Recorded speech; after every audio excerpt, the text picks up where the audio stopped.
Good morning, everyone. Welcome back to the ESL SC2 Masters Winter 2023 with me, Winter, in 2023. We are on day 2. We've knocked out many of the players. Only 16 remain, and we're going to narrow it down to 4 in this knockout bracket today. And we've been able to nab one of the matches that, well, I don't think it's necessarily the closest. It is one of the most dramatic. And I think a lot of people are going to be interested in seeing here to start off day 2. It's Rainer versus Harstem. Rainer playing Protoss against Solar yesterday. Not quite able to take it, losing 2-1. Harstem kind of crushing Scarlet to secure his place here up against Rainer. Rainer has beaten Harstem more times than anyone else in StarCraft 2. He is his nemesis overall. But Harstem is also the one who's taught Rainer a lot of what he knows. Wait.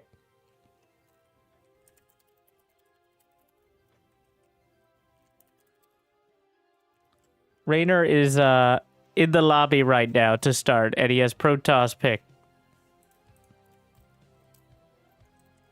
And then I pointed it out. And Harstem, Rainer said, "You wish." Switch to Zerg. And Harstem put a crying face. So that's how we're starting things off. Harstem would have much rather faced Rainer as Protoss and Protoss versus Protoss. Not even God could force me to play PvP. Well, Rainer not a fan of mirror matchups, but he puts his prize money where his mouth is. So I'm excited to bring you the first match of day 2. We have just a moment before the game starts to look at the brackets. I'll be with you throughout the knockout bracket today. You can't get rid of me, no matter how many times you try. Okay. So far, so depending on how they did yesterday, is how it shook out. But Creator Kelazor, Bunny GuMiho, Lambo Cyan, Spirit Shin, Hero Marine Showtime, Maru Hero, Rainer Harstem, and Oliveira a Laser. Of course, we have Beyond, Classic, Solar, and Estrella, who did well and are further on in the bracket, and coming out in first, Cure, Dark, Clement, Cyril. So, those players will be waiting in the quarterfinals for whoever makes it through here. Protoss players are all the same, says Rainer. Well, with that in mind, a bit of stereotyping to start things off, but I like to stereotype good games. For the fans, welcome to the ESL SC2 Masters, Day 2. Then, oh, Rainer left the lobby.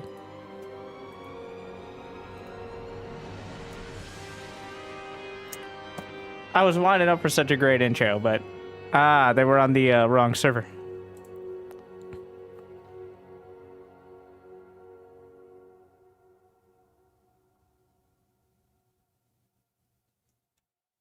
So, we might have a little more time to talk about the brackets. Yeah, PvP, not really. It is the most volatile of the mirror matchups. 10 minutes is walkover. Harstem and Rainer are just trash-talking each other throughout the chat channels at the moment. I was looking forward to Rainer. You know, if he accidentally spawned in his Protoss, I wouldn't be surprised. If he just ran with it in game 1. But this is the knockout bracket. It's in the name.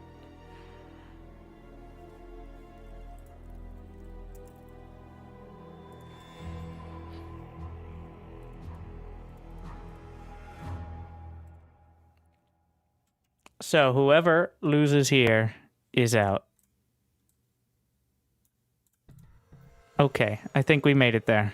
We've all got on the right server, in the right place, arguably the right races picked. We're ready to kick things off.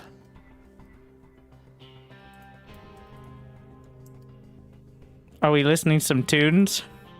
Rainer asking Harstom's playlist. I'm playing Ambient Atlanta DreamHack Chill Remix. Crowd sounds. Okay, alright, let's try this again. Leading into Game 2 of the Winter 2023 ESL SC2 Masters Knockout Bracket. Your European Showdown. The fan favorites. Rainer versus Harsty. Yep. There's the dramatic Terran music to lead us in. In the bottom left, our first hybrid player in StarCraft 2 from Team Basilisk. It's the Italian Stallion. It's Rainer. And it might be his year. And he is the captain. Friends, family, fellow creatures of the sea, I introduce to you from Team Shopify, the Dutchman. It's Harstom. Protoss versus Zerg. These players know each other inside and out.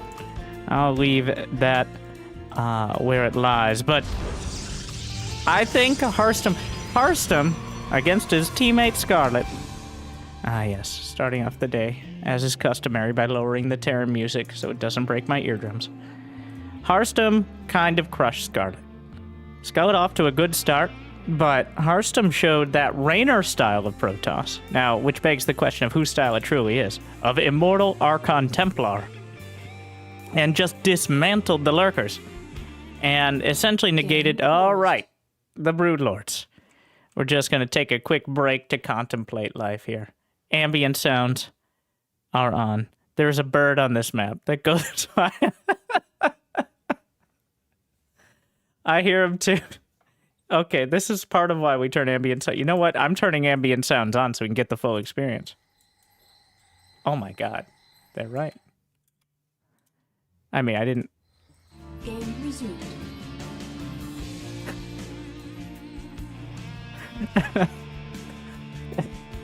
All right. Okay. I'm a professional. Harstom with the 1-gate expand. I expect nothing more and nothing less than the cookie cutter standard. Stargate into the treacles, the triple oracle. Rainer, a little more variety would not be the least bit surprising. Zergling timings, queen drops. Rainer is not a big fan of turtling to the late game, but instead trying to get the damage done early. Oh my god.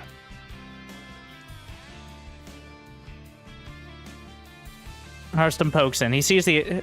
Another thing about Harstom, he doesn't try to block the expansion. Every Protoss player, almost every Protoss player, for the last 10 years or so, maybe more. Honestly, it might be a Brood War thing. It could be 20 years. It could be older than Rainer himself. Has tried to block the expansion with probe. Just keeping the Zerg from getting the hatchery there. We've gone back and forth on it. Hasn't always been 100% of the time. But Harstom very rarely goes for that early probe block. Instead, getting you a little bit more economy by keeping all his probes at home. Not worrying too much about what the Zerg is doing. But worrying about more himself.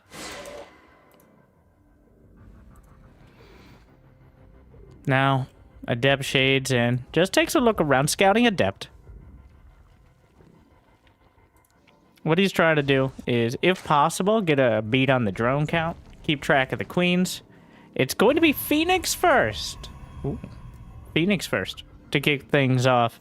A little different here. Knocks out the Overlord.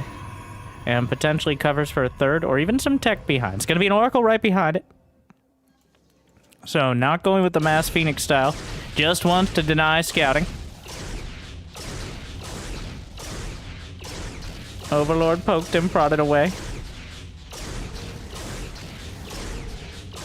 Well, to death, eventually. You're getting slapped with a couple spoons until you just decide it's enough. And there you go. Like an overripe tomato. Speed is done now. For the Zerglings. Not that Rainer has particularly many of them. Just adding more and more drones. Harstom's already taken his third. Making sure that Adept is nice and cozy in behind the mineral lines. The Zerglings going through the W, the speed zone right there. Quite a curious thing on this map, mostly for air units. Wow. I mean, I guess it served its purpose. The probe sacrifice. They'll expect one of us in the wreckage, brother. Phoenix on the way across. Why is only the Terran music? So I don't get it. The Terran music is twice as loud as the others, but that's just like Terran players, so I guess it fits. Meanwhile, picks up the Queen, but there are two more. That's enough of that. Get off my creep! Raynor, more than ready to deal with it. We have a Forge on the way. It's going to be that later game tech yet again. And by that I mean double Stargate Phoenix into... No, I take it back. I saw the Forge. I'll admit my mistakes. I'll admit I was wrong. I thought he was going to go into the +2 blink, but then I saw a Stargate next to it and realized I was indeed blind. Double Stargate Phoenix. Raynor used this just recently against Scarlet at Home Story Cup to great success. The Mass Phoenix style has so much potential, but is also a very APM intensive one as well. If you're not using the Phoenixes constantly, once they're revealed, as soon as they're revealed, you need to be doing damage. But Harstem is holding on to him, he's hiding them. So, going to wait until the last possible moment in order to reveal... Oh, the Depth Shades! Well... that was not ideal for the Adepts there. Raynor's now at 70 drones. He's about to be at 80 drones, which the Phoenixes can pick up and knock out another dozen of them or so, but...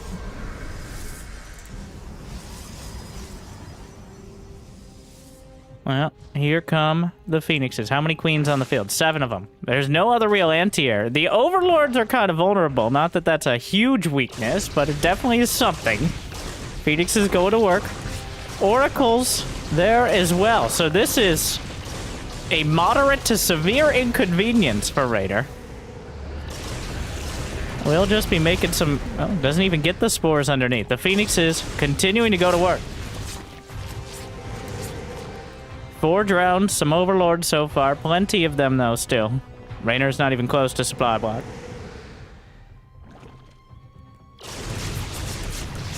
Phoenix is... I mean... reign supreme, but there's so many... Oddly, the counter to Phoenixes is Zerglings.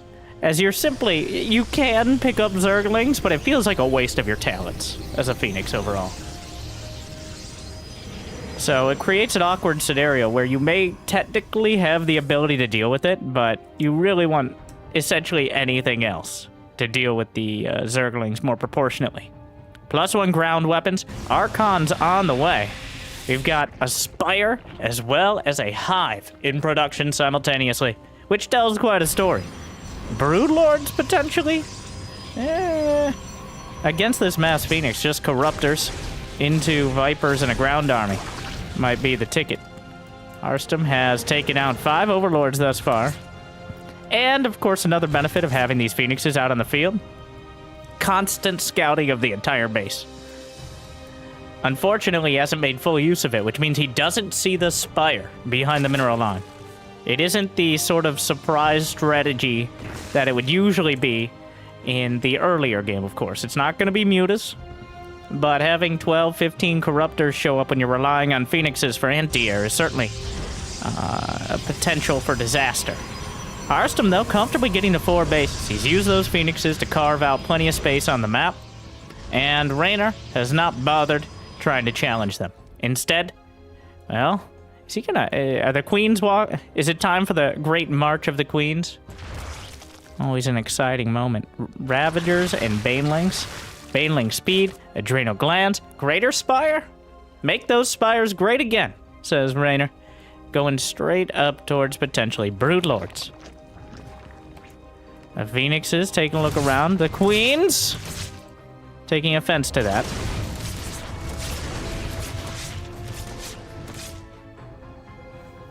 Storm on the way. We're just setting everything up here. More Evo chambers. I'm not sure if that's to wall off or to upgrade. ¿Por qué no los dos? Immortal Archon charge lot. Storm is done.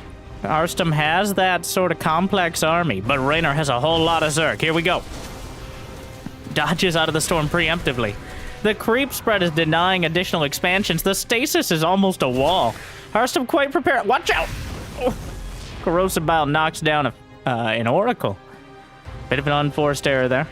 Another stasis. Now, it doesn't kill the Zerglings, but of course, it does lock them down for long enough to come up with a response. A hard wall, a couple of units. I think he's setting it up to maximize a potential stasis there as well. Yeah, the Zerglings not finding any success around the map here. Arstam has locked it down. But he isn't going for the carriers. Instead, he's all about this ground army. Another stasis. He's stalling it out. But what does the late game army composition look like for Arstam here? Immortal Archon charge lot with plenty of Templar. Raynor only matching him on the ground. 5 Broodlords on the way. Storms hitting the Phoenixes and the Zerg alike. A hard wall of gateways. But it looks like Raynor's looking to go right through it. The Immortal Archon, +2 upgrades. Working on 3-1. Fleet Beacon on the way. +1 air weapons as well. A stasis! Oh my god! Oh, beautiful stasis. Now, that does create a bit of an awkward scenario with that many Banelings potentially coming out of it. But he's going to have the storms ready. He hit every single Baneling. The Archons. Oh my god, the anticipation. He's gonna... Yeah, there's the storm. Wow! The bomb has been defused. Raynor loses 25 or so Banelings. They don't really show up here because technically many of them attacked. But... beautifully done. Arstam. Playing some of the best Protoss I've ever seen since Raynor played a very similar style of Protoss. Just in the last few weeks. Ultralisk Cavern, the Broodlords. Have the Broodlords been revealed yet?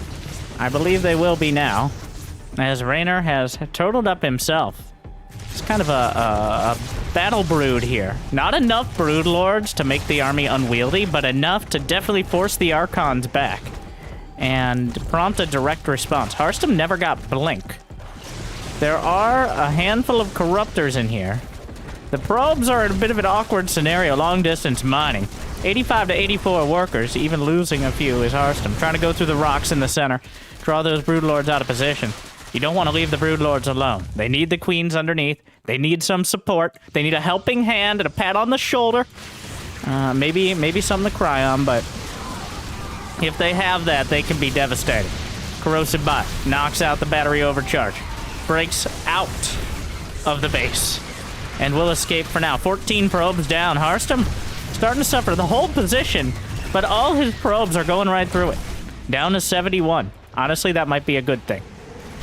He doesn't need this many probes. He needs as much army supply as possible. The feudalism that Raynor is bringing to the table, the queens and the lords together, posing an imminent threat to Arstam's ability to stay out on the map. But the storms could be devastating here. On top of everything, feedbacks onto the queens, and the Tempest from downtown starting to shell the the Broodlords are falling apart. The queens are all dead. The monarchy has been ripped apart by the Psy Storm and everything underneath. And the Broodlords, most of them survive, but they can't press forward against this. They will melt through some more zealots. Arstam starting to take more and more damage, though, as Raynor is ripping down the defenses. The Immortal count. He's got 8 Immortals, 8 High Templar, there's 6 Tempests, and now a Mothership is on the way. Ultralisk, Vipers, +3 attack. Raynor putting it all together here. The southern base, Ultralisk, speed is on the way. He already has Kindness Blade. Yeah, he's good to go.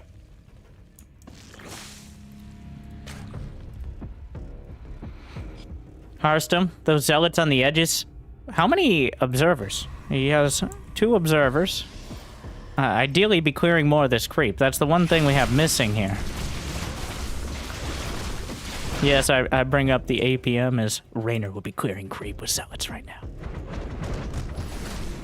It is hard to keep up on all sides of this without losing track of your main army composition. You cannot afford to lose this core army. He hasn't lost a single immortal, making them an accurate terminology. Okay, well... it keeps it alive. Though a bit bruised. More Zerglings, the Ultralisks, but the mothership! He does take out the base, not sure if it was cancelled. It does matter at this stage. Raynor has so much money in the bank. Harstem can't even afford to rebuild the Nexus. But Raynor does have to beat this army somehow. He has now 2 Vipers, no Infestors, only 3 Queens. So this is a capable force. The mothership feedback on the Viper. Oh, so important here. The Tempest able to take out one more Broodlord. That feedback's such a big deal. Broodling's unable to take it out. Gets a Revelation. Tags the Viper, the most important unit of this army composition. Uses the active cloaking. Meanwhile, the Ultralisks are trying to break through. The vanguard of cannons here to stall things out. It's not going to be enough to stop it. Oh, look at the other way. Loses a couple Tempests. Oh, those are important. Meanwhile, God, this filing through to a 1-lane road. But the Ultras will pull back. Raynor building up a larger and larger bank while Harstem is unable to really make progress. He's held the line, but he has been struggling to push it back at all. Another army.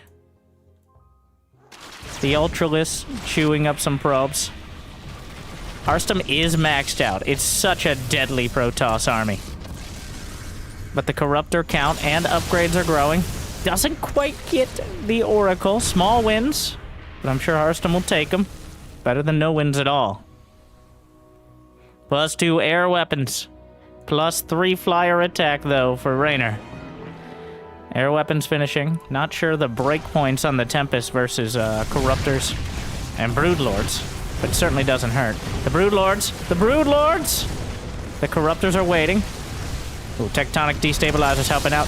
He gets one of the Vipers! Those Vipers are the most important units right now. Without the Vipers, the mothership actually has a lot of utility. With the Vipers, the mothership could be deleted almost instantly. Meanwhile, another army attempted over here, but it looks like Harstem was... He killed 4 Ultras! Off screen here. Alright, not even credited. But those Immortals just blasting through. Unfortunately, still no detection. Harstem really can't afford to give up another base. He's been locked down on 4 bases for too long. He needs this Nexus. Raynor, so much money in the bank. Getting a full surround onto the Archons. The Zerglings will rip him apart. The Immortals. Harstem refilling his supply instantly. But that's all the money he has. He has to split off some units to deal with this. That one Ultra helping out a lot. Depowers the remaining cannons. Has to bring some units back. Raynor knows this. His Broodlords are waiting for an opportunity to take advantage of it. The Broodlords onto the Nexus. The Tempest nowhere to be seen. Raining down the Broodlings and chewing through the Nexus, and it won't see the light of day. Raynor just boxing out Harstem. It feels like Harstem a quarter step behind here. And it's continuing to cost him ever so much. He hasn't lost that much, 3,000 more gas, actually. Raynor has been wielding these Ultras and Lings, keeping him busy. Another army is forced to pull back. The creep is at his doorstep. +2 flyer Carapace here for Raynor. But he's still mining pretty comfortably. Raynor has had the income lead for the entirety of the last 10 minutes. The Sporist zoning things out towards the center. Single Zealot. +3/+3 with +1 shields. The first Infestors are spotted. Harstem trying to retake that center Nexus. He's still maxed out. And his army supply is very dangerous. What is it comprised of? We have 8 Immortals, 9 Archons, 7 Tempests. That number could change. Oh, he gets a feedback on a Viper, on another Viper. There are only 2 Vipers. That's all the Vipers. Loses an Observer awkwardly. 2 more in production. Meanwhile, the Brave Probe starting to clear this up. Raynor is maxed out with nowhere to go. He's got Neural Parasite for the Infestors. 5 Infestors as well.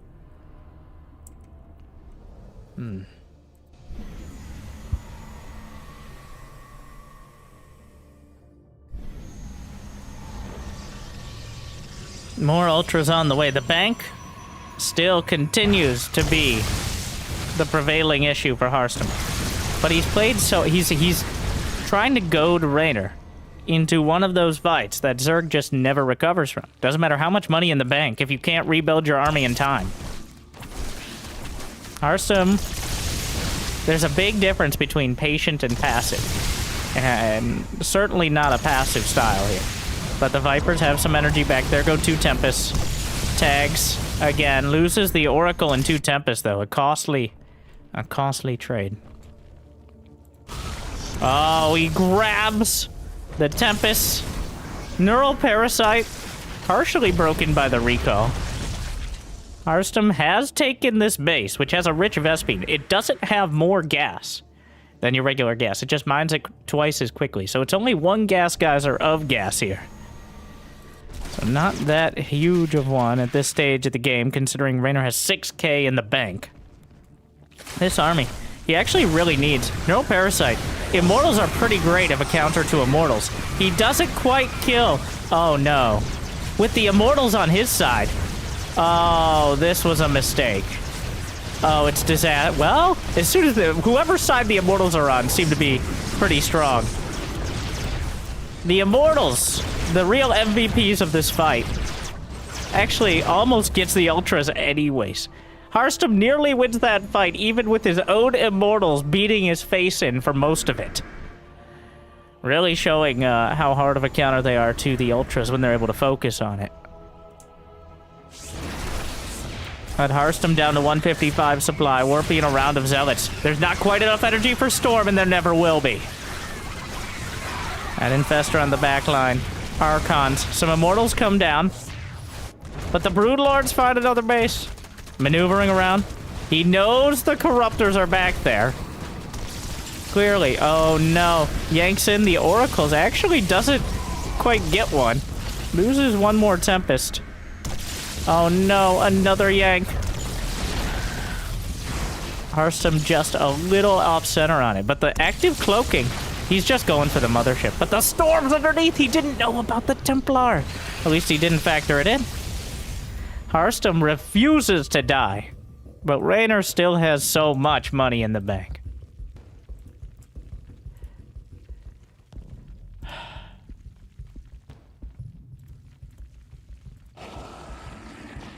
Raynor's taken out approximately his half the map.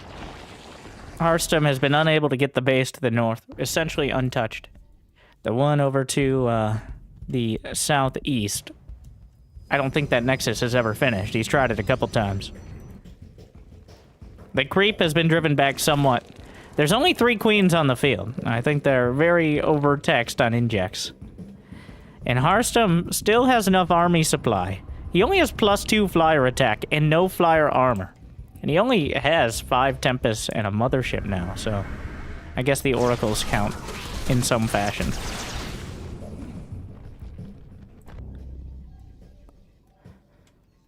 So, Hearthstone doing a whole lot of not dying. But winning, on the other hand, it's getting harder.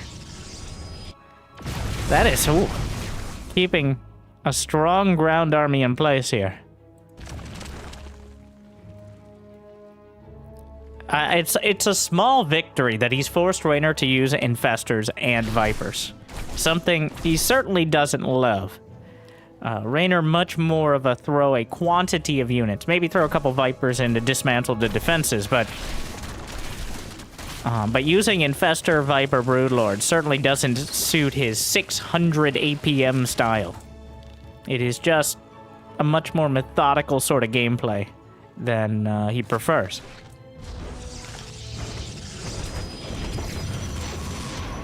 The Broodlords again. But the Corruptors still lagging behind. Again, sieging a base. Again, Hearthstone forced to cancel.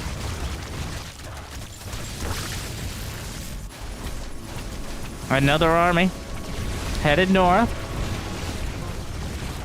Production tab empty. Huh. Oh no! Assimilation successful! The Immortals on the wrong side of the story for Hearthstone yet again! And the Immortals may decide the match. He can, well... I have no, well, okay, he kills the Observer with... I don't even know he saw the Observer. Oh, the Spore. Well, that is certainly unfortunate. So this just in. Immortals and Archons are pretty good against Immortals and Archons. An elementary mistake, but... it's so hard to keep track. And that's... what an unceremonious end. As Hearthstone forced him to bash his army into submission. And with nothing left, Raynor will take a bit of an anticlimactic ending to game 1. Wow. Well, what a way to start the day. Hearthstone hanging with Raynor throughout a 25-minute game, only to have his own units used against him. And that being the decisive advantage. It's just so hard to keep detection alongside your armies. All your detection as Protoss costs gas. It costs supply. You have, we're not counting cannons here, all right? You can't pack up cannons and slap them on an Immortal or something. Though maybe you should be able to. Keeping those Observers and those Oracles nearby keeps them at risk. And when you start running out of money, it's not something that... well, Raynor exploiting that. I think Raynor knows both sides of this matchup better than essentially anyone at this stage. But Raynor is able to lock it down, playing a relatively careful late game. Not throwing everything away, but instead waiting for Hearthstone to come to him. And now game 2 is going to be on Golden Aura. Welcome back to the ESL SC2 Masters. These two, only one can survive. I believe it's a best of 5. Jimmy made a mistake here. Okay. We are playing a best of 5 series, if I'm not mistaken. Let's crunch the numbers.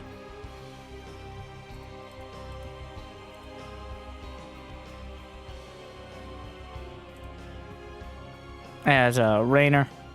Okay, Raynor's back. We got him.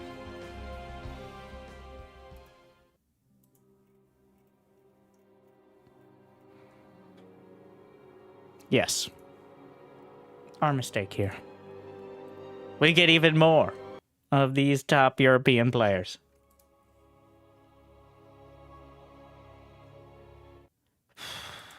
Here we go. Game 2. Settle in.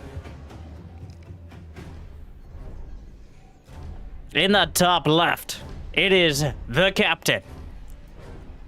It's Hearthstone.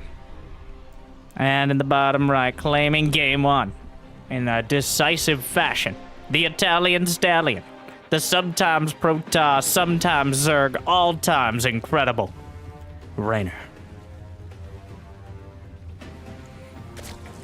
What an epic game. I was very excited to get an opportunity to see these two, as they know each other so well. I do think Raynor clearly has... we're gonna do a hatch block, says Hearthstone. I do think Raynor has a significant edge. But there was a lot of potential there. The Phoenixes didn't get nearly as much done. It almost felt like a completely different game. Seeing the... Remember there was Mass Phoenix like half an hour ago? Yeah, Hearthstone went for the Mass Phoenix, and it wasn't a failure. It wasn't as successful as you'd hope in slowing the Zerg down. If they already have 80 drones in a hive by the time your Phoenixes are coming across the map, feels like the window has already closed, and you're flying right into the shot one. That is those late game Phoenixes.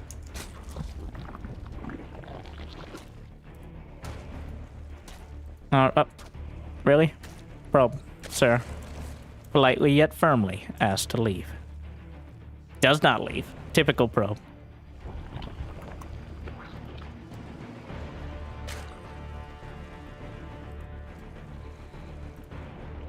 2 hatches on the way. He's gonna go 2 hatches while mining with 3 in gas. He pulls off as soon... Well, I guess he wanted to get his natural before the probe could block it. Harstem has not shown any tendency throughout this series, this tournament, or in general, of doing an early 2-base timing attack. He's all about that late game tech, building the right army for the job. And he did it again. He did it again last game. It was just Raynor was too fast, too furious. Maybe not that one, but... and he was able to dismantle it. But against essentially all but a single-digit number of players, that sort of Immortal, Archon, Templar, Tempest army is effectively unbeatable. Stargate first. First, Adept it on its way in to take a look around, throw some shade. Maybe, if he's feeling spicy, to commit. But the Zerglings pop out, cancels. Gets a bead on the gas, on the Queen, on the drones, and heads on home before any sort of Zerglings can rip it apart. Or, alternatively, joins up with its fellow Adept and maybe tries a bit of aggression. The fake Adept, or the fake unit into third. He may very well, if there are a bunch of Zerglings on the way, decide to complete the Zealot. But this is to fool the Overlord here, because Raynor just sees something. He doesn't have the little icon. He finishes the Zealot. Well, that proves me wrong, I guess. He just goes for the Zealot. Haven't seen that one. I don't know if that's a mistake or not, because it will delay his third base slightly. But canceling and restarting the Zealot is usually a more common move. The Oracle comes in. Ah, yes, the customary 2 kills. Oh, 3 kills into permanent, unrepairable damage for the Oracle. This is one of my pet peeves. I have many pet peeves. We don't have enough time on this cast here today to list them all out, nor am I capable of doing so in a coherent fashion. But the come in, kill 3 drones, and then have a permanently damaged Oracle that will probably die the first time you lose track of it does not feel like it's usually worth it. But it is also a staple of the Zerg versus Protoss matchup. Occasionally, sometimes you kill 5 drones, and that's totally worth it, though, right? Oh my god. It's not that dramatic. Calm down. The Protoss were just very excited to finally get decent music in Legacy of the Void. They went overboard. Twilight Forge. A more conventional follow-up. Not gonna be double star. Oh, the Oracles come in for another pass. These are 2 fresh ones here. 5 drones in total. And Raynor, in going for that third and having this many Zerglings out on the field, he's only at 50 drones right now, which is a bit of a precarious number. He's adding more and more with the lair, but some more Zerglings as well. Harstem may have baited Raynor into hamstringing his own economy. Especially if he's able to sit back. I mean, look at the worker count. Harstem has the lead. And the lair is in particular... Oh, no! No! Ah! I'm not going to say I told you so. But... a moment of silence for that bruised Oracle. Finished off by the Queens. Speaking of finished off by the Queens, it's going to be a German taxi build. Ah, yes, the chauffeurs are ready. And more overlords here to help deal with it. It's going to be Charge as the response. But all the Queen... Brenda, get in the overlord! Shut up, Karen, I'm going. Oh. What is that light? Don't look at it. I don't... This reminds me of when I could fly. I don't... Shh, shh. We're almost there. Meanwhile, the lair is done. But there's a lot of units on the ground here. For both sides. Charge is on the way. Overlord's creeping. Queen's dropped out. Down goes another Oracle. But force fields are good. Corrosive Bow will break him, but he did isolate a lot of the army supply. +1 attack isn't quite done. Great battery overcharge. And it looks like Harstem is holding the line. Harstem spotted this early enough where you're gonna go. You can't go back into the Overlords. And he's gonna, well, if with the Zerglings there to protect. There is no blink, remember. Gotta be very careful here. With those Stalkers, they cannot blink out of a Zergling surround.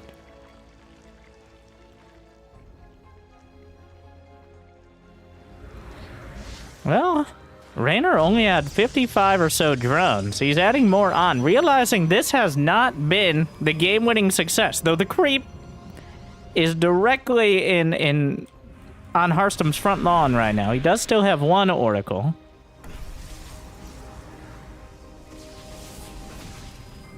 The Queens, oh my god. They're not done. Ladies? And without Blink, it's very unlikely this will be stopped anytime. Oh, no. Oh, that's so annoying. Not particularly devastating. Where's the Oracle? Oh my god, it has to come back. Get the Revelation. Sweeping the creep here.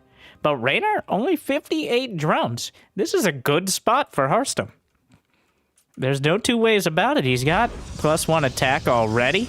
He's got a worker advantage. He's got the gateways already up alongside charge.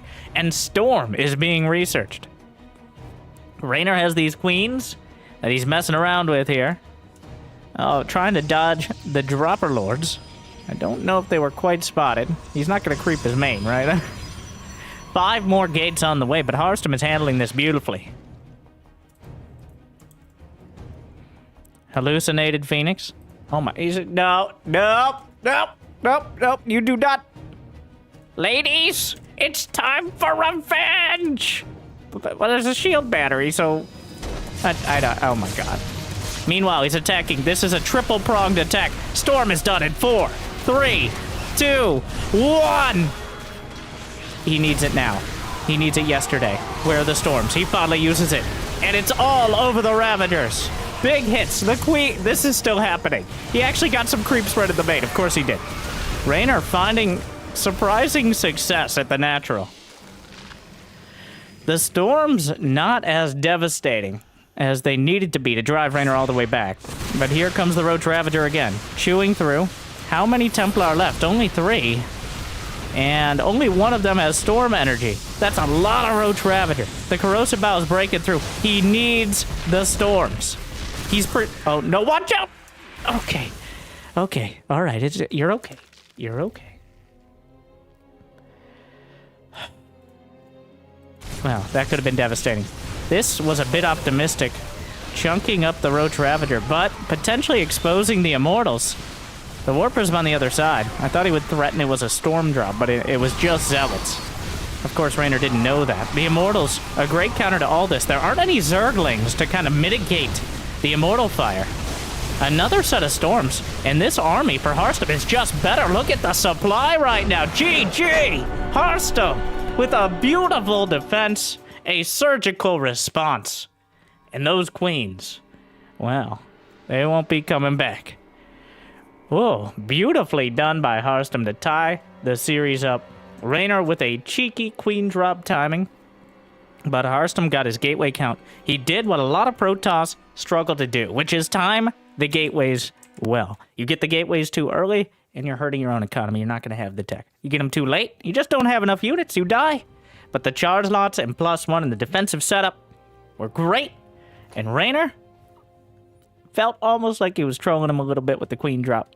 But at the end of the day, we're going to be taking a 2-minute break. Well, I'm not taking a break, but I'm just saying we're not going to get into the next game for a couple more minutes because I want to talk. No, because one of them requested a break.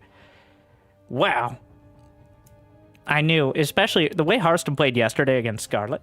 Scarlet did not play poorly, but Harstem,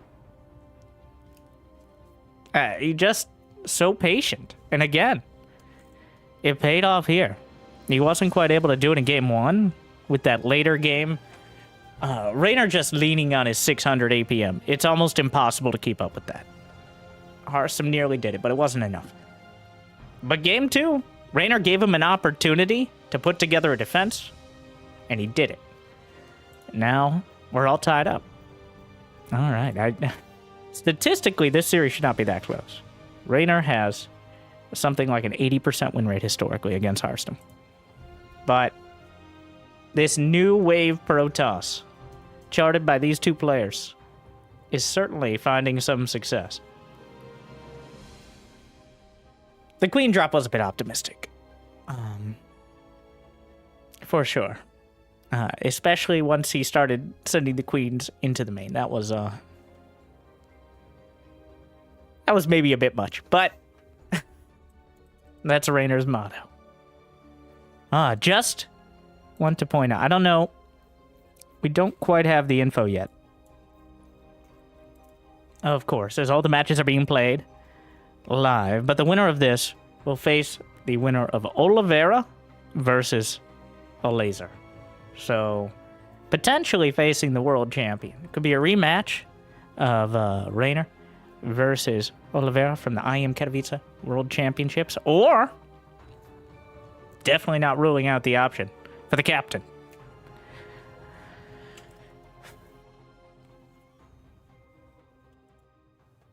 We'll see, we'll see. We're going into Elchione.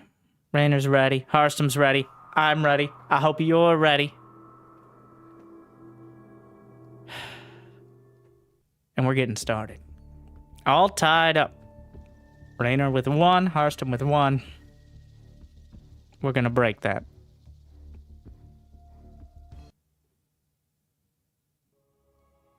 Loading in.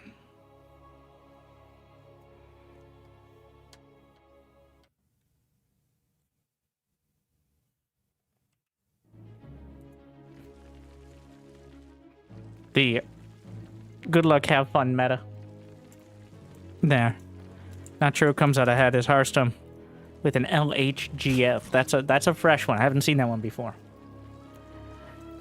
The dyslexic GLHF. But in the top, right in the red, the Italian Stallion. It's Rainer. Playing the only 2 races that his namesake. Oh, he's going to the gold.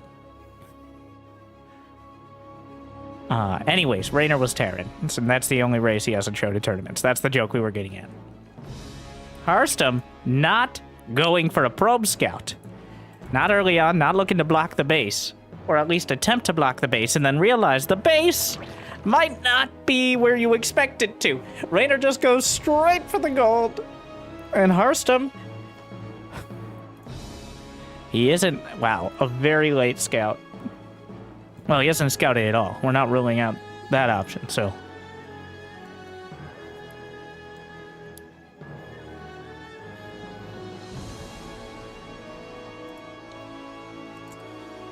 Yeah, Hearthstone just... One answer to dramatic and intense cheese is what Hearthstone did last game, which is just kind of go about your business and not panic. But the gold base does afford that extra boost of minerals with significantly less workers, which is especially important for Zerg, as that early larva is at a premium. Oh, he's scouting it. He knows. Oh, yeah. Hearthstone knows. The drones. A full drone transfer here. Yeah. Huh. And he just goes home. He knows that Rainer knows that it's been scouting. So, now we wait. What's it gonna be? Oh my god, it's a Stargate. Wow. Groundbreaking. But, Rainer takes down the rocks. Definitely more of a burden than a boon, those rocks there, against Protoss. Smart move. The Adept going to try to abuse them, but it looks like the Zerglings will be able to take it out in time.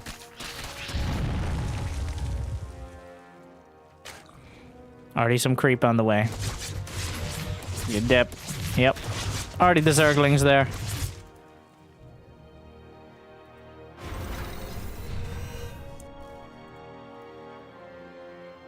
Third base. Second Adept at the awkward choke point here. The most dramatic watchtower that has been the source of so much strife and drama. What? He completes an Adept Shade. Is that a mistake?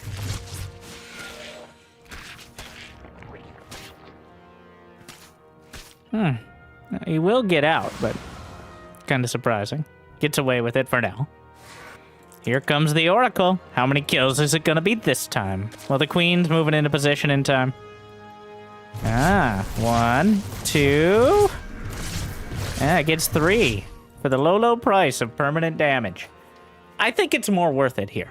I think those 3 drones on the gold base are more valuable than 3 on the blue. Okay? But still kind of painful. And the Zerglings, Harstem gets out with one of the Adepts for now. Oracle here to protect the official escort. Raynor doesn't care. He does. He moves along. The Oracle bodyguard.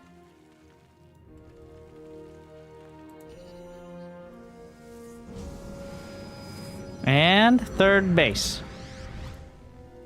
For Harstem. Not gonna try some sort of crazy all-in. He just kind of slightly adapted the early game. And even that is arguable. Instead, you come to me. Harstem has 42 probes. About to be equal on drones, but Raynor built some extra Zerglings to make sure he wasn't vulnerable at his gold base. And while he might have... you know what? The income, the numbers don't lie. Okay? That gold base only just now seeming to pay off. And not by much. Oracles, 3 more drones. Harstem chipping away at any lead, real or imagined, that Raynor has. Oh, here we go! Not again! This is the main advantage. Well, one of the main advantages of the gold base is you get your creep across the map. The Queens are able to maneuver without severe joint pain. These Oracles continually slicing away at the drone count and keeping Raynor at bay.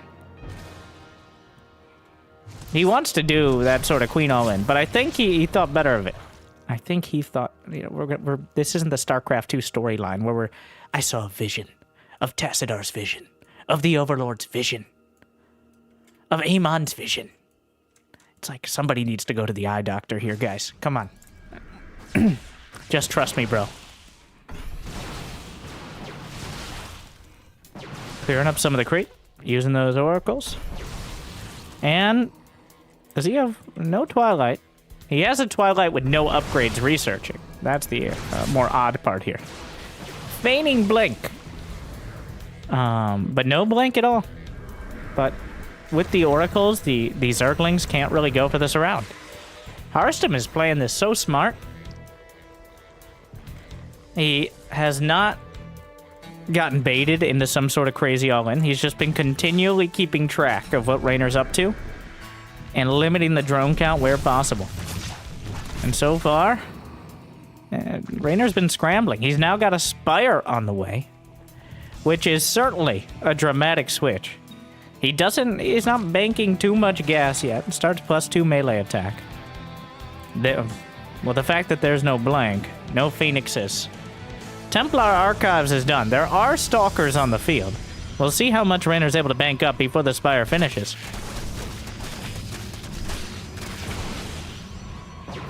That is one thing that Harstem hasn't been able to scout. Setting up again. Has the Oracles to protect the base. Archons in production. The Spire is complete with 700 gas. So, Mutas, definitely a strong option. But if they don't do the damage, then Harstem will have a death ball capable of killing anything on the ground. 8 Mutas. The Oracle's starting to get a little suspicious. That's a lot of gas. That is a lot of gas. Oh, and he's building a Phoenix. Harstem knows. Harstem knows. And the Oracles burn through. He's killing 11 drones. The Zerglings get into the main. He's forced to recall. But with already Phoenixes in production, the Muta count's going to be dramatic. But Raynor does not have the drone count in order to follow this up with any sort of massive ground army. Harstem has figured it out. But can he defend the Mutas without severe losses? Yeah, he's chrono boosting out Phoenixes. He didn't I believe he's seen them now, but as soon as he saw those gases and the lack of anything else, you can put the map together. And now, with those drone losses, it's on Raynor. There's a cannon on the way. It's not going to be quite done in time. He just goes straight for the shield battery. Few probes here. Oh, you really... He's using the battery overcharge. You really can't be losing any Phoenixes right now. Killing more probes. The Phoenix is a real danger. The best defense sometimes is just a good offense, though. Harstem is working his way across the map. The Muta's chased out. 6 probes down. But the base, he's going to lose all the drones. +2 melee attack is done, but Harstem has Archons with the army. The Muta's... Raider's already taken a lot of damage here. Down goes a base. He already used the recall. He used the recall to defend the Zerglings. He doesn't have a recall out. But his army is beefy enough. He is committed to this fight. There's a stasis on the back line. 2 stasises. Oh, that's huge. That's... I don't think Raynor noticed it. He just happened to draw it out early. There's 1 more stasis. Harstem's trying to wait out a recall. It's another 30 seconds or so. Fighting into it. Another stasis! Oh, not quite. Not quite enough Zerglings. The first stasis is running out. He's backing off into the corner. Harstem. Who's locked in here with who, though? Raynor has enough units. Here come some Banes. The Archons are doing a lot of damage to the Mutas. That recall that he had to use, I think, was the only thing that keeps Raynor in an okay spot here. That recall into the main, not having it for the main army. Pretty devastating, but the Zealots are holding the watchtower! Oh my. They hold the gates. A hero Zealot buying so much time. There's almost no anti-air. The Muta count down to 7, and they're not going to engage the Phoenixes. Harstem, I think, has diffused the situation. If he had that recall out, he could have consolidated and maybe gone for a game-winning assault. But instead, he's still in a good spot. But Raynor has some room to maneuver. A huge amount of Zealots heading north. Raynor will have to pull back, finally finish his Baneling speed. The Queens being assassinated 1 by 1.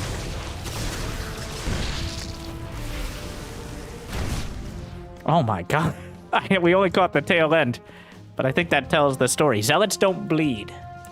They just, like, evaporate or something. I don't know exactly what's going on there. The Mutas find an opportunity. 7, 8 more probes. Harstem can afford the losses. The Mutas will go down to the Phoenixes. See if he gets any of them. He targets probes. Kills 14 probes, which... Greater Spire on the way, 10 Corruptors. It's good. But...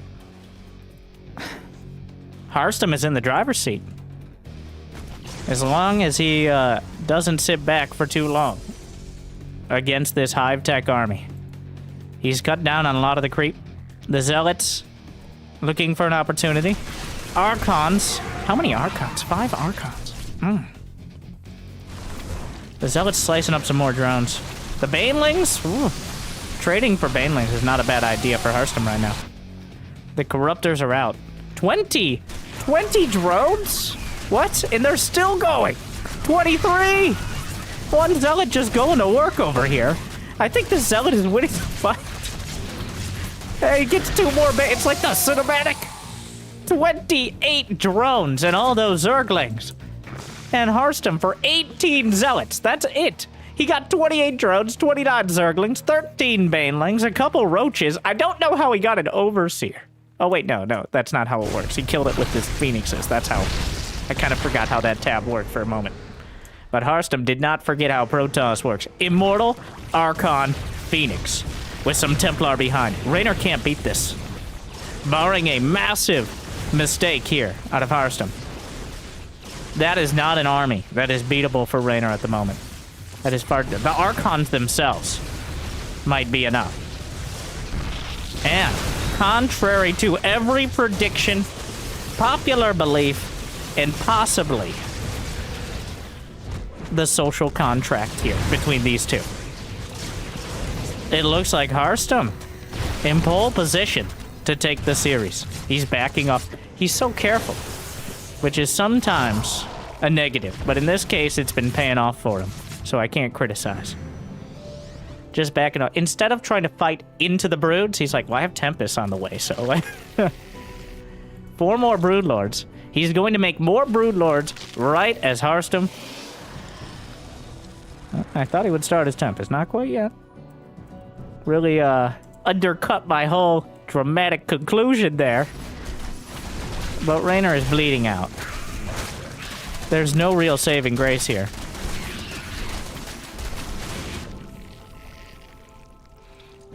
He has to do unthinkable damage with the Brutes against a Protoss who already has +3 attack on the ground, Blink, Fleet Beacon, 6 bases. If Raynor can drag this another 10 minutes...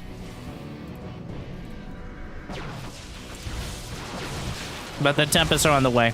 Oh, he spotted the Brutes. No. Raynor limited to 4 bases here. +1 air weapons, chrono boosted. Oh, the Zealots. I'll move that guy up. Yep. Viper's on the way. Harstem is nearly maxed out. The Zealot will hold the door. Shield battery overcharge could be used as well. Warps in some Zealots to the main. Possibly hunting down the Vipers. The Phoenixes may be a little bit ahead of themselves here. But Zealots in the main. Raynor can't respond. The Zerglings are not enough. The main army is moving forward into the only viable expansion for Raynor. Here come the Broods. Blinks underneath. Gets one. Gets the Viper. Blinding Cloud gonna help out. But it's not enough. The mineral wall is gone. There's nothing left to stop these Blink Stalkers. Blinks underneath again. He's chasing them down. The storms will drive him further back. The Zerglings coming in as well, but Harstem takes game 3. And he goes up 2-1 in the series. A beautiful game from Harstem. Just handling everything near perfectly. God. Raynor keeps giving him options. Raynor relying on his speed in order to take the win early on. But Harstem is a step ahead. He knows he built the Phoenixes before seeing the Mutas. He can figure it out. You got gas geysers at your 3rd. What are you doing? With nothing else. And then dismantles the army and finishes him off. Raynor asks for a break, as he's entitled to. Taking a 5-minute break. So, we'll be jumping into that. But with that,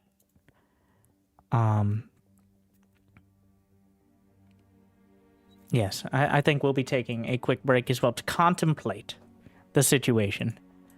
But yeah, Raynor says he needs a few minutes. So we're going to jump over to our very own quick break. And I think we could all use it after these games. After this, the dramatic conclusion. Harstem up 2-1 versus Raynor. Thank you for watching. We'll be right back on the other side.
We are back. Rainer versus Harstem. Harstem up 2-1.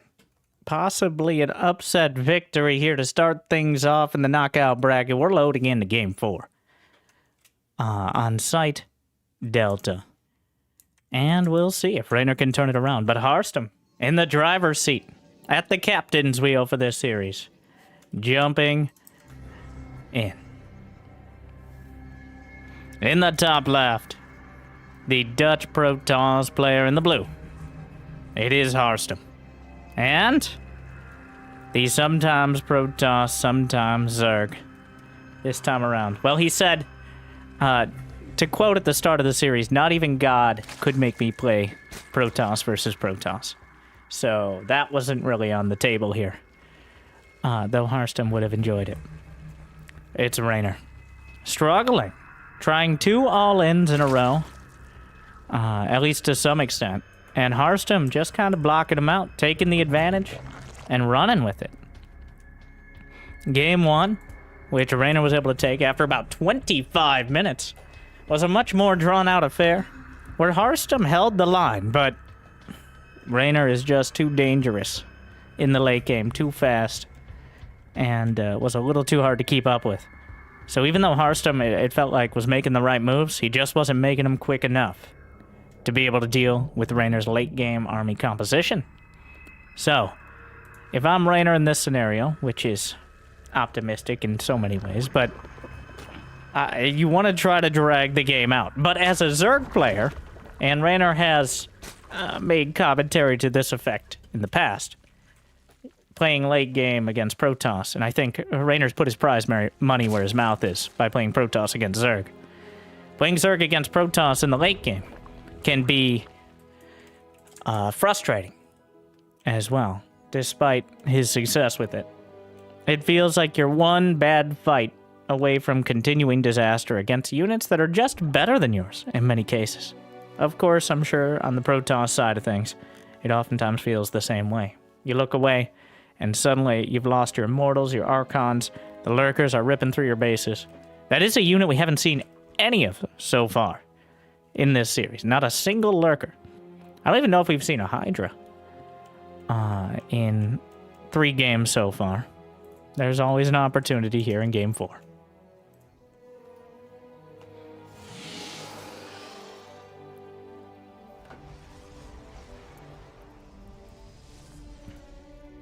Stargate. And the probe, keeping track of the third. Not blocking the natural, though, this time around. Zergling speed, no more gas mining in order to maximize those minerals. Get every drone, get every queen. Maybe a few more Zerglings, probably not. Gonna be Oracle first. No sort of Phoenix or Void Ray, straight into the Oracle plays. Just keep control of the situation. The Swiss Army knife of Protoss. You need a little bit of extra defense early on? You got it. You need to have something to fall back to, a stasis. Revelation for constant scouting. And, of course, potentially kill some drones. Well, there you go. You need a disco ball when you use the /dance command. You have it. What's not to love? First Oracle on the way. Straight across. There's no Spore at the natural. There's no Spore at all. Just relying on the queens. He's got the queens out, yep. Looks like there won't be any real damage here, unless Harstem is able to maneuver around to the mineral line. I don't think it's worth it. Yeah, that Oracle doesn't have too much in the way of shields. Forge on the way. Now, what is accompanying it? A Twilight. Because it's gonna be something. You don't just go Forge. This isn't the Silverlink. No double Stargate this time around. Just keeping tabs. And if I'm Harstem in this scenario, just make sure Rainer doesn't pull one over on you. The last 2 games have trended decisively towards Harstem when any sort of early aggression was shut down. Ooh, great micro. But taking a lot of damage on one of those Oracles. Does he have a... No, there's no queen.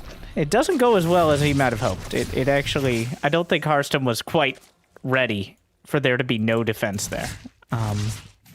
Actually ends up taking a lot of damage. Yeah, Raynor, a bit of a panic, but loses only 4 drones and bruises both oracles. I assume there's a third one out there somewhere. No, only 2. Okay. Getting his tech a little bit quicker. It's going to be charge yet again. Leaning on that charge. No blink builds this time around.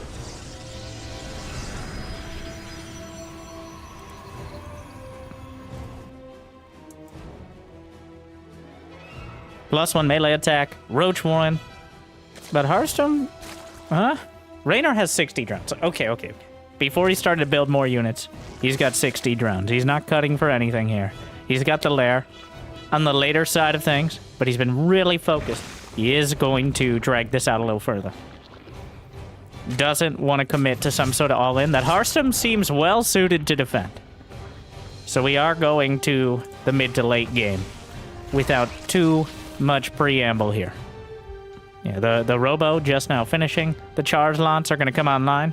Hearthstone has enough charge lots to be dangerous, to force a dramatic response, and here they are. But he's going to be taking a 4th base behind it. He's got the Templar archives. He's building more probes. We know, with the production tab, that this is not an all-in attack. But it's still surprisingly dangerous, because those Zealots with +1, they only take 2 hits to kill Zerglings, as opposed to the normal 3. But Hearthstone taking a tour of the bases. He finds his way into the main, and a stasis could potentially... Oh, gotta be careful. And the charge lots in the main. Still more stasises. The Zealots on hold position to make sure they don't get drawn into a terrible fight. And what should have been a half-hearted attempt at touring the base. And, wow. There and back again. A charge lot story. He gets in. A bunch of stasis. He only lost 4 Zealots for that. Doesn't kill too much, but definitely. And now Raynor has to kill his own Evo chambers that he was using to block against the charge lots. Raynor thought that was all in. That was enough charge lots that Raynor was pretty convinced shenanigans were afoot. But Hearthstone just takes a tour, slaps a few Zerglings, takes out a couple queens, and moves on. And Raynor bouncing back in the worker count. But in terms of the tempo of the game, in terms of the timing that Raynor would usually like to be aggressive, I think Hearthstone just kind of took his feet out from under him there. As the Baneling nest is severely delayed, Raynor didn't start Roach speed. Baneling speed obviously can't be started until a Baneling nest is done. The only saving grace is these Zerglings are in a surprisingly good position to... He's not going to cancel the base, right? Does Hearthstone have no warpins? This is doing a weird amount of damage. The Oracles are coming back. He warps in some Zealots. The army looking very dangerous here. The Zealots on the hatchery. He's just going to fight the Queens. 9 probes here. So, damage is being dealt. Raynor finds an opportunity with those Zerglings. He's trying to get the base. And does a lot of damage to it here. So, Raynor's counterattack will keep him going. Hearthstone was looking very dangerous, but killing 11 probes and essentially undercutting his attention during this Immortal Archon timing, Hearthstone has to back off now. Raynor strikes back. A surgical, well, not really surgical, but at least well-placed Zergling counterattack is enough to undercut Hearthstone's follow-up timing. Kind of doing the same thing that Hearthstone did to him just a couple minutes ago. Psystorm is now done. Both players teching up. Infestation Pit. A chiropractor's office of spines here. Spire on the way. Hive tech begins. Hearthstone has +3 ground weapons. He's building some defensive cannons, which kind of implied at this stage of the game, but you know. He's going to have one more opportunity before Hive Tech kicks in to potentially attack. If he doesn't take that, we're going to be dealing with Broodlords, with Vipers, Adrenal Gland Zerglings.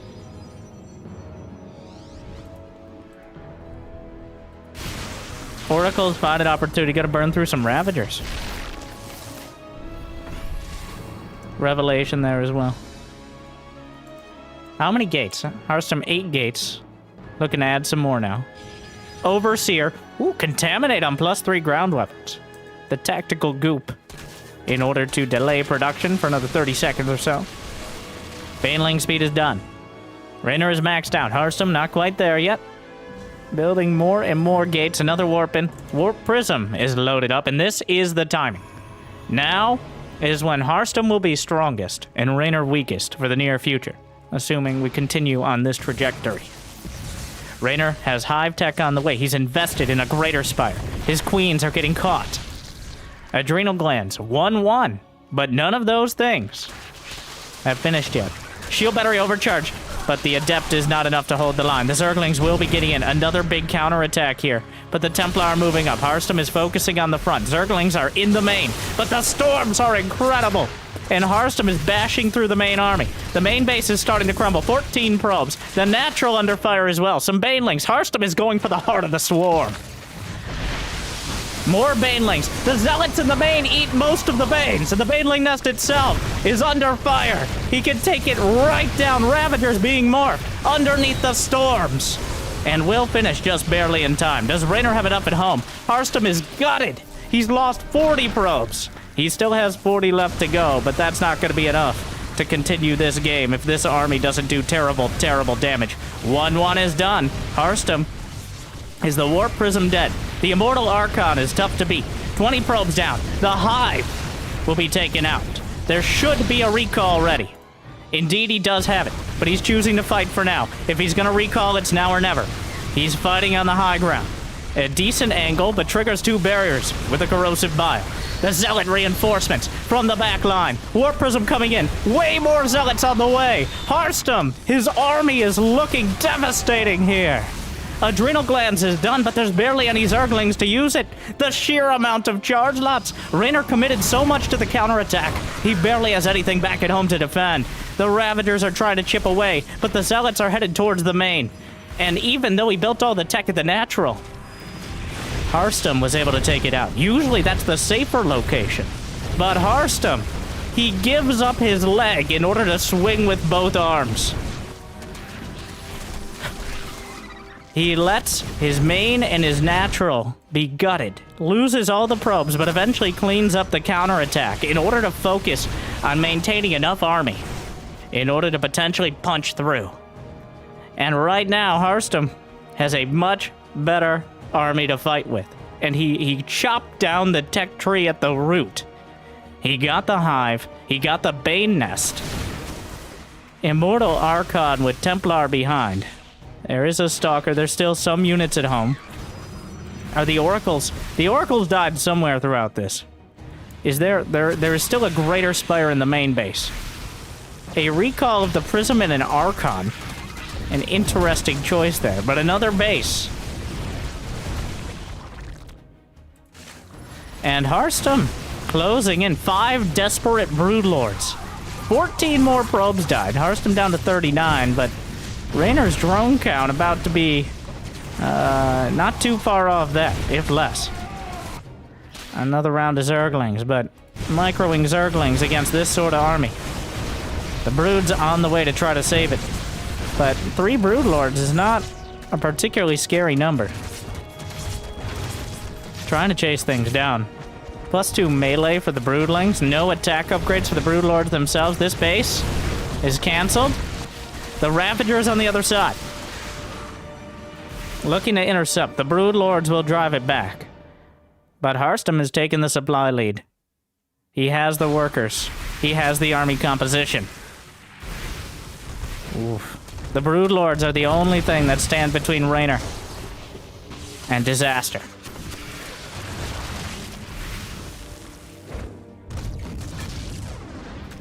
Blink is done, correct? Yes. Blink M +3.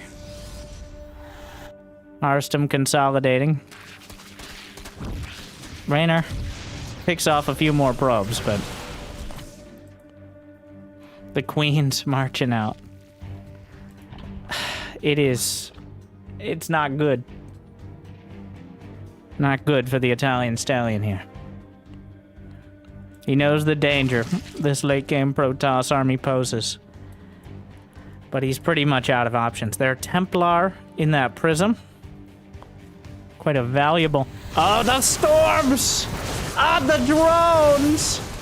Oh, well, honestly not... I think he's going to need to drop out of that. Losing 3 Templar would be kind of a big deal. Not sure what happened down here. But the supplies tell the story. Look at them! Roach Ravager. More broods on the way. Reynard has 45 drones. Harstom's about to remax. Harstom's made all the right calls here.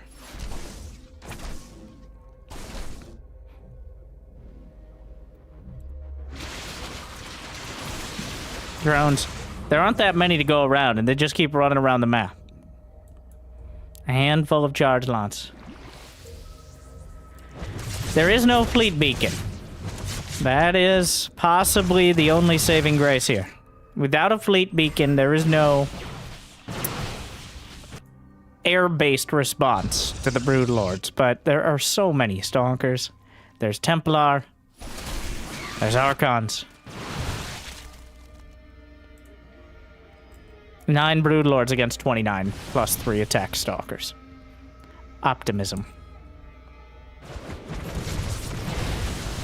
I mean, there are a few Queens underneath. What else can he do? Couple Infestors on the way. It doesn't even have a lair. Oh my god. That Warp Prism still has 2 Templar. The Zealots. 200 supply for Harstom. He starts a fleet beacon. There's nothing left to do but attack. There's no reason to wait and let Raynor try to sneak back into it now. Oh, the Templar Prism. Ooh, small victory.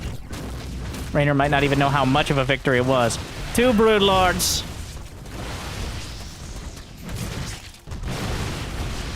The Infestor. The Fungal's painful, but another Brood. He just keeps targeting him. One shot, you can't transfuse it if it's dead before you get the opportunity. Feedbacks across the board. Harstom blinks back in. Corrosive Biles attempted. 10 probes died. I think a Baneling attack.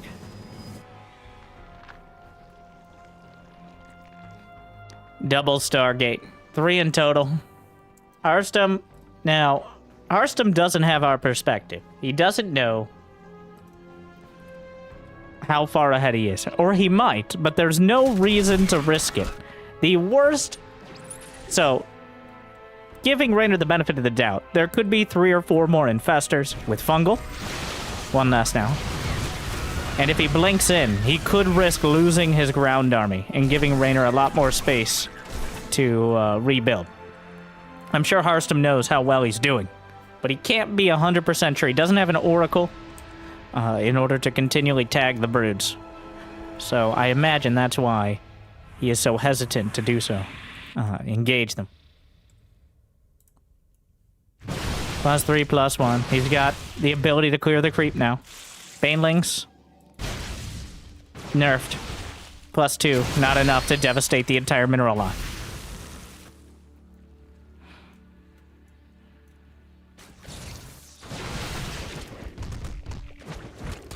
The Broodlings raining down.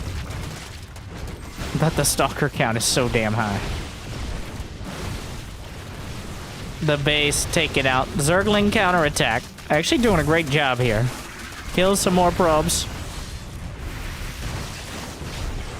Might get the Nexus, somewhat awkwardly. Looking for more. There's Archons in the main. Oh no. Going for the pylon here. Not quite finding the angle. But he's on top of the Brood Lords. Looks in. Targets down. Where are the rest of the Templar? There are a few more underneath. Looks like no more storms. Harstom! Harstom! Uh-oh. Oh, this is, he's lost 30 probes. Almost all the drones died. Raynor's back to the drone count he started with, so that's certainly not ideal. But that is, I think, a pretty decent demonstration of why he avoided such activities before. I think the lead that he's had will carry him through, but this is certainly a lot closer than we expected it to be. He lost the Greater Spire. What tech buildings are left? He has a Roach Morin and a Spawning Pool, which this is the 20-minute mark, not the 5-minute mark, so that is certainly not ideal. Those are changelings. But, Raynor, how many broods? 5 broodlords. Arstum has to rebuild a surprising amount of probes here.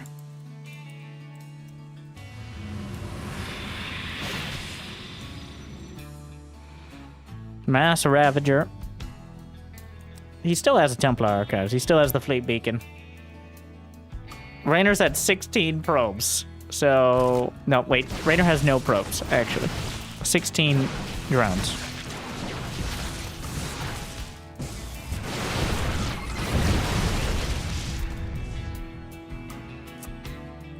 It's desperate.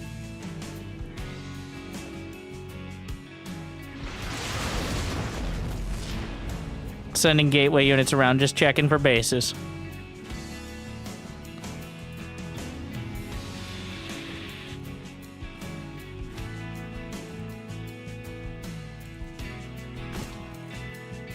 The Queen's underneath.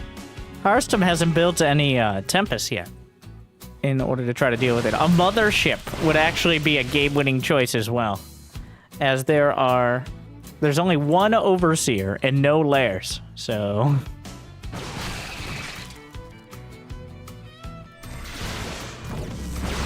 Gets another brood. The Ravagers. Here are the Templar. It's time. Picks off one. Counterattack still. Transfuses. Doesn't get a full volley on the broods. Big storms here. Broodlord's wandering maybe a bit forward. It looks like 6 more drones died. He's down to 9 drones. He's done it. It's not great. That's not the ideal late game number. Usually you want a few more than that. Queens are melting. Harstum. It's been an arduous process. Maybe a bit too arduous, but at the end of the day, Raynor is fighting against the storm. And coming up short. The Blink Stalkers. Another one. Down to 1 Broodlord. The base. The Ravagers. Another storm. Harstum pulls back. Okay, Harstum. Raynor. A pale shadow of what we once saw for his army. The Broodlord, still not dead. And while the Broodlord lives, the game will continue. 1 half-health Broodlord, like 6 Ravagers, and a Dream. All right, it's dead. A single carrier in production. Zergling counter. A completely undefended mineral line is actually... Wow, the Zerglings are going to kill a lot of probes. But there's just nothing left. He just doesn't have any units. His army is 5 Ravagers. GG! WP! Harstum, 3. And Raynor, just 1. Something of a masterclass in patient, arguably too patient Protoss. But Harstum takes it over Raynor, which will ruin brackets from here until the end of the tournament, I'm sure. I expected Harstum to put up some good games, but I did not expect that good. Raynor just couldn't make any progress past game 1. Harstum blocked him at every turn, and he turned it on him. That last game almost just like pulling teeth there, which is weird for Protoss to do because they don't have any teeth.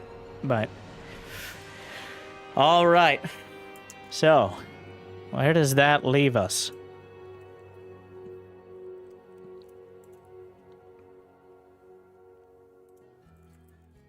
We're gonna bring up the brackets. We're gonna have to update them and see what we're jumping into next.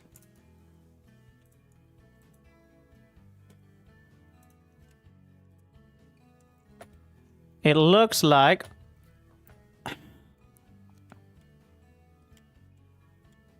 there's Hearthstone versus, well, okay, I can bring it up for the people. We got Hero Marine versus Hero, one of the most confusing matches to cast. Creator versus GuMiho, Lambo versus Shin, and Hearthstone versus Oliveira.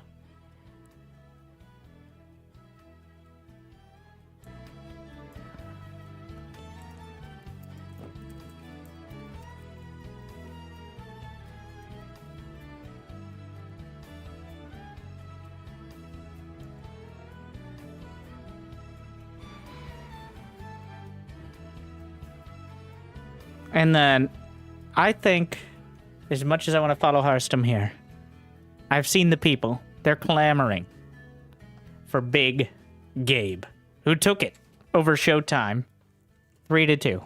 So,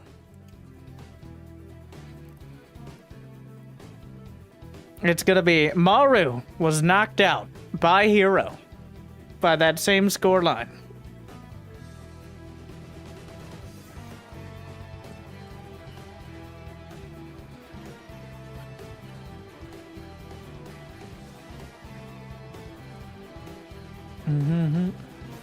I'm willing to take up the challenge of Hero versus Hero Marine, though. And indeed, as a caster, it is. Or we can just default to calling him Big Gabe. That also works.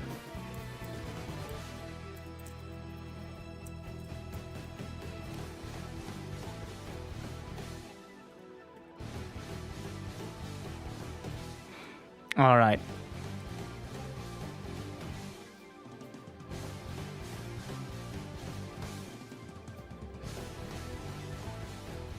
I'll be jumping into that. So we're going to have a quick break.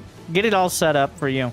But I'm excited to show off Big Gabe versus Hero TVP. A matchup I think they both have strong feelings of. So hopefully you've enjoyed. I've been Winter. If you haven't checked out the YouTubes before, Winter StarCraft, Twitch, Winter Gaming. And of course you can check all the matches you missed here on this channel and the ESL Archives YouTube. Thank you for watching. ESL SC2 Masters Winter 2023. And I'll see you on the other side with Hero versus Hero Marine. Thank you for watching.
Welcome back to the ESL SC2 Masters.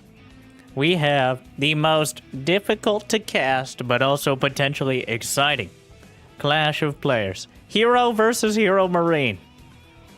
Coming up next. At least it's not Time versus Showtime anymore. But Hero able to take down Maru 3-2. And Hero Marine takes down Showtime 3-2 as well. So both of them winning Terran versus Protoss against comparable opponents. 3-2. Unfortunately, it does seem like Maru, Maru we are somewhat used to seeing at non-Korean events. Not really. The fact that he got to 3-2, though. I did not see those games. He wasn't able to cast them live. But Hero Marine versus Showtime has always been a back and forth battle as well. I have no idea what to expect for this one. Hero is one of the most exciting yet inconsistent players in all of the game. A big fan of the Select All Army hotkey, whereas Hero Marine, Big Gabe, known for his massive stature and stage presence, as well as just overwhelming amount of skill. It's going to take a few minutes. All right. Oh, I was leading right into it, but it does seem like we're going to go to everyone's favorite. Another quick commercial break. His Hero just has to set up. He got off the stage after beating Maru. Big day. Hero Marine has some strong thoughts on Terran versus Protoss. I'm sure many of you have watched his stream, and many of you know what those thoughts are. But that doesn't mean he's not capable of taking this series. I haven't seen any of Big Gabe. He fought his way through the open bracket, which is not an easy thing to do. A lot of the brackets were very tough. And this is his chance to survive. Honestly, I think he has a better chance against Hero than he would have against Maru. But already a few upsets. Okay, we're going to go through it real quick before we take that quick break that we're looking forward to. But Creator, 3-2 against Gelazur. But GuMiho, 3-1 against Bunny, setting up Creator versus GuMiho. Lambo, 3-1 against Cyan. And then Shin, the artist formerly known as Ragnarok.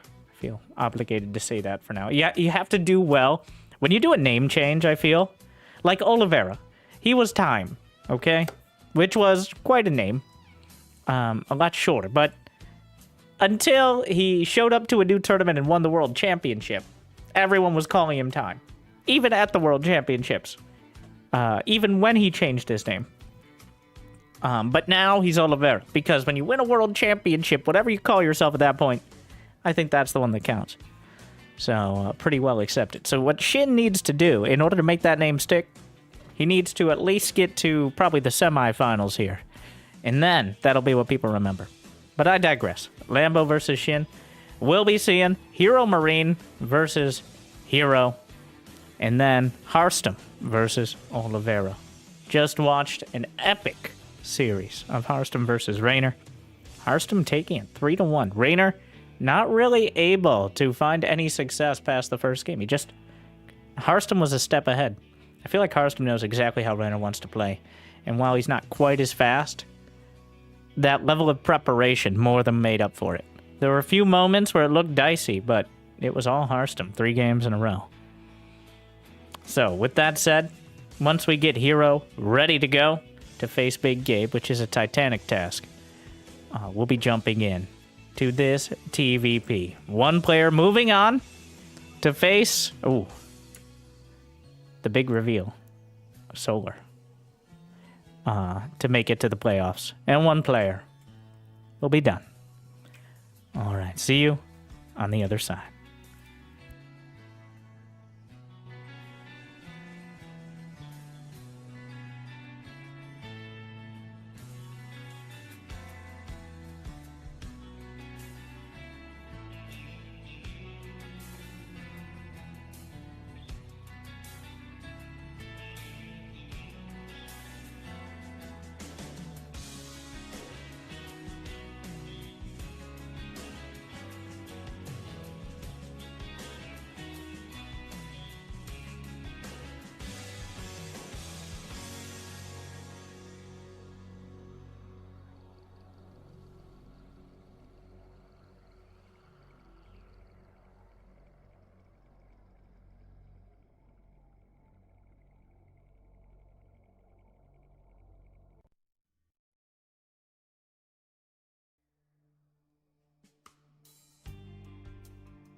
Welcome back to the ESL SC2 Masters.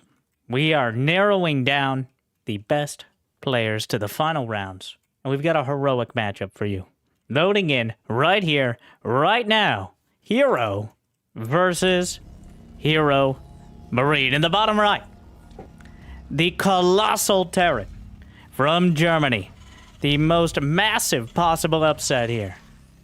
It is Big Gabe, occasionally known as Hero Marine. On the other side, the most dramatic and sometimes the #1 Pro Tour player in the world from Korea. It's Hero.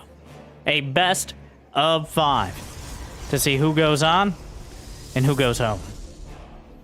The winner of this will move on to face Solar for potentially a spot in the final rounds. And of course, the loser is knocked out. I have no predictions here. Hero just beat Maru. Hero Marine beat Showtime. Both of them just came off a close-fought Terran versus Pro Tour's battle. And I think they have distinctly different styles. Hero sometimes looks like the most decisive, most game-endingly powerful sort of blink stalker, 2-base all-in player. Hero Marine can play late game with the best of them, but I put him as more of a macro Terran overall. That doesn't mean we won't see any early Cyclone builds, Widowmine drops, everything in between. I doubt we're going to see some of that mech play that GuMiho has broken out a couple times so far. But Hero Marine, he was forged by, and puns somewhat intended, forged by the European Grandmaster ladder. Now, I am a little bit, I'll admit to it, I think we can all be jealous of Big Gabe for so many reasons. Impossible to list the titanic number, but at the same time, he regularly streams top 5 Grandmaster while commentating in his second language. I only speak 2 languages, English and American. And I don't play StarCraft nearly as well or with as much commentary. So, am I intimidated by him? I refuse to answer that question. So, with that said, I expect a very middle-of-the-road style. I feel like a lot of players, like Hearthstone we just saw, as a streamer, as a commentator, ends up playing these later game macro styles as they're the most consistent. They're the most likely to be able to find success over time. And speaking of success, the Hellion can't take another hit from the Adepts. Hero, no, okay. Thought the shade would actually get in. Enough meta talk. Enough talking about the excitement that is Big Gabe. And let's actually commentate the game here. Stargate first. Oracle on the way across.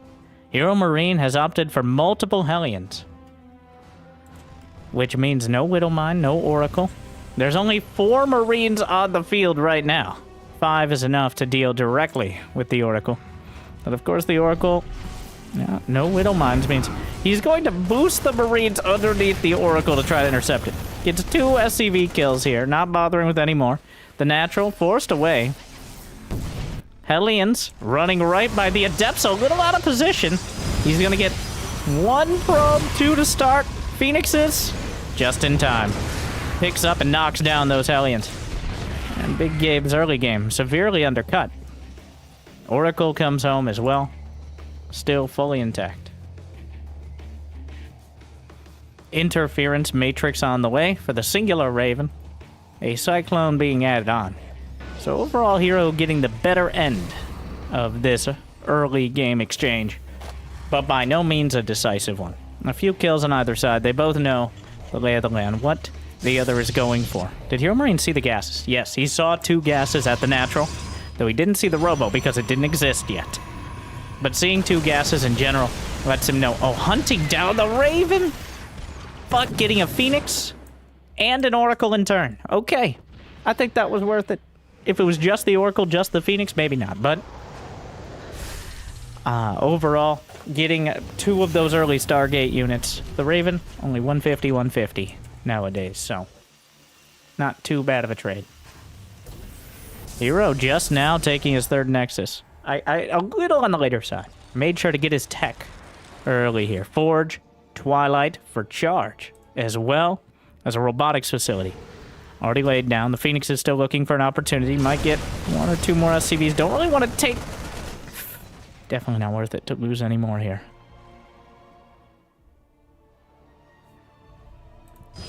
Templar Archives on the way. Rushing. The Storm has made a dramatic resurgence over the last... essentially since the balance patch. I think partially with a lot of Terrans going for the Cyclones. They delay their tech a little bit more. Their bio a little bit more. That means Ghost's not going to come out as quickly. The Storm has a lot of potential. And Archons, of course, are amazing. If you can use them. But that all comes down to not dealing with the Ghosts quite as early on. But instead, more Cyclone-based pushes like we see here. Will Hero Marine have... No, he's juggling... Wow, that's actually surprisingly effective. And those Cyclones get a bonus damage versus mechanical, which those Phoenixes technically classified as. Hero has a Warp Prism headed towards the other side. Things are going to get weird. Ideally, he snipes the Raven, but Hero Marine protecting it. A single medevac is sent out. Kind of conspicuous here. Double drop. Warp Prism comes in as 2 medevacs go out. Those medevacs probably going to want to turn around here. He's sending him out to reinforce. More Zealots are going to be warped in. Charge is done. Combat Shield is completed as well. Stim, 2, 1. He gets it!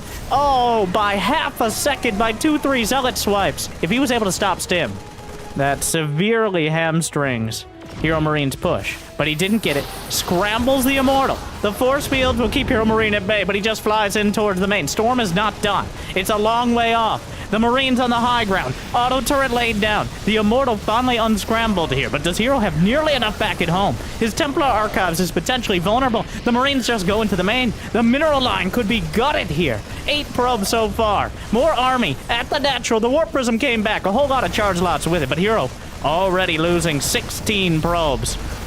Those medevacs could potentially escape as well. The Phoenixes were taken out, but he's still just gonna fight. The Archon helping out. Takes out 1 medevac, but it's not the one with the units in it. Has to come back to the natural. Gonna be chased down by the Prism, but it's just not fast enough. Scans to spot for it. Feedback almost enough, but not quite gonna take out the medevac. The Archon's juggling. Warp Prism saved by the battery. Another medevac down, but the damage was dealt. 18 probes killed. He got all the Phoenixes. He got the sentries. He's severely slowed down the economy. And he knows exactly what Hero is doing. Big Gabe off to a roaring start in Game 1. But he does have to survive the counterattack. The Widow Mines going to help significantly with that. He doesn't have an armor. He does have a 3rd command center. Drop into the main charge lots. Stalkers hunted down, stalked in turn. The Marines stutter stepping back, gunning down the Zealots. It's just not enough here. Meanwhile, the Warp Prism barely survived throughout all this. The Orbital Command! Oh no, he's gonna lose the Orbital, but Hero? Oh my god, somehow the Prism lives. Very rare for Hero. But another drop, and a drop in the main. It's drop o'clock right now. Auto turret at the back got some kills. Hero gonna come in again. He's trying to dodge the Widow Mines to mild success here with the Warp Prism. The boys are pulled, and Hero Marine is putting it all on the line to deal with it. Those Widow Mines need to be dodged. He's not going to. The Immortal taking a lot of damage. He's warping it at point blank range, and it's going to be successful. 15 SCVs down, but there's still Marines and a medevac. He's going to take out the 3rd Nexus. Hero Marine has enough production and enough economy left over. And without the Warp Prism, Hero doesn't have any other options. Big Gabe doing the damage and holding it home. It was dicey. It was precarious. But now he's stabilized. And when the smoke clears, Hero Marine clearly has an advantage. That's understating it. 107 to 63 supply. 2 bases to 2, but Mules. The worker count is in favor of Big Gabe as well. Widowmine drop headed out.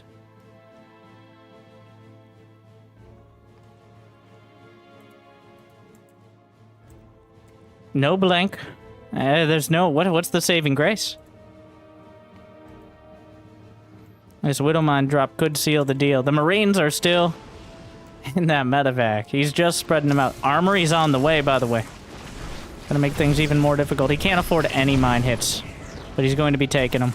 Another one at the natural. This one's gonna hurt. Oh my god. Even the mining time. But Hero Marine, with it, gets a full scout as well. The juggling.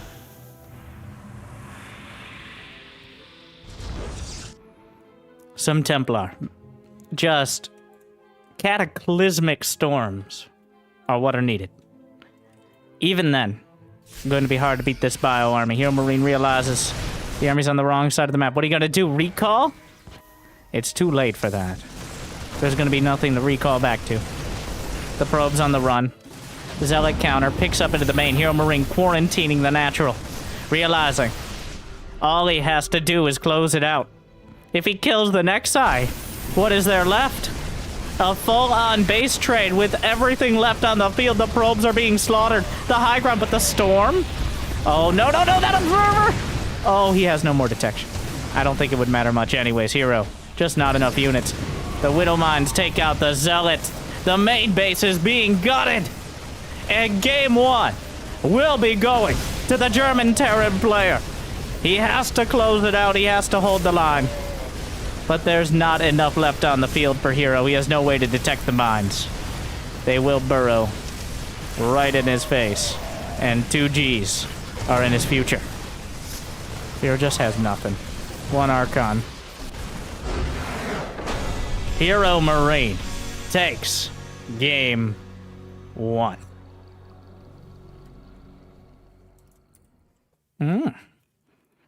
He held his ground. Hero again trying for that kind of YOLO toss style. Trying to catch you off guard, make you make a mistake. But Hero Marine kind of quarantined the damage. He was willing to lose some at home to do more damage on the other side. And Hero unable to manage both sides of it simultaneously. The efficiency of medevacs and Marines is hard to match, especially without the splash damage. And he didn't have the stim finishing by that much. That much, even. I think that was a big part of it. If he was able to cancel it, which is not something you can rely on, but if he was able to cancel it, makes it a lot harder to do that sort of deadly damage and run into the main.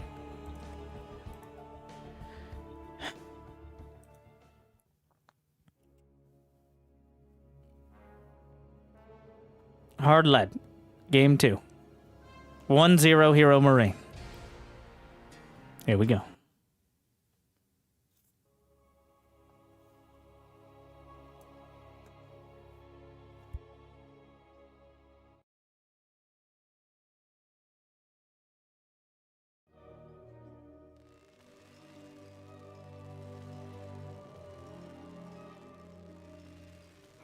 In the bottom right. In the red. With a command performance in game 1. The German Terran. It's a big game. On the top left. Not quite able to manage the chaos and come out on top. It's Hero. He may have beaten Maru, but Hero Marine is something different. What is this?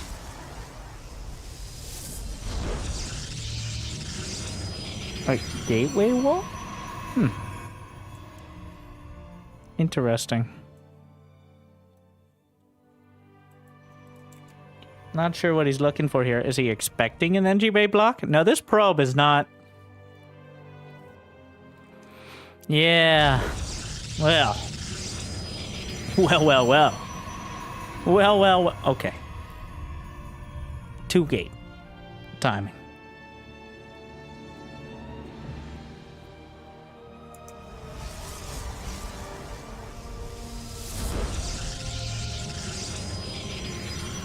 Will Hero Marine scout it? No scout at all so far. He's got the 2 gas, which is a good sign.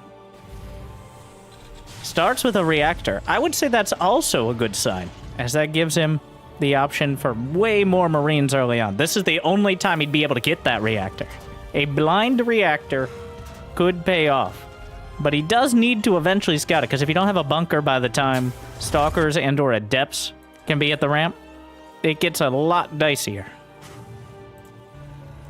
We'll see. Factory on the way. Zealot first, Cybercore finishing.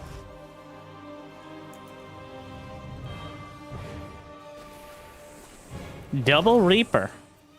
Huh. This has been the new flavor of Terran versus Protoss, that heavy tech play early on. Double Reaper has a lot of potential, but it does cut into your gas. I don't think this command center will be finishing. Hellion on the way. That Stalker showing up is going to be incredibly suspicious. I think he just cancels it. Yeah. All right. Reapers show up. SCV coming down. No. It ain't happening. Okay. All right. Well, I'm not locked in here with you. Dancing around on the depot. Adept is coming in. Things are escalating. Does he shut the door in his face? He's not shutting the door. He's letting. In fact, he opens up the other side. He wants to keep the base alive. And the Reapers, he might be able to kill one of the Adepts. Targets it down. And Hero will commit to forcing the cancel. Okay.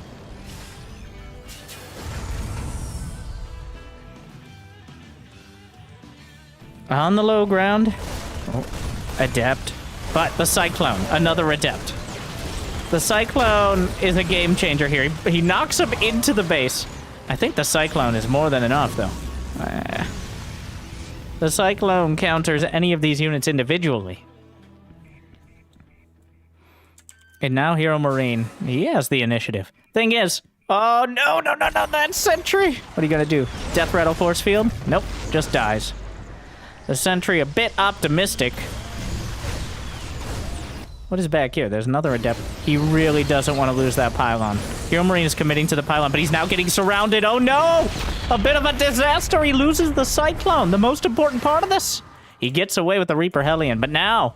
Oh, the siege tank on the way, but Hero Marine may have bitten off more than he can chew. He really wanted that pylon, but it's gonna cost him. The siege tank just started. Cloak Banshee is supply blocked. The command center's finishing. He's holding the line here. But... 2 Stalkers back at home. The expansion is quite late, which is the only saving grace.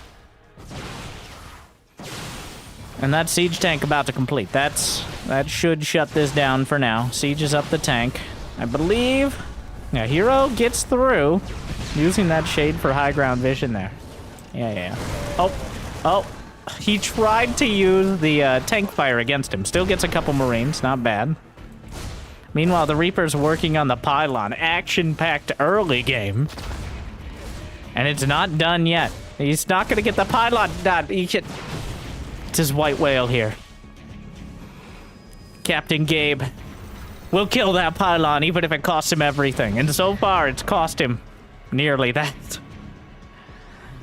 You can attribute the majority of his losses to trying to kill that pylon so far. If he was able to keep the first Cyclone alive...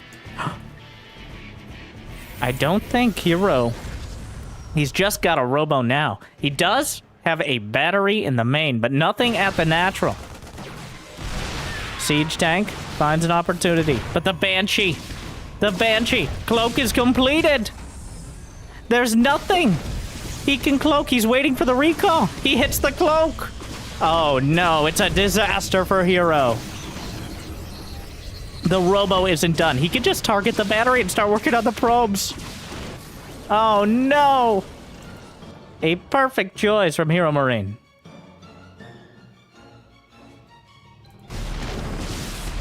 He's building them. Oh, God. Not like this. This is it. This is almost game-ending damage by a single Banshee in current year. And another Banshee. After all this, he finally gets the pylon.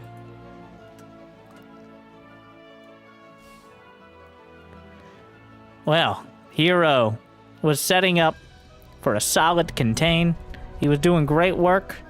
But Hero Marine, a single cloak Banshee, has undercut all of it. And he's just fighting. And guess what? There are tanks here now.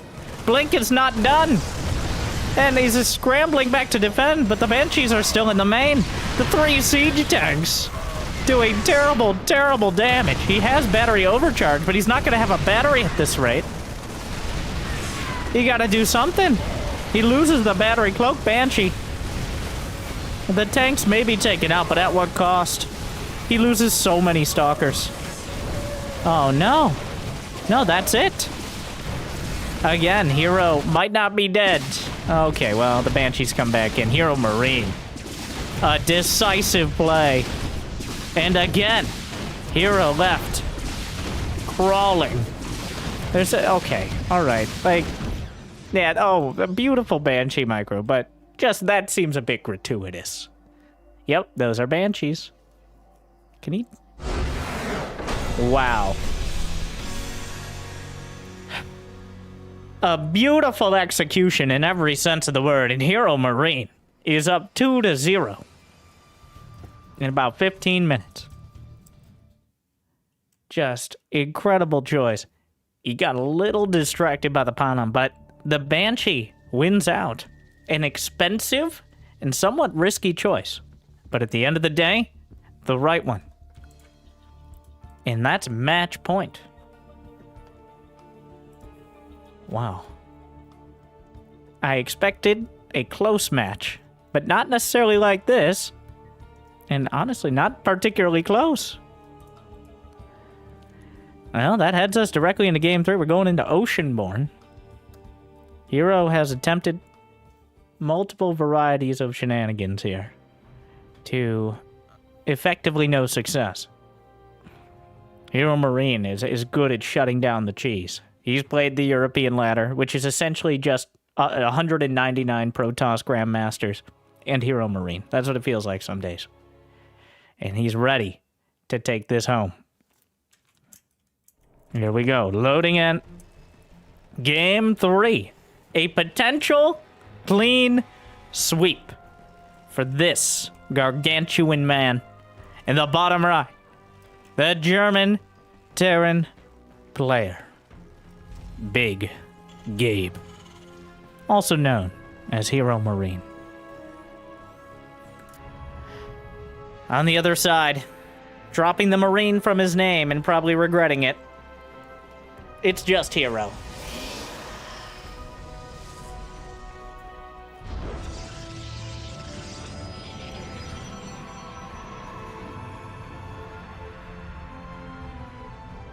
I don't know.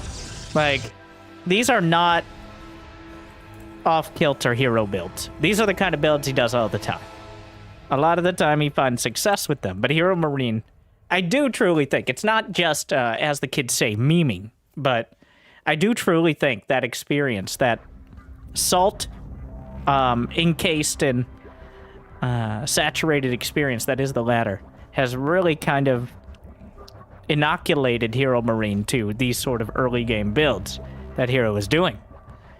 They're meant to throw the Terran off and lead into a solid mid-game for the Protoss, but Hero Marine just comes back swinging. And Hero just didn't have, like, he didn't have it. He saw the Tech Lab starport. He just didn't believe he would go Cloak Banshee. Either he didn't believe it or didn't really register it.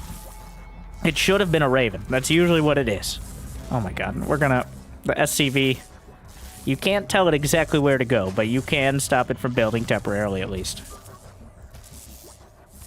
Alright. Which very technically could be used to manipulate which side of the depot you're on.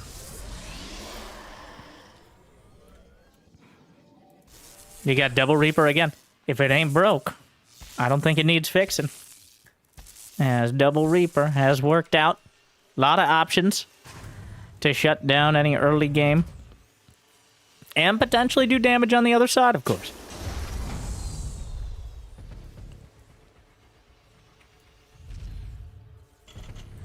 Command center on the way. Twilight is the choice for Hero. Falling back to likely the Blink.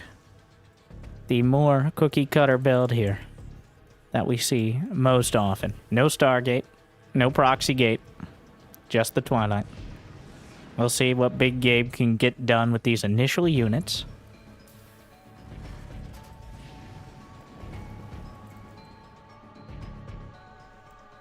Four Reapers and 2 Hellions. This is an older TVT build turned to TVP. The Adept Shades buy Does he cancel? He canceled the shade. Very important. 1 adept would not be enough. 2 adepts won't be enough against the reinforcements on their way out here. Hero Marine is baiting him. But can he do it masterfully enough? He lets it go, but 2 more Reapers show up. The Hellion knocked out of the air by the grenade itself, but triple adept is enough. Okay, this is going sideways here. Yeah. Great grenade saves the last 2 Reapers, but a bit of an overcommitment. Didn't expect that 3rd adept to join the fray. There's actually nothing to stop the I take it there's a Stalker to stop the Reapers back at home. It's gonna be Blink and Robo. The adepts, unchallenged. 2 Marines, not enough to really make much of a difference here. Target's down 1. On top of the other. There's a Cyclone on the way, but the adepts have the run of the place. A full scout, so Hero, a strong start so far. There's 2 Marines. I don't know if those Marines are supposed to be here, but he dropped a mule, and now Hero's trying to target it. Citizen's arrest. Cyclone's here. Gets 1 more SCV. So Hero's not out of it yet.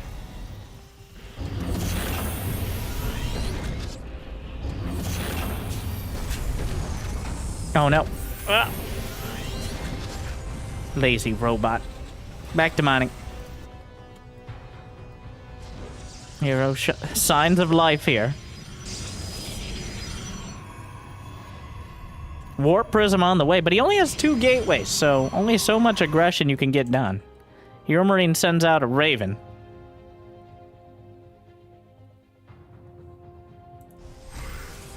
Already blinking out. Shield Battery looks like it'll be a split second too late if Hero Marine sends in the Raven immediately. Templar Archives before 3rd. Oh, he doesn't send in the Raven. That means the Shield Battery will be done, severely limiting the options for the auto turret. He might slap it down anyways. Heads towards the main. But does Hero Marine have anything there? He does have a siege tank ready. He hasn't committed it. Well, you know, he really should have sieged it up, though. The siege tank, no reaction. And now Hero. Oh, without that tank. The auto turret finds a couple kills. I think he wanted to make sure it was the right spot, but he just didn't react quite in time. The Cyclone helping out a lot in doing the damage to those Stalkers, but already losing 9 SCVs. The supply depot won't supply block him, partially because of those 9 SCVs. But now, feeling a lot more comfortable taking a 3rd Hero. Up a dozen workers. The observer's over everything. I don't know if Hero Marine will commit a scan to take it out. The Raven did survive.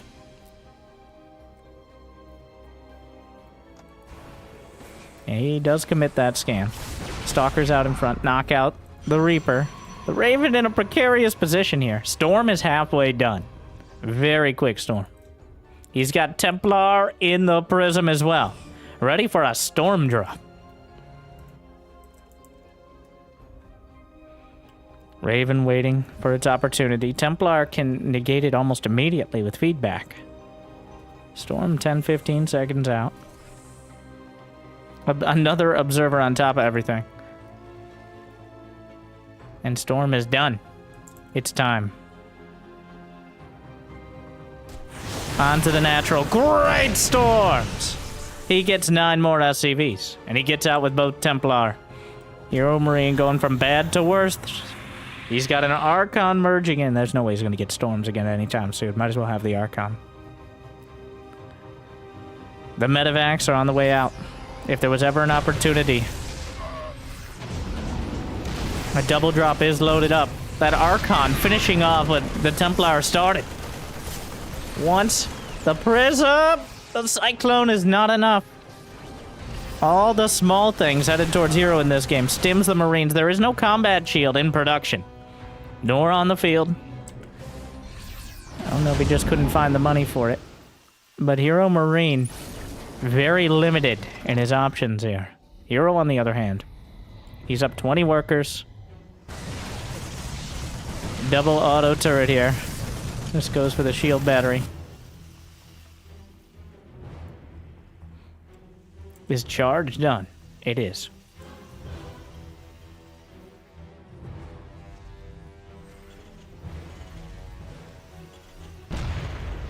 A couple siege tanks are good, but there's Templar. What are they even gonna storm? The Marines just evaporate, sliced up immediately. Siege tanks, one unsieged. Immortals, GG. Hero strikes back. A straight up the middle blink build, but more than enough. We got a series on our hands. Game 3 down, 2-1 Hero Marine. A bit off kilter with that early Reaper Hellion. I think he really wanted to just get the critical damage done early, take advantage of Hero being maybe a little out of position. But Hero made a third Adept, which Hero Marine was not ready for. A lot of mind games in these early exchanges, because if you go for 3 Adepts, it looks like a Stargate build. That's what you're expecting at that stage. You could go blink behind it. Going for 3 Adepts early is quite a commitment in delaying your Stalkers. But I think caught a bit off guard by the blink. And after that, obviously, we're seeing if the players need a break. I don't know. It hasn't been a long series so far. Every game under 10 minutes. Here says he's okay. I'm not surprised. See about Big Gabe. No breaks, says Hero Marine. No breaks for anyone. No breaks on this train. As we're crashing into game 4.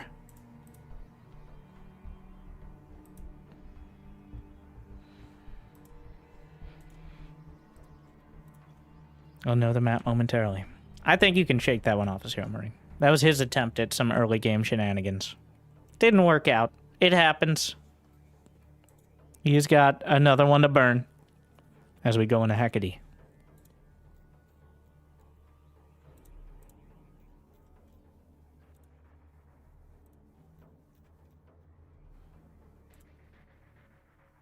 Loading it up. We'll see if we make it past the 10-minute mark any of these games. They've been quite decisive.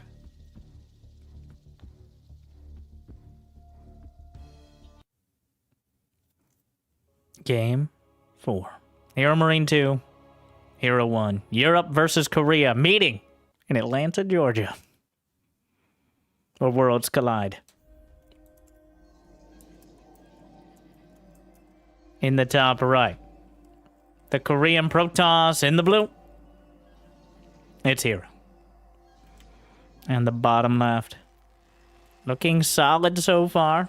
A bit shaky in the last game. But overall, match point for Big Gabe. Hero Marine.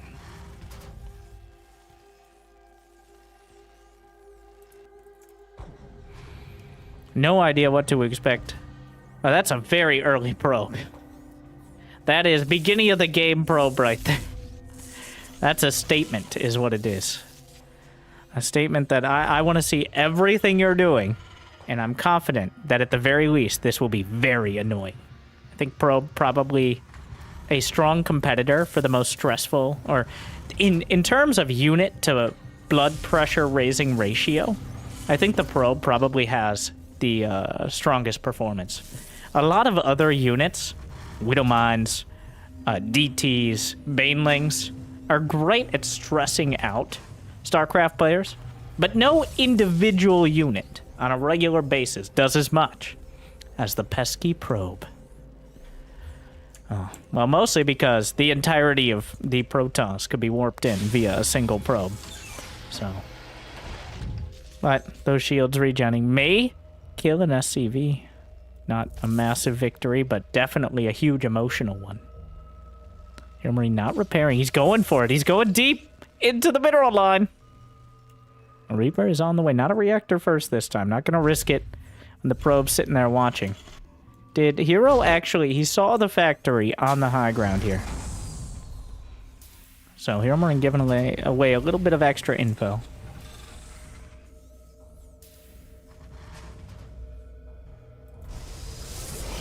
Adept chronoed out. Expansion. Hero Marine does have the double gas. As everyone, including Hero, has noticed. Reaper. The Reaper wall will force it down the center here. Adept should be done momentarily. Gets a probe. Makes up for the annoyance earlier. But definitely don't want to lose the Reaper this early on. Do whatever you can. Did he see the Stargate? No. Reaper was forced to... Oh, he comes back around. Past the Adept. It might... Well, now he sees the Stargate. Might as well go for probes. Anything you can do. No, awkward there. Didn't actually get the grenade on it. Back to the natural. The Reaper is up there with the probe in terms of blood pressure inducing units, but... Definitely quite high. Still doesn't quite equal the probe, I don't think, but... Competitive. Barely. Reaper heals enough. Ursadak. Oh, wait. Cyclone. Ursadak moves aside. Hanging out on the bridge. Dangerous place for it to be. If either of those players get distracted.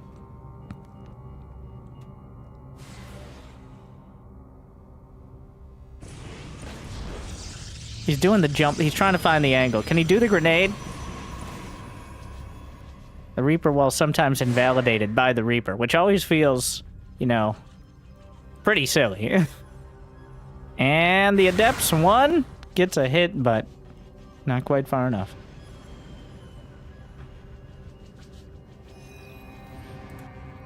Oracle is the choice. No Phoenixes this time.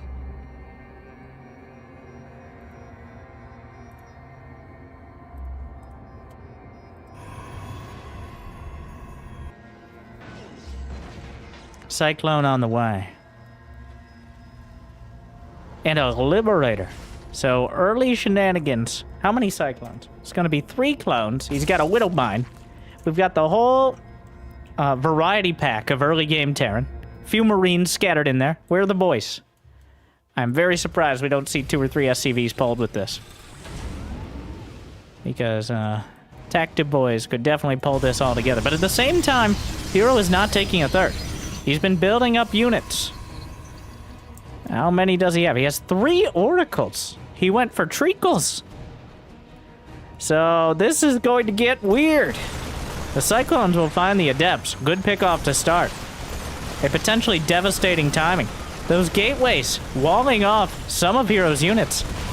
Though loses one of the Cyclones. The Oracles are on the other side of the map. Hero looking for something of a base trade here, potentially. Shield Battery Overcharge could help out.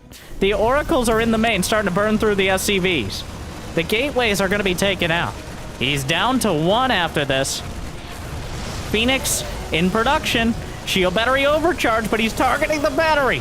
Down goes the Liberator, trying to drag the mine in. The mine actually finishes. Targeting, hits the back line. Another Cyclone. SCV's dying. He's just burning through whatever he can. A shield... 19 probes, 7 SCVs, but the Oracles are going to find more. They got a little distracted by some of the depots, but there's nothing back at home for Big Gabe. The Oracles are nearly out of energy, though. And that means, at the end of the day, when the smoke clears, the numbers are tallied, well, an Oracle's still going to work here. 16 SCVs down. The Oracles are completely out of energy. 17 SCVs to 21 probes.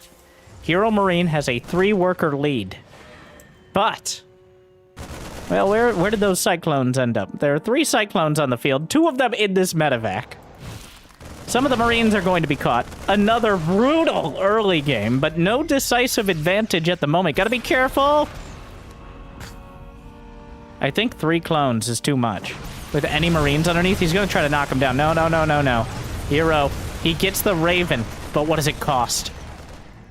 Not really that much. Actually, it wasn't too bad. The Oracles have built up enough energy for a short burn. It tossed 25 to light him up, and then burns through a little more than 1 energy a second. So, the Adept did the main, spots some of the units. The tank, no third base yet. Oracles actually goes straight onto the clones. Burns through the clones. And the Widowmine trying to move in, but the tank, he could lift it. Not gonna bother. Loses a lot of HP on the Phoenix. Loses 2 Oracles. There's no energy left. Hero Marine starting to consolidate his forces. He's got Stim, he's got Combat Shield, he's got +1 on the way. Hero is gambling on a robotics bay. while going Phoenix, which might be his best bet, just directly trying to counter everything on the ground and denying the air. As right now, his economy is lackluster. Immortal drop, looking for combat shield. Doesn't know for sure it's combat shield. Oh, you can't lose the Immortal, and he doesn't get the tech lab. No! It's a disaster for Hero, losing that much HP on the Immortal. He's still trying to get the damage done. There's another tech lab upgrading. You cannot lose that Immortal. You cannot lose that Immortal. Hero. Hero. I don't think the SCVs are going to repair that Immortal for you. Meanwhile, a medevac sent out. Intercepted, though, dropping out the Marines, but most of them stuck inside, and the other two taken out. Hero Marine, a bit of a misstep there. Sending out a single medevac.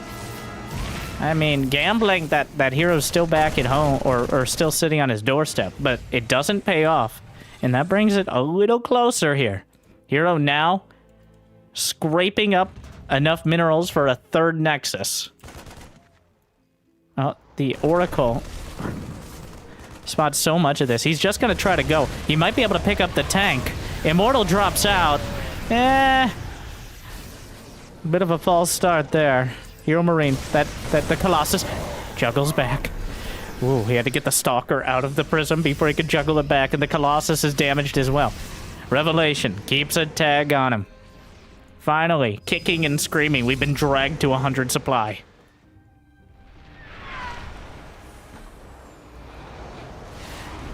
Vikings, well, Viking taken out by the Phoenixes.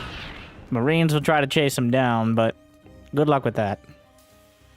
Hero still holding on here. Hero Marine's momentum has been stalled somewhat. And now that Hero has a third base he's working with, it's starting to trend towards him a little more. I would say Hero Marine still has the army to beat. But if he's not able to move out in the next minute or two, that's when things get a lot dicier. The Colossi can juggle away from the Marauders. There is no reliable anti-air besides the Marines. The Vikings can be zoned out by the Phoenixes.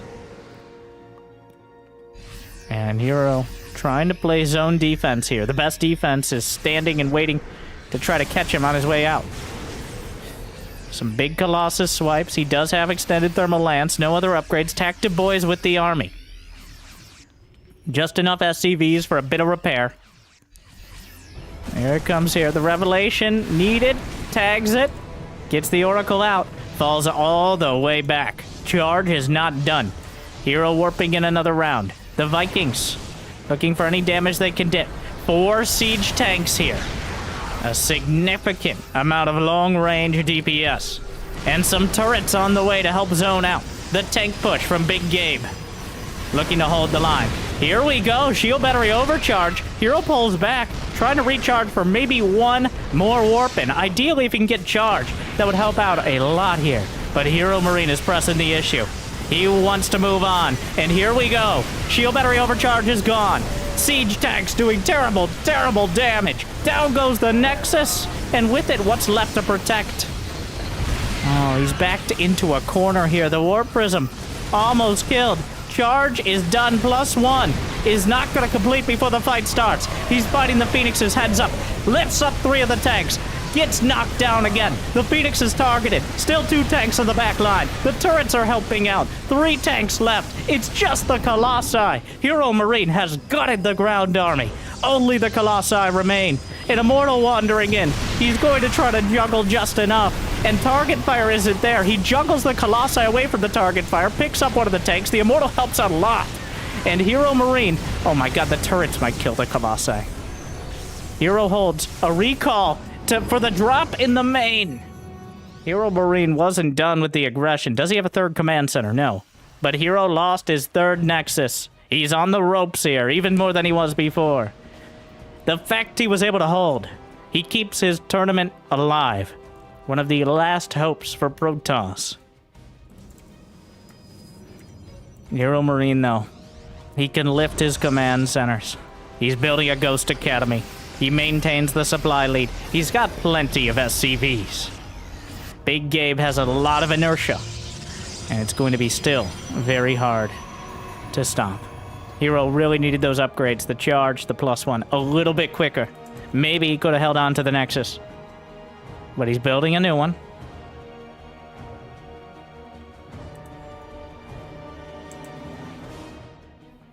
Phoenix count reset.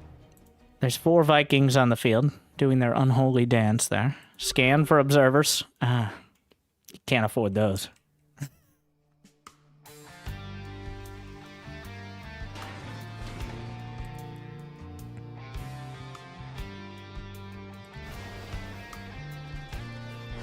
Things slow down, as neither player really has the economy to rebuild quickly. That is a lot of Marauders. There's enough Vikings to potentially cut through the Phoenixes. Maybe a Disruptor or 2. How many Immortals underneath? Just 1. Here comes Hero Marine, looking to claim his spot. I don't know if Hero has enough to stop him. Again, the upgrade's not quite done. +2 ground weapons. He's looking for that Immortal. He's gonna have the shield battery. The boys have arrived! And a lot of them will be burnt to a crisp, but Force Field zones out the rest. A bit of a false start there. The best case scenario for Hero. He's waiting until that +2 ground. The boys are stuck in front here. The Vikings knocking down a Phoenix. There's no shield battery in range. Caught between a rock and a hard place is most of the ground army, but the siege tank's still battering from the back line. 22 SCVs down, but Hero still has most of his army intact. The Zealots are cutting off the few reinforcements that are trickling across. Pulling the boys feels like a bit of a rash move. Probably not realizing exactly how poor Hero's economy was. But here we go. Shield battery overcharge.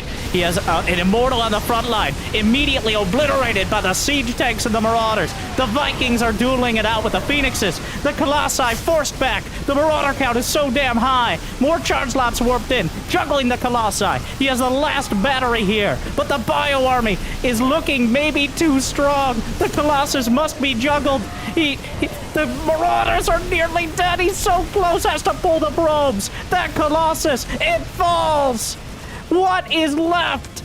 The Zealots are cutting through what's left on the army. There's still enough bio units to potentially work through it. Feedback, Archon merged in.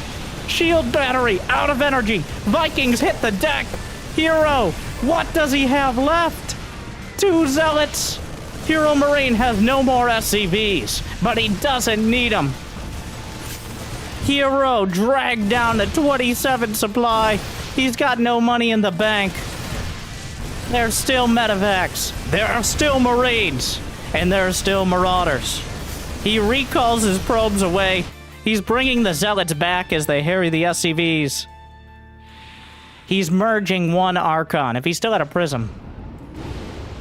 But Hero, it's not enough.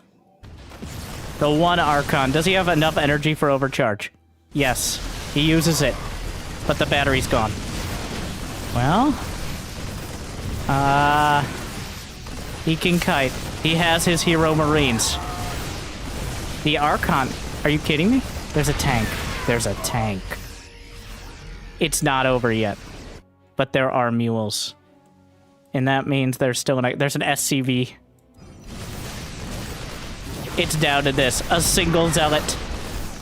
He's killing those Marines. He needs to get in close distance on the tank.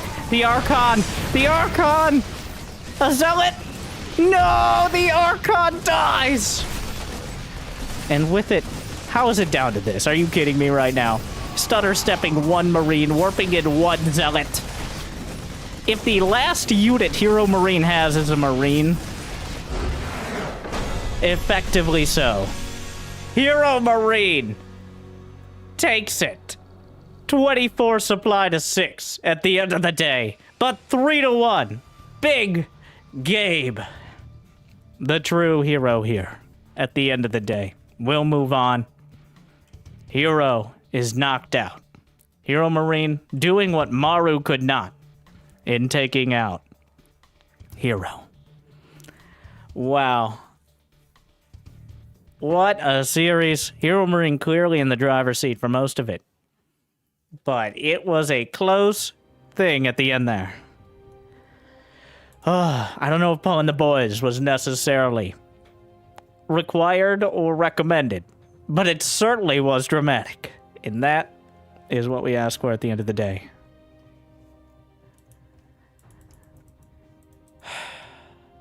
Where does that leave us? We're going to jump over, take a look at the brackets.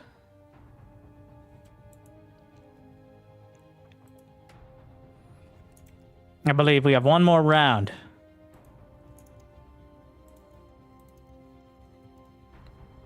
Was that our last match over there?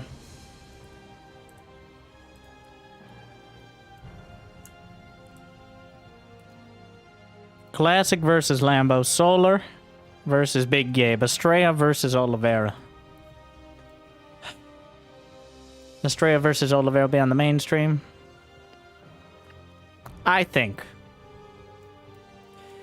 That's a tall order for Big Gabe.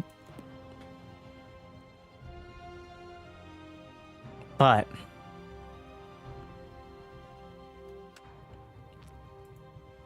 we must follow his story.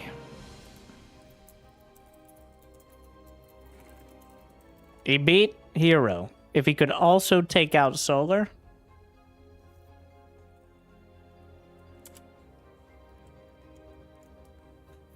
I think that's what we'll go for.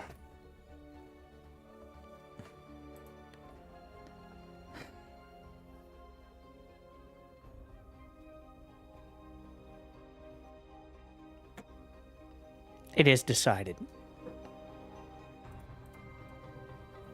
The next match, and my final match. Thank you to ESL for having me as the host for your B stream at this DreamHack Atlanta ESL SC2 Masters Winter 2023 Finals. If you enjoy my commentary or tolerate it more than most, it'd be awesome to check out YouTube, Winter StarCraft, Twitch, Winter Gaming, though that's more for just complaining about how poor I am at StarCraft in general. But thank you for watching. I hope you've enjoyed. We're going to what is likely our last break before the last round of the knockout bracket. We're going to follow Big Gabe against the GSL champion. It's Solar. TVZ after this. Thank you for watching.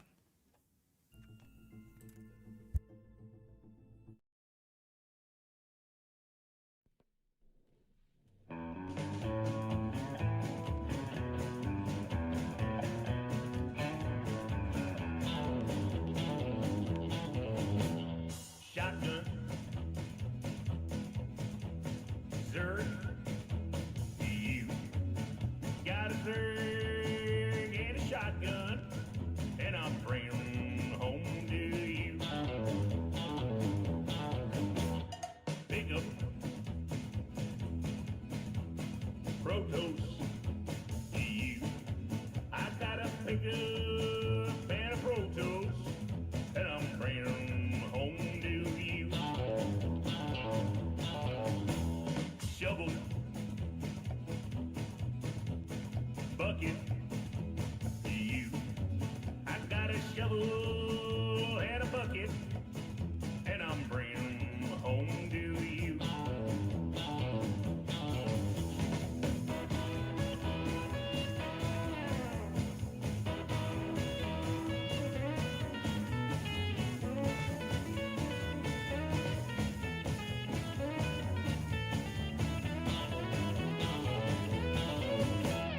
Boots,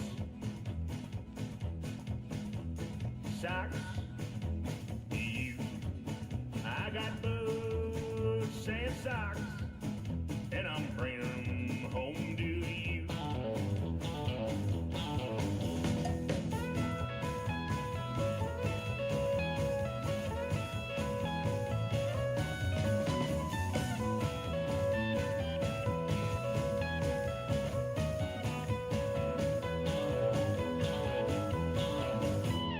Protos, pickup, shovel, bucket, boots, socks, salsa, chips, whiskey, Coke, candy, flour, headstone, grave. I got a dirk and a shotgun, and I'm bringing 'em home to you.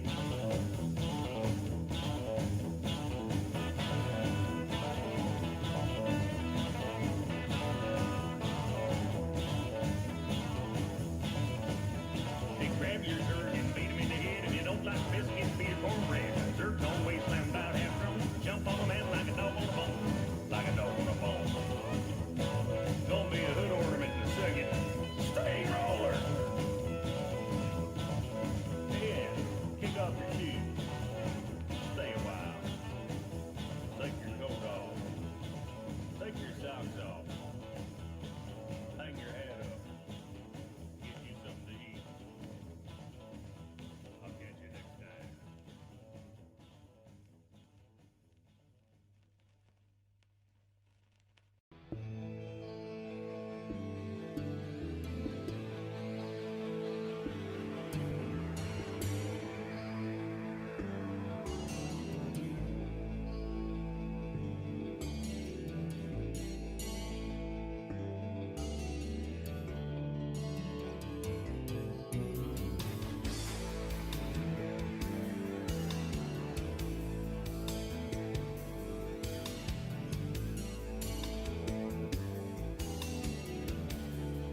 Welcome back to the ESL SC2 Masters. Winter.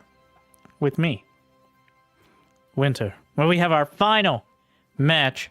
Our final round to determine who will make it to the playoffs. The top 8. And who will be the last ones knocked out before. We've narrowed it down to just a few more players. And I think they're actually ready. I'm not going to have to do too much of an intro here.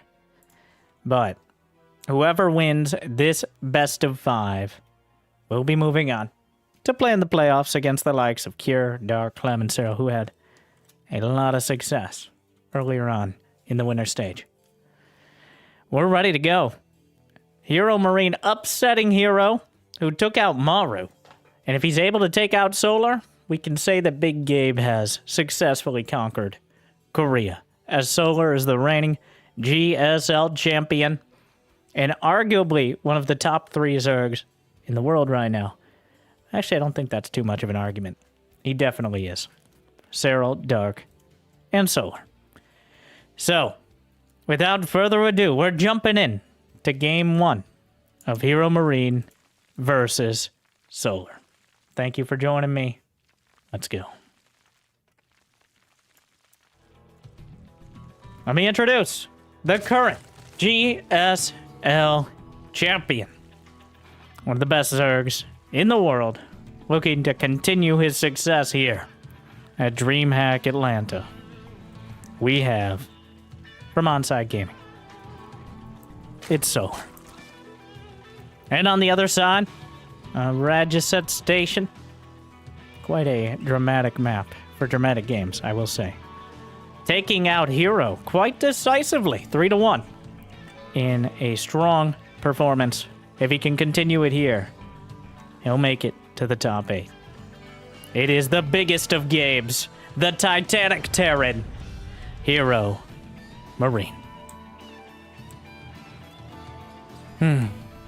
Well, this is a tall order. I think an even taller order than Hero was. As TVP is something that Big Gabe knows well. Being a European player, the European ladder. TVZ, on the other hand, is limited to playing against Cyril, and then Raynor if he actually feels like playing Zerg on the ladder. That's not entirely true, but it's not particularly far off either. As Hero Marine has had plenty of epic Terran versus Zergs in the past. But Solar right now is at the peak of his game. I've never seen him playing better than he has in the last few months. So I'm going to have to give Solar the edge here.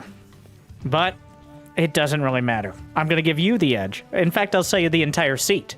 But you're only going to need that edge. We got there. You got the joke. But this match, no joke. We're going to play very, very macro, though. It's Rajaset Station. You got 3 bases all tucked in. The pocket base with a couple little minerals there that take a couple trips to mine. Terran players can just float over. Everyone else has to do it the old-fashioned way. But it's very unlikely we will see anything particularly aggressive until at least 3 bases are online. I'm actually a little surprised this made it through the veto process in this matchup. I guess there are worse maps to play on. We'll have to see as the series goes on. It is a best of 5, so you only get so many vetoes. It is one of the few maps you can actually go mutas on without really worrying too much about getting cut off early. And Solar is getting a lair before the 3-minute mark. Which he may very well be underscoring that point. 2 gases. Nidus is also very much...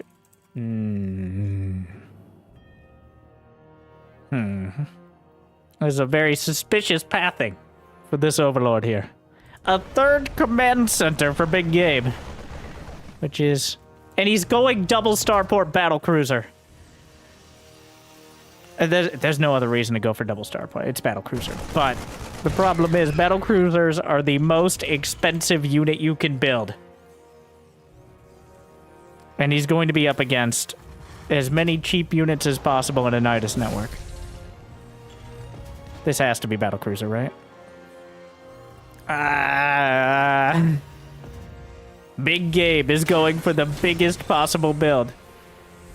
He's not building a fusion core. Hyperflight! Hypershees. Now that is something. The problem is, even if he does go for the Hypershees, the Nidus is nearly done already. The Banshee won't be.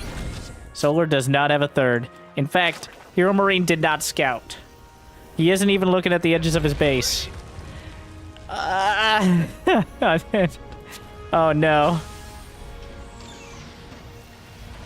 Well, he's gonna see it now, but it's a bit late. Oh no, it's already too late. The queens are popping out. There's not gonna be cloak. This is a tall order and then some, and Big Gabe is a tall guy. But even if the Banshees come out, there is no cloak. So the queens can hit them.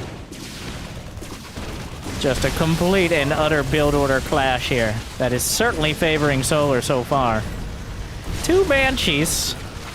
Definitely more than expected this early. 4 Banshees is enough to fight these queens. Cyclone comes out. And now the Cyclone is dead.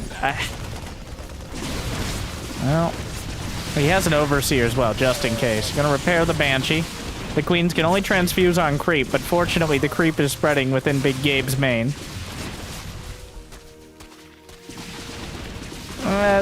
With the queen, no transfuse. Oh, that's a big deal.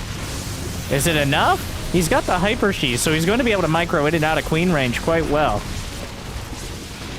The question is, will he lose everything before the Banshee count is growing dramatically. He loses 1. There's Spore Crawlers in the main. If he just had another 30 seconds or so.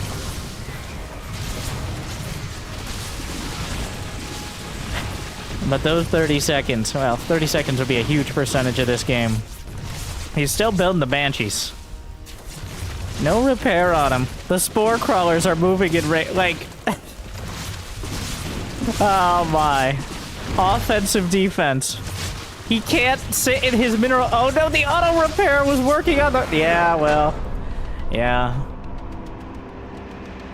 It was a little closer than I thought it would be, but the conclusion somewhat foregone. As Solar just clocks him across the face with a Nidus while he tries to go double Starport Hypershee. That was, they went in 2 different directions there. And Solar, by far the better one. I was surprised that map made it through the veto process for Solar. I'm not as surprised now. Hero Marine was playing the map as directly as he possibly could. Whereas Solar played around it. No Scout 3cc double Starport Banshee. Alright. Okay.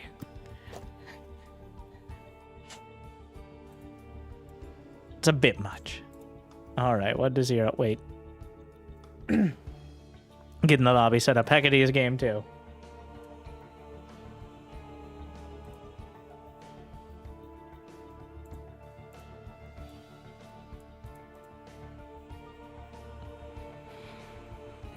Bit of a palate cleanser there. But here we go. Countdown has begun. Hero Marine down 1. Solar just bops him to start things off.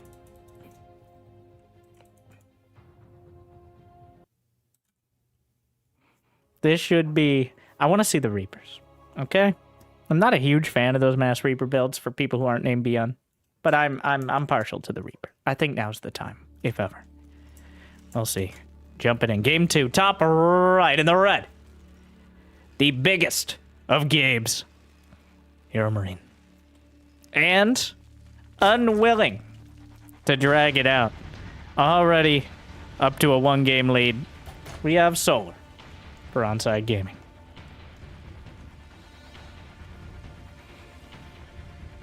Yeah, I don't think either side going to be particularly worried about that last match. That's one of those games you just got to throw away. Solar probably happy it worked, and Hero Marine not surprised. What I'm surprised at is the lack of any scouting. Just saying, if you do anything but build like 3 hatcheries and 60 drones, well then I won't see it coming. Though those Banshees became very dangerous very quickly, just not quite quickly enough. If he had been able to shut down the first Nidus, it probably would have been enough, but here we are.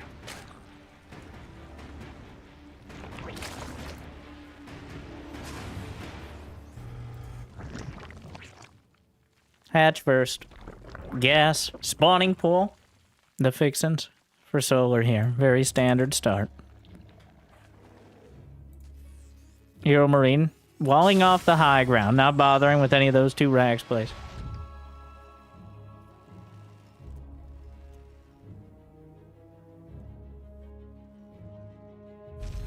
One Rex expand. I was so excited. I really thought it would be Battle Cruiser. But he went for the Hyper Shees. And we were denied the opportunity to see how that played out. His Solar just backhanded him.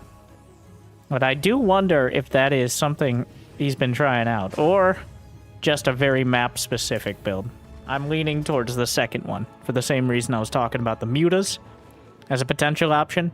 The air distances. The fact that defending your bases is easy enough once you get 3 bases established. But we're not on Radicet Station anymore. We're on Hecate. Thing is, Hecate has a pretty normal standard layout, and it's kind of boring to talk about, so I'm still on that last map. Living in the past. Reaper dances with the Zerglings. The Zerglings. Oh, he gets one. Devastating emotional damage. The drone blocked him by the Queen. But the Reaper taking a lot of damage. Solar not injecting. Oh! Goes for the creep tumor. Marine already took too much damage. Can't go for... Don't do it. Queens join up. Back it on 3rd command center already. Pre-starport. About as greedy as you can get. While still having the 1-1-1. Adding on a 2nd gas quickly as well. And then the Hellions.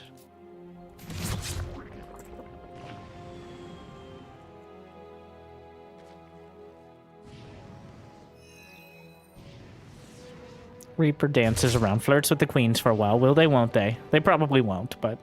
And if somebody does, it was likely a mistake. I'm interested to see what this relatively quick 2nd gas is all about. The straight-up Cloak Banshee. Switches over to the tech lab. Banshee starts. Looks like it. No, only 1 starport this time.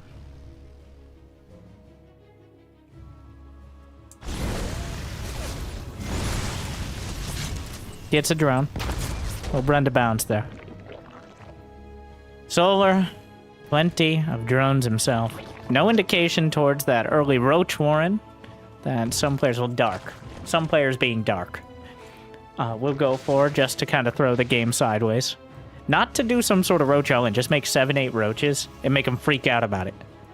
Even if the Roaches aren't going to do anything, the existence of them forces a response from a lot of Terrans. But nothing like that here. 49 drones and counting. Lair starts 4.5 minutes. Not particularly early, but certainly not late. Arrives precisely when he means to. Roach Warren, double gas, double spore. Alongside the lair.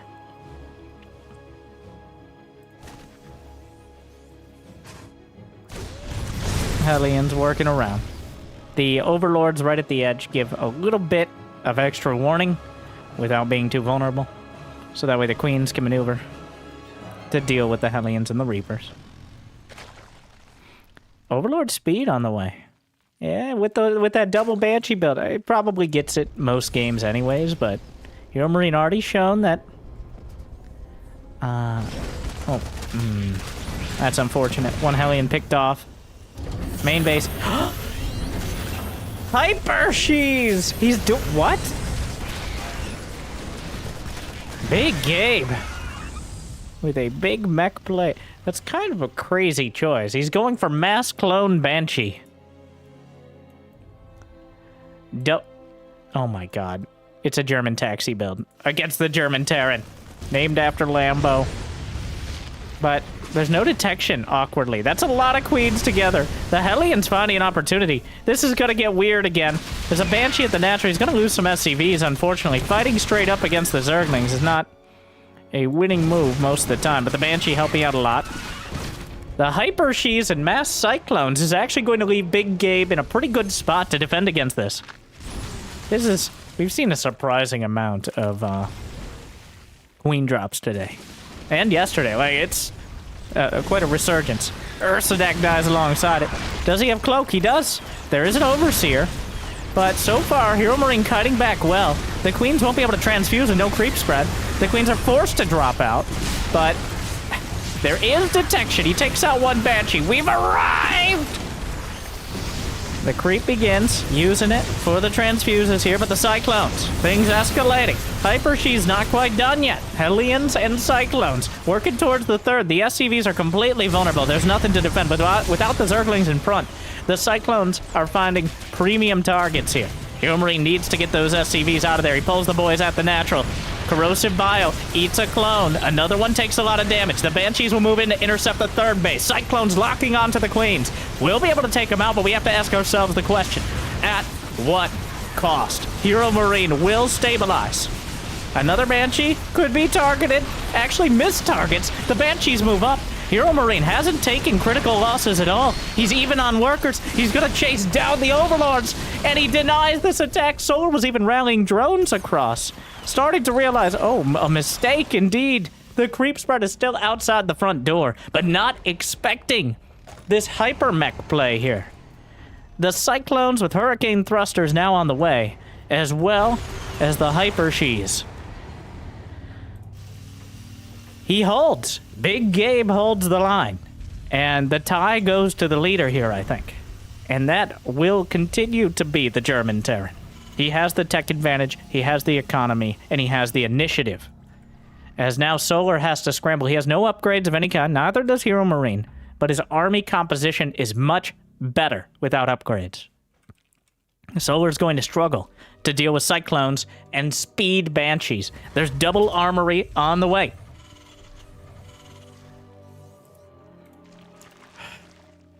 The Banshee's looking for an opportunity. There's an Overseer there. But without the Queens, wow, they're so fast. Only Mutas can catch up with them. I think Corruptors are even slower. But there's still a lot of Ravagers out here. Solar only has 55 drones. If Hero Marine recognizes this is simply a 3-base Zerg, he just has to defend. That's it. There's no fourth.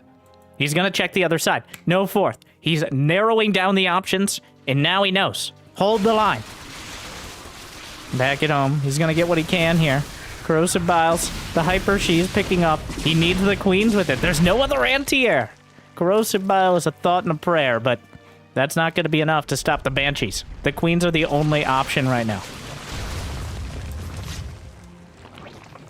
Hurricane Thrusters. About to complete. Cyclone Speed allows them to stay an even longer distance. Roach Speed isn't even done. Those weird changelings taken out here. No, Corrosive Bile! He meant to creep. No, he kills his own queen! Regicide! What? Oh, he definitely meant to put creep tumors down, but they're on the same hotkey. Solar! A mistake! And the fourth base he's trying to take. He's got to pull back, but Cyclone's in such bulk. The biggest of games with a huge unit composition here. The Corrosive Bile is still dangerous. Where are the Banshees? They're on the other side of the map fighting Queens right now, awkwardly. I think they're winning that fight. The boys are pulled. Corrosive Bile cuts into the Cyclone count dramatically, but not dramatically enough. Big Gabe strikes back with a mass Cyclone Banshee strategy. He doubles down on the mech, and he makes it happen. Hero Marine is tied up with the GSL champion. We got a series on our hands. Solar.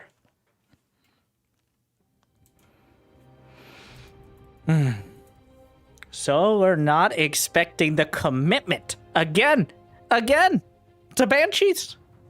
It's not a fluke. It's a trend.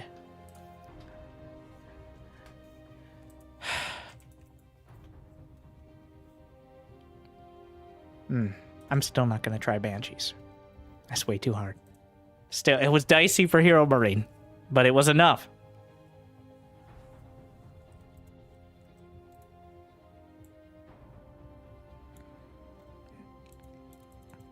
Solar. He tried another all-in. That's 2 games in a row. A early layer all-in. Hero Marine, ready for it the second time around. Will he continue this build? Now the question is that his TVZ? Is that what we're looking at? Or is it something he expected to get an advantage through surprise? We're going to find out going into Solaris. Game 3, all tied up. Big Gabe continues to impress. In the bottom left.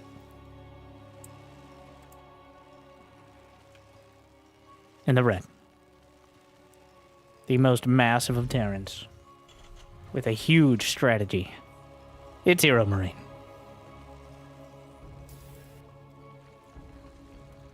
And in the top right. Not dragging it any further than that early layer tech. And suffering for it.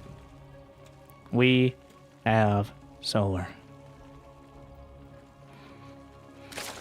I think at this point, Solar's got to respect Hero Marine. He's going to have to go to a more macro game. No more trying to bop him. Big Gabe is not one to be bopped easily.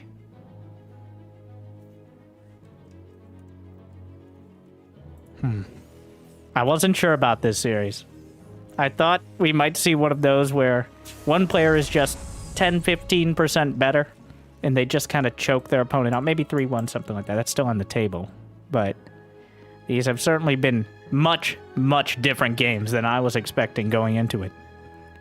And I'm very happy about it. Not in a bad way. Certainly not.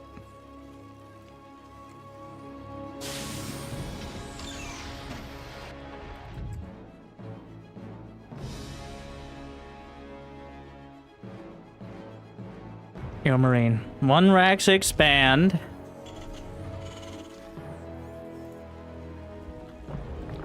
Solar, 1 hatch. The details won't start to be relevant for a couple minutes yet.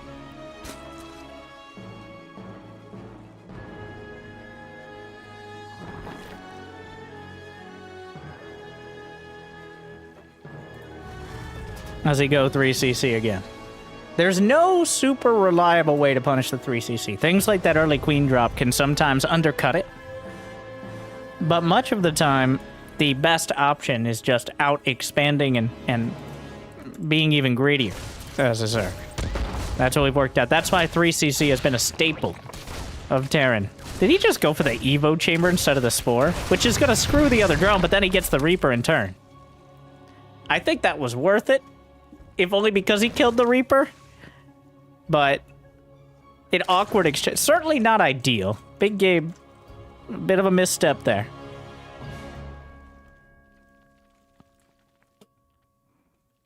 And third command center is on the way. Second gas? No second gas early on here. At least not yet. Wants the starport first. Zergling. Gun down. Moving the barracks over. Second gas in the main. Options still open. Solar. Mine just enough for the Zergling speed, and now trickling in some gas, but definitely focused on pumping up the drone count, and more importantly, most importantly, the queens.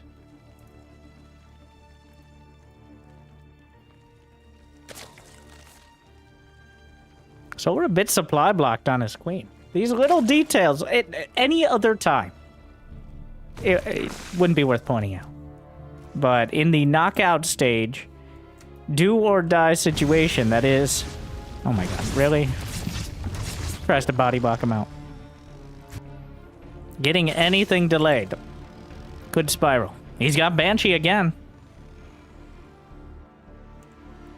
3 games in a row with the Banshees.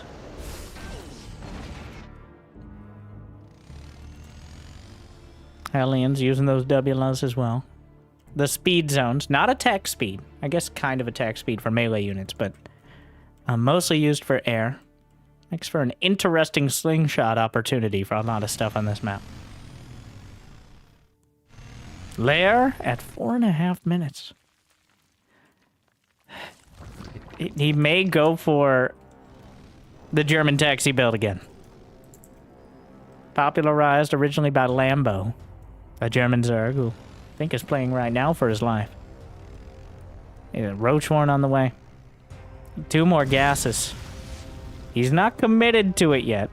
He's going up to 56 or so. Oh, Hero Marine just goes for... Oh, little does he know. He could have done it. But you don't want to risk it. There could be 20 Zerglings back there. You can't rely on the coast being clear. One of the few cases it actually was. And it's kind of a bit of a poker play, whether or not you dart in. He's doing it again! Hyper Shees! It's the build! It's happening! And more factories on the way. The gases at the 3rd base already. And the Zerglings get into the natural. Oh no! But the Hellions are fighting. Well, the Banshee, first Banshee taken out. He's losing SCVs back at home. He's fighting with the SCVs, which is not ideal. So Big Gabe. Oh my god, oh my god, oh my... Oh no, don't go into the gas guys, or that just stacks them up more. Hellions. Okay, the roasting is avoided for now. But Solar's still taking a surprising amount of damage to the Hellions. Both sides, and Big Gabe was distracted, microing his Hellion Banshee on the other side. Going to be able to limit the 4th base for now, but very importantly, Solar taking a 4th.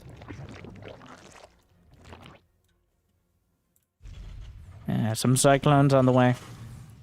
Solar now has, well, I was about to say has the economy, but again, the Hellions dart in. Playing with literal fire here. He splits off 2 Hellions. It's so close. He's so close to getting those big hits, but ends up losing most of his Hellions instead. What is that? That's a Dropper Lord. Really? They're gonna do a high economy taxi build. I don't know about this. He doesn't realize how many Banshees. 4 Queens are not going to be enough to deal with this. There's going to be a 4th Banshee with Hyperflight and Cloak. And so many Cyclones.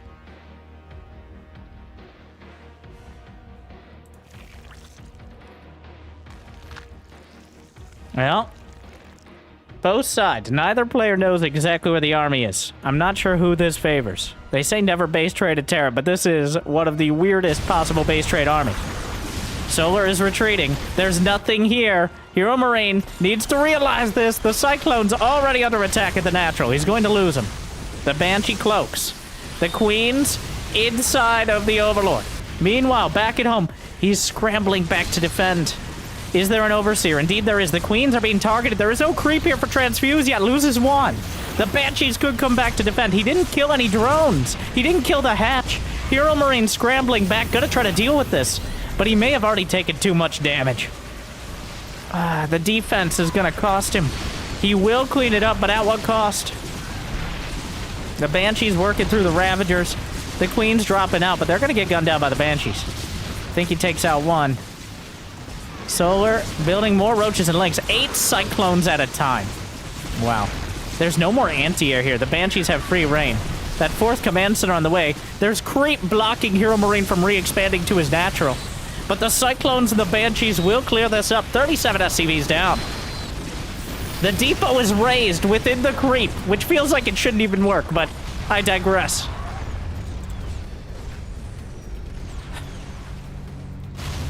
The Cyclone's chasing down. He clears up the creep at his natural, leaving us again in one of the most awkward situations. Hero Marine's going to have 4 command centers. His SCV count has dipped dramatically, but Solar has no tech. It's not low tech, it's effectively no tech. He has Roach speed and Zergling speed and Queens. Enough drones to maintain this sort of unit composition, but there's still 4 Banshees on the field. There's only 4 Queens. The Banshees win that fight. Let alone whether or not they can pick and choose their fights. They can fly, unlike the Queens, much to their dismay, ever since the war. So while I think it was a pretty big mistake to turn around when he's already in the base, it is salvageable for Hero Marine potentially. No, losing a Banshee certainly doesn't help.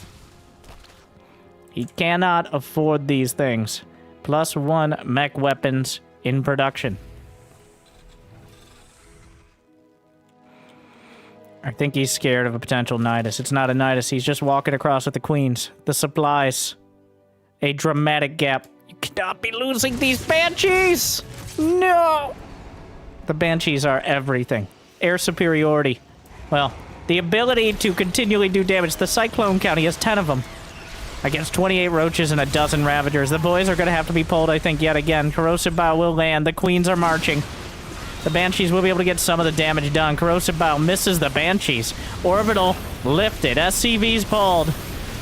I'm hard-pressed to see Hero Marine having enough. Solar may be able to just lean on him here.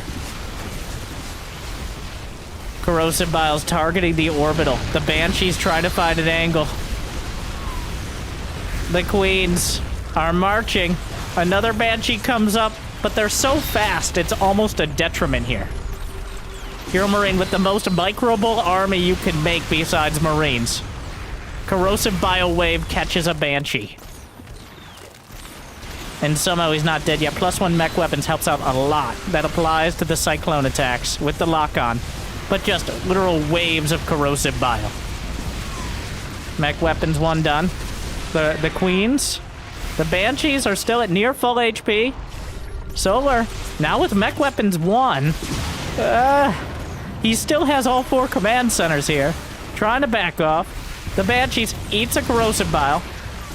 Oh god, these units are actually so microbull. It's hurting. He's trying to get to the... Oh, no, no, no, no, no. Oh, and it all falls apart.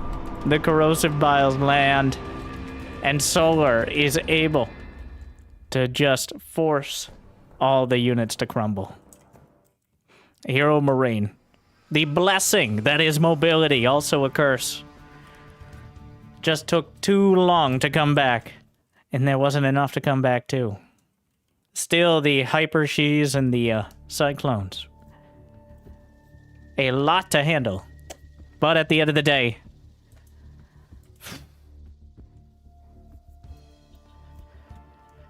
2-1 Solar. Again, though, it looked like he had the arm. Is it? Are we doing it wrong? We're all taking a break here. Okay, we're gonna take... Looks like both players have requested a break after game 3. So... yeah, we're gonna have a 5-minute break. The anticipation will continue to build. 3-minute break.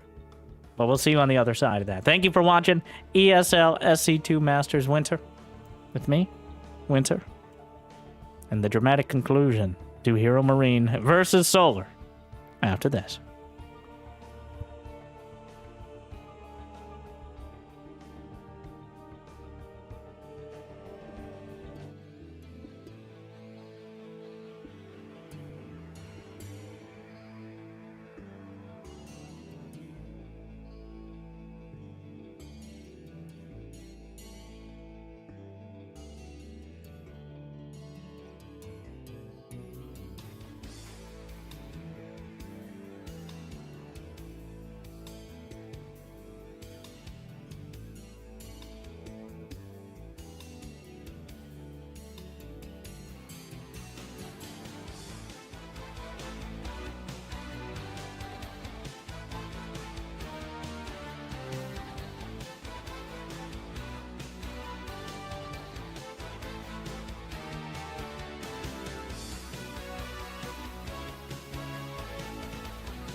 Welcome back. We're ready to go. Both players back from their break, heading in to game number 4.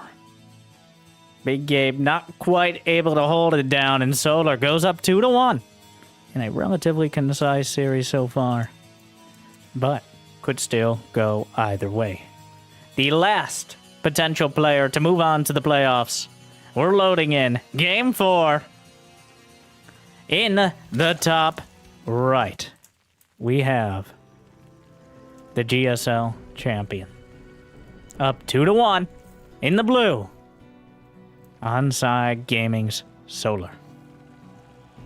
And joining him on the opposite side, pioneering yet another new style of Darren versus Zerg. The Hyperflight Banshees and the Cyclones have served him well, but not quite well enough. The biggest of Gabes from Germany. It's Hero Marine.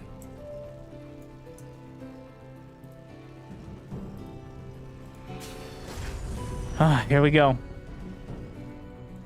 Solar, it really... Solar's struggling to deal with the Hellclone Banshee. Not even Hellclone. Hellclone implies Hellion Banshee. He didn't really make Hellions past the initial ones. Just mass Cyclone Banshee. Which is so maneuverable it ended up being a liability. But Solar's answer is just kill him before he gets too much of it. And so far it's been successful enough. I don't know what you do as Hero Marine. Just not seeing the army at his front door as he sent his across the map was the decisive moment. Getting caught that far out of position and not able to do critical economic damage on the other side, it just... the pressure mounted to be too much. I think he'll do it again at this point. Like, this is the strat. It does. I'm racking my brain for what a better option for Solar would be. You can't go Mutas. Cyclones will rip them apart. Hydras don't really have the maneuverability. They're not even that great against Banshees. Queen Ravager until maybe a Hive seems to be the answer. It served him well enough so far. Oh yes, the double command center.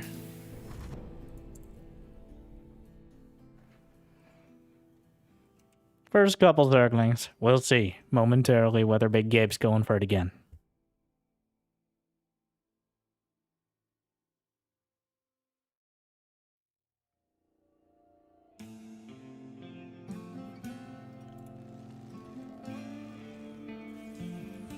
A single Marine has to pull the SCV. This would happen when you go command center first. Can float over. Solar can't get there quite in time to block it. Wait! Okay. 4 Zerglings, a surprising danger. As when you go command center first, obviously you don't have quite as many units. Second gas alongside the 3rd command center. This time around he's getting his starport a little earlier. Balanced out a bit by the command center first. Zergling speed. 3rd hatchery. I can list off the production tab at the best of them, alright?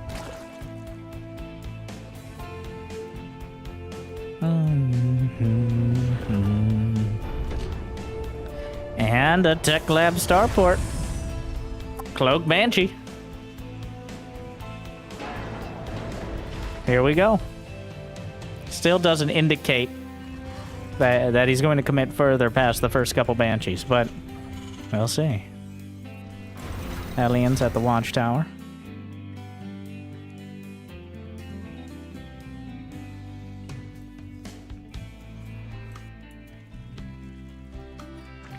Plenty of queens for Solar. Adding more now as well. Up to 43 drones. If he's going to be adding a lair, it would be momentarily here. If he goes for that same sort of timing. So many drones. Is that a second factory? Yep, here we go again. Hero Marine. The mech. Up against Zerg. Every game so far. The factory will be spotted. 3rd factory, in fact, as well. Puns intended.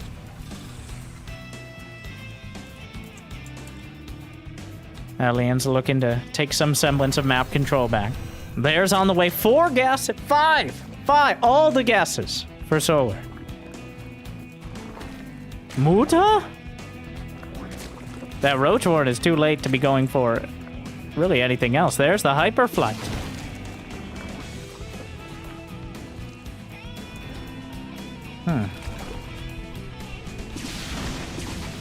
The Banshee finds an angle. Did he see the gases at the 3rd? He did. Banshee taking some damage here. Another dozen drones on the way. What does he need all this gas for? The Banshee getting anything here is great, but I am wondering. Solar has 300 gas. He could just go for Mass Ravager. That's always on the table. There's the infestation bit. Okay. Looks like a Hive Rush. Or just Infestors to hold things down. But Solar going to go for a much more macro-oriented play. Hero Marine. Another key point of this build he's been doing. No Armory early on. Very focused. It is costly to get the mech army composition up. Getting 3 factory, that's 300 gas right there, let alone the upgrades, which 500 gas just really is your startup cost. And then the gas of each of the units. 4 Cyclones at a time, that's another 100. Banshee, another 100. All right, Nickel and Diamond all the way down. He does have enough to potentially work towards it, but 2 Infestors, 3 to hold down the clones and potentially knock them out with the Speed Roaches. It will be our most advanced tech build from Solar so far. I mean, it doesn't hurt against the Banshees either. Hyperflight Rotors and Overlord Speed to potentially chase him down.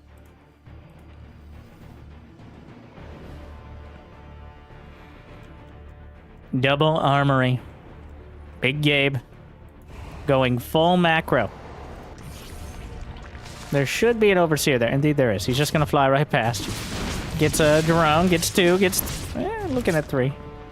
There's nothing that could outright catch them besides mutas, really. I think Corruptors are just marginally slow, but the Infestors are here. Gets a Fungal. He's going to commit 2 Fungals. Probably worth it. The energy will regen. And now the Cyclones. Know how dangerous. He starts a siege tank. Yep. Something with a bit more stability. A bit less dependent on staying just barely out of range of the Roaches. There's a Spire. A Hive. Broodlords in our future here. Multiple siege tanks. Hero Marine. Rounding out the composition.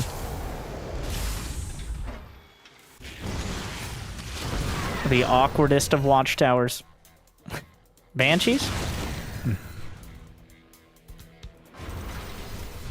So we're just sitting back. He's got 82 drones. Hero Marine has 83 SCVs, which is, you know, probably enough.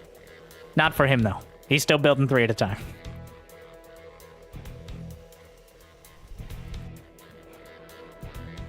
Baneling speed. +1 attack, both flavors for Solar. Ranged and melee. Getting the gold base. He's already got 4 bases here. Competition to see who's going to touch 100 workers, it seems. Banshee's headed north. 2 more factories on the way. Does he realize the Hive is done? Did he see the Hive morphing? The Hive is done. The Greater Spire is on the way. The Banshees into the natural. Gonna kill a few drones. Annoying. Far from deadly. Scan in the center of the map. A whole lot of Roachling Bane. Already Corruptors. That Cyclone had it coming. He really needs to know about the Greater Spire, though. The Infestors. Ooh. Right on the edge of the range. He gets a Fungal. Catches some of the clones. The lack of info. Big Gabe has not scanned the main. The Broodlords showing up unannounced will be disastrous. Cyclones have anti-air, but with Infestors and maxed out Roach Ravager on the ground, good luck. Have fun. Probably won't. Meanwhile, it's got to be a little suspicious that Solar hasn't really tried to find a game-ending fight here. The Greater Spire is nearly done. The Broodlords in production. Outside the third. A lot of this, I think, comes down to whether Big Gabe sees the Broodlord. Oh, no, the Fungals are good. They can be chained together as well. He's going to knock out a bunch of the Cyclones. He actually missed the chain. Anti-armor missile going to soften it up. Actually, a massive damage increase. As the Cyclones are technically doing auto attacks when they lock on like that. Here come the Banshees. The Raven. Oh, Hero Marine headed the wrong direction. The Broodlord's on the way out. He's going to be fighting heads up. The Queen's caught in the choke point. The Changeling's on the wrong side of history. A Raven's still intact here for now, but he scans the Broodlords. 10 Cyclones at a time from Big Game. But he immediately starts. Just a complete and utter surprise. Blindsided by the Broodlords. And now he has to scramble to defend. There's no energy left on the Infestors. The Cyclones may be able to close the distance and actually kill some of the Broods. But it's optimistic with that much on the ground in front of him. Solar might be able to just press this through. Mass Cyclone here. Target firing. You have to be very careful with those siege tanks, but he's target firing the Roach Ravager. Doing a good job of it so far. Hero Marine comes back with the Banshees. 2-2 attack upgrades about to finish for Solar, making this even harder here. Still, 98 SCV economy. Targeting down. Gets another Infestor. Gets close enough. There's nothing. There's no anti-air to stop the single Viking. The single Viking is taking out the Broods. The Queens have arrived. They're in the third base. Yet again, a Queen March. This time, a lot more dramatic than the previous ones, but there's a Thor. Solar is ripping through, but there is a planetary to the south. Hero Marine is consolidating his forces. The anti-air is coming together here. He has enough Broods. The Raven, now even closer to death. The Broodlord count is only 6. He can't transfuse them. The creep is a long way away. The Baneling's trying to morph in here. The siege tanks were taken out, so the ground army's so dangerous. About to have another anti-armor missile. Just a couple seconds. He gets it. Will he lay it down? The Thor is caught out in front. Another Thor comes up to try to deal with the Broodlords. Hero Marine finishes 2-2. This is the time, if ever there was one. He's trying to move forward. A spot of creep. But Solar again, deja vu, but with so many more units. The Banshee dealing with an anti-armor missile finally comes out. Where's the Vikings? Where is anything to deal with these Broodlords? A Broodlord nearly dead. The Queen, there's creep on the way, but Hero Marine can't get out of his base now. Viper's finally in production. 10 Cyclones at a time. Hero Marine has expanded to the north side. He's expanding like a Zerg here. The Viking! The Viking! It takes out the Broods! Another 2 down and counting. The Planetary Fortress is next on the chopping block, but he should be able to pull SCVs to repair for at least a time. Wasn't pulling them quickly enough. And again, Hero Marine a day late and $1 short to defend the base. The Thors come out, but he's lost so much. Where once he had 100 SCVs, he's down to 40. Where once he had 200 supply, he's sitting at 120. And it looks like Solar's macro might just be too much at the end of the day. I can't believe that Raven. A strong gust of wind would have blown it away. But it stood strong. And the anti-armor missiles actually helped out enough to keep Hero Marine in this game. But of course, at what cost?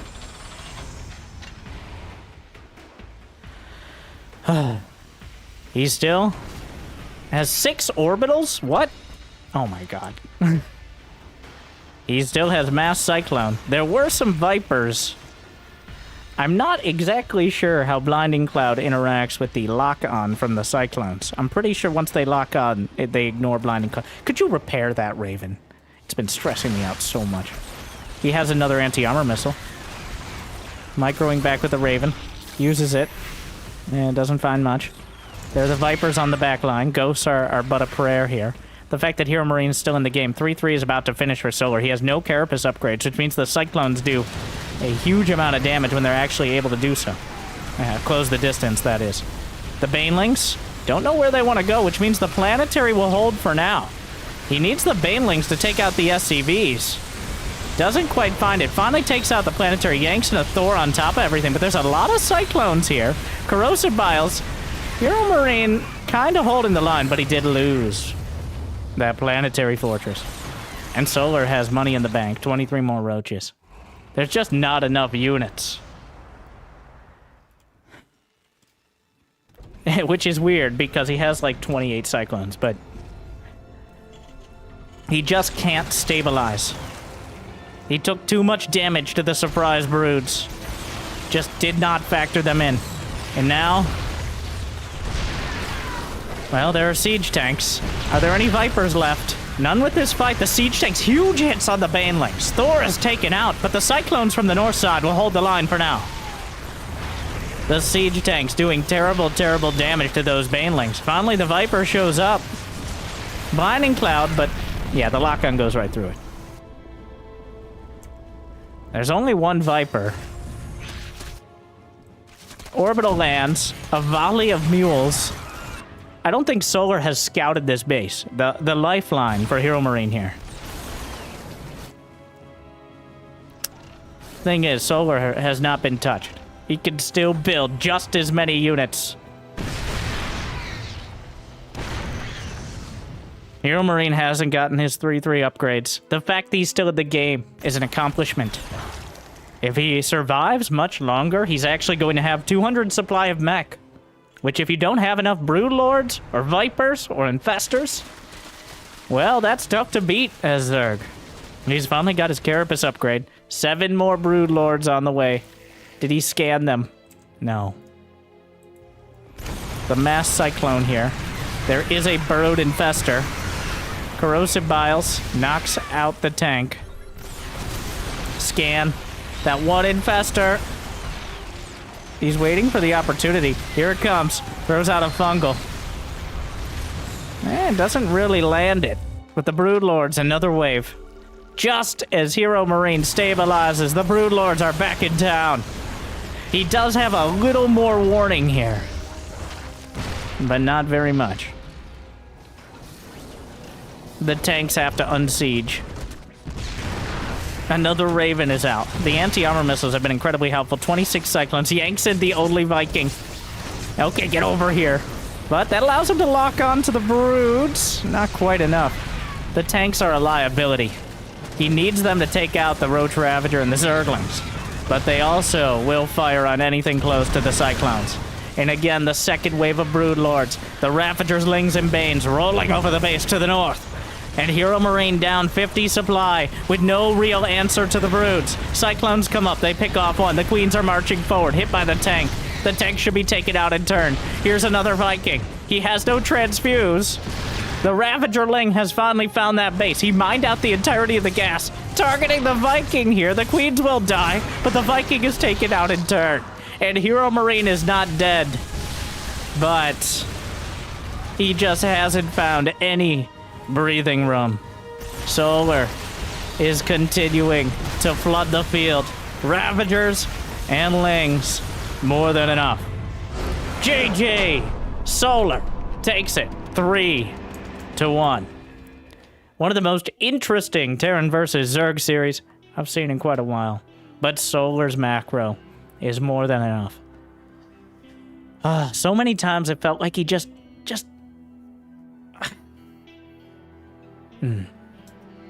so close, yet so far.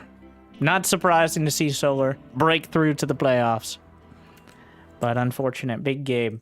Surprisingly, not surprisingly, but dangerously close for everyone else.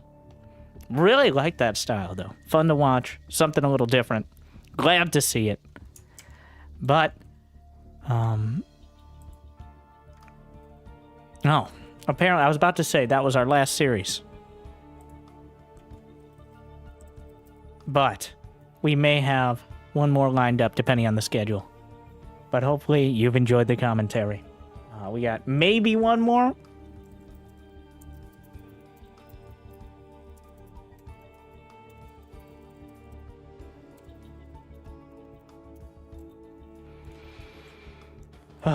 Estrella versus Oliveira apparently is a dramatic one as well.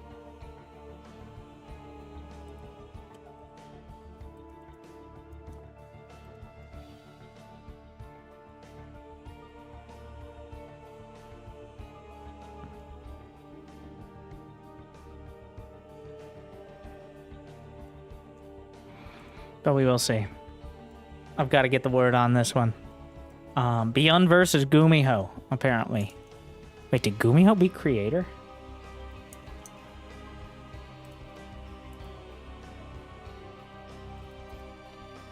Does that mean... Well, Protoss is on the line here.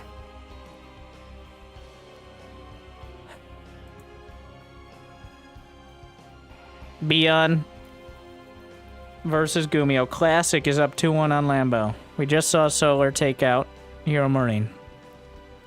Destrella versus Oliveira.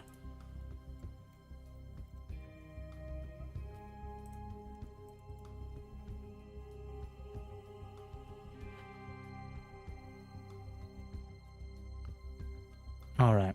I want to get the final word on this before we go to any sort of break or outro. But thank you for watching. Thank you to ESL for having me. So close.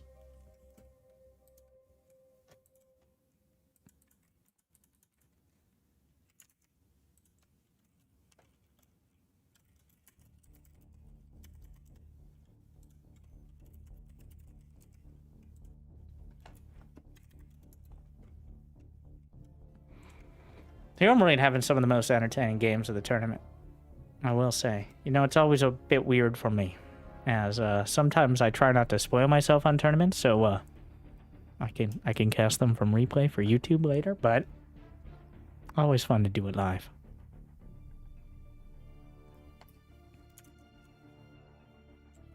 And we will be casting. All right, we're not done. We're not. No, you're not done yet. Beyond versus GuMiho. Terran versus Terran.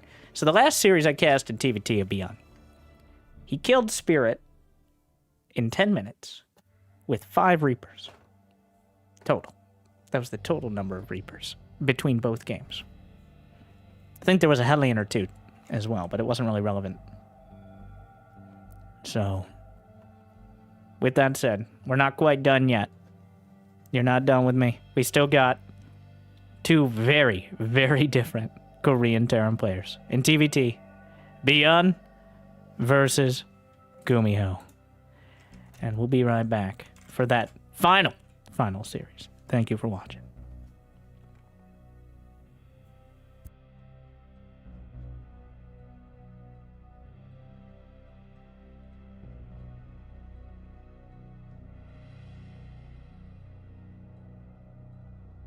And we're back. They want to start immediately. Thank you for sticking around. That didn't take long. They definitely were a little behind schedule here, so. And the match will be starting right now.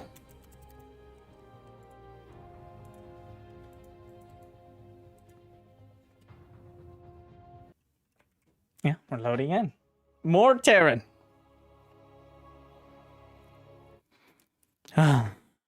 Best of 5. Now for the final. Game paused.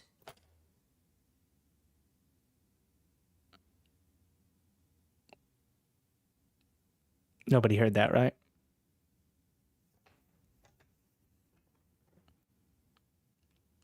What's up? There's no... Well, we'll load into the game. I think testing for lag here. Giving us an extra moment before we start.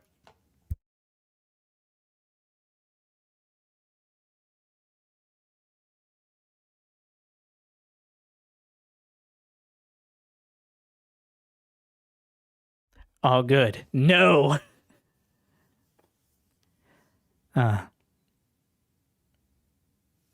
GuMiho takes it. All right, never mind. Now, little break.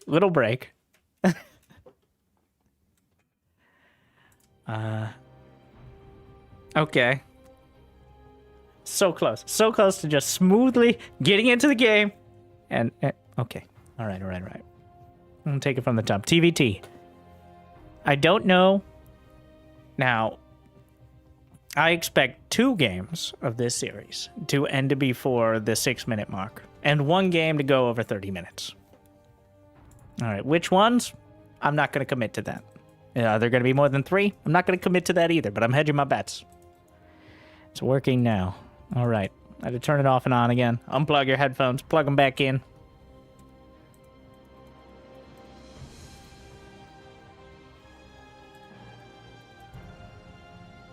I don't know. GuMiho says, it's working now, I don't know why. After rejoining. Or relogging in StarCraft 2. Tech support in a nutshell. GuMiho gets it done. And here we go. Now for realsies. Like 95%.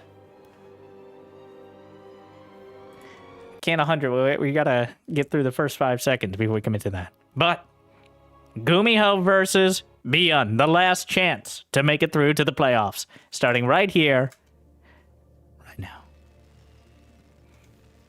Introducing the most creative Terran player. Fighting for Cloud9 from Korea. In the red.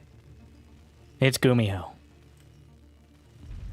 And in the bottom left, the former world champion. Gotten Reaper's nerfed twice. Looking to do it again based on the games we've seen so far in this tournament. We have Micro Jackson. It's Beyond. Always entertaining, no matter what flavor of play we see out of him. I have no idea. These are the most different players at this level of StarCraft 2.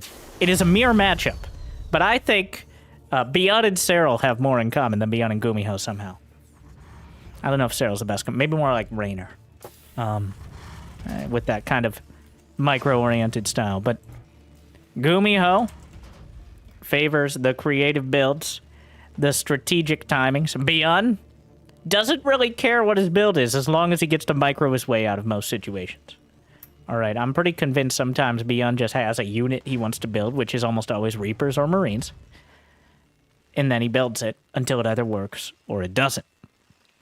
You might make some exceptions and be like, okay, maybe I need a Raven. Maybe a siege tank or two, but that's how Beyond do.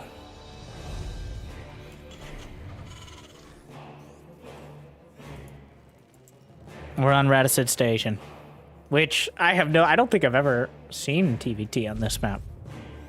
I don't go out of my way to see TVT very. I'll admit it. I'll admit it. The chess boxing that is TVT rarely makes its way here.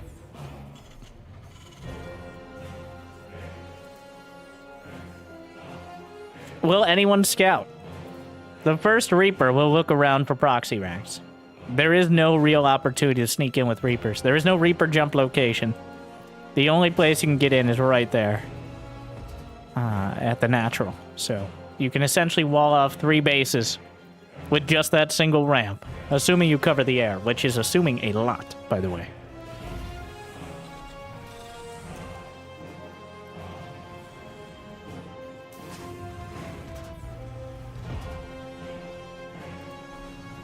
Command center. On the low ground. GuMiho's command center way quick. He's playing a little greedier. Beyond, I would not be the least bit surprised to see an early medevac. Something to micro with. Going to be a Cyclone from GuMiho. The staple of the early game nowadays. As the Cyclone can counter. It used to be Reaper Hellion. That build's kind of been relegated to Terran versus Protons. Reaper Hellion is still maybe a little bit of the early game, but mostly getting that Cyclone out will shut it down. Can easily kill a couple Reapers and a Hellion on its own, as well as provide anti-air. Very important, especially considering how Ravens are a staple as well. Beyond building a... This is your split here. Beyond builds a medevac. GuMiho builds a Widowmine and a Banshee. So... the Widowmine just a cheaper choice than really anything else and still has a lot of potential. Though rarely spotted in this matchup. And if so, really, just for this scenario. The Reaper Hellion on the way across. Are you going to do a siege tank drop? Oh my god. Yeah. Oh my god, Hyper Shees. GuMiho watched that Hero Marine series and he said, you know what? This seems like fun. Now, I don't know if we'll get there. The Cyclones are already in place. The Banshee, there's no anti-air besides the Marines. So GuMiho is going mech. Whereas Beyond has been boxed out almost entirely. Oh yeah, this is essentially what Hero Marine was doing against Solar in TVZ. It's Hyper Shees and Cyclones. Alright, the Cyclones really want to lock onto that medevac. Only gets one of them. Not quite enough. Meanwhile, GuMiho has inspired Beyond to build some Cyclones of his own. Begun the Clone Wars have. Well, GuMiho, back when, if you remember, like 7 patches ago when we changed the Cyclone again, you're like, Winter, that happens every patch. I know. The Cyclone gets more attention than the entire Protoss race. That's how it is. Anyways, GuMiho also a big proponent of the reactor clone plays, back when it had like the machine gun pods. It's now kind of a middle ground between that. But the Hyper... I can't believe he's going Hyper Shees in TVT. The Widow Mine! Oh, wait, he saw it, and he drags it out, deals with it. But there is no cloak for the Banshee, but there's only 4 Marines. Can't believe he has a speed Banshee. Oh, but the Cyclones! This is... The Cyclones lock on. Beyond just walks up. There's some damage. 11 SCVs dead. The Hyper Shees are chasing the clones. Clones on both sides. Doing terrible, terrible damage to everyone involved.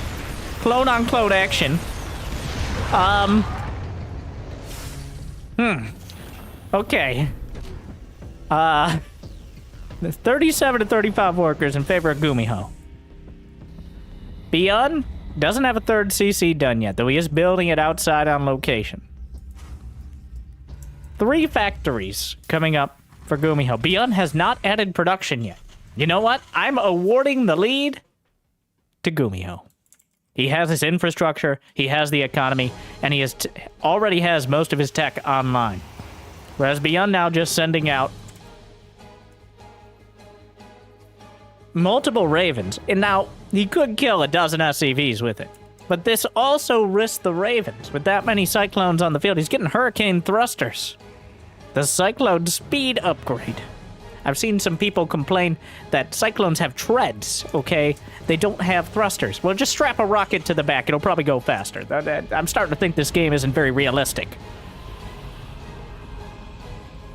Well, the main base, completely vulnerable. Gonna drop down the auto turrets. Cloak Banshee gonna be dealt with as well.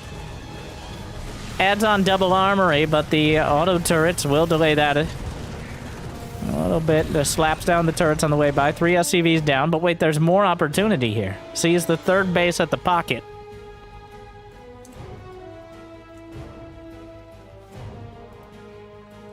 Mass Cyclone for both sides. I can't believe we're doing this again. And by again, I do mean from like 4 years ago.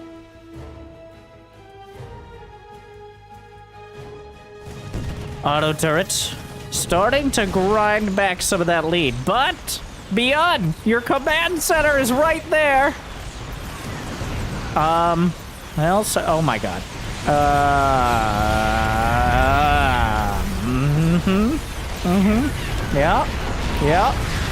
Yeah, totally. 100%. Yeah. There you go.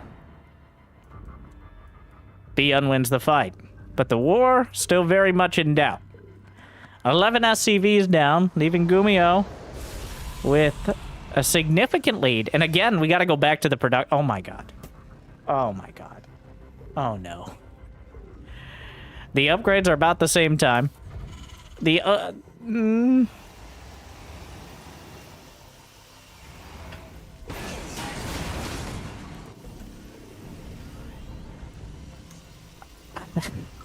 a scan, GuMiho spots that indeed Beyond is doing effectively the same thing. But GuMiho does have a 4th command center. Does Beyond have a 4th CC? He does not. The upgrades are about even here. Those upgrades are a huge deal, as the Cyclone, when it locks on, it's technically just doing an auto attack while moving. And since it attacks very quickly, both armor and weapons are very relevant in this battle. I don't know exactly how much of an increase it is, as it gets a bonus to mechanical as well, because of course. but Cyclones are indeed mechanical units, so nothing is quite as good at killing Cyclones as Cyclones themselves, which is what both players are relying on for their unit compositions. 2 siege tanks, though, definitely tilts the scales. Is there interference matrix? No. The Ravens, he's going to lose one of the Ravens on the way by.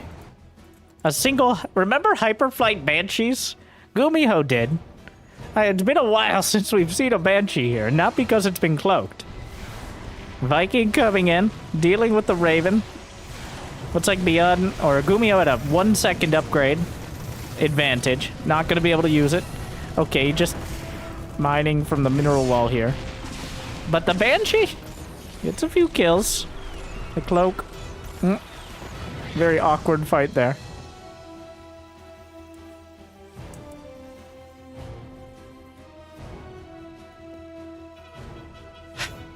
So, I have no idea. I've never seen this particular late game exchange. I've seen this in the early game, maybe 10, 15 Cyclones, but I have no idea. I would assume GuMiho knows. I'm not confident Beyond has gone down this road. Beyond still playing that kind of freestyle composition. GuMiho clearly has a trajectory to his army. He's adding in the siege tanks and now the Ravens in the later game. These depots here to funnel Cyclones make it that much harder.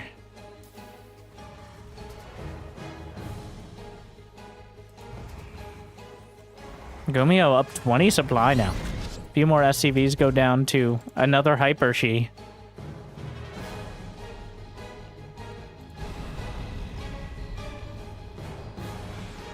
And, oh, he's gonna catch some of the clones out on the, well, who's catching who? Anti-armor missile is devastating for the same reasons as those upgrades are important. That's too many tanks. You can't fight into those tanks. The Venn dia scans here covering each other. No one gonna move without knowing exactly where their opponents are, but the double Liberator gonna make things difficult.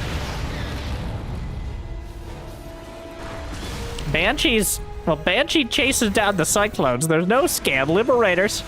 The SCV's forced away, but the Viking should be able to take them out. The Liberator's just gonna hold it down for now.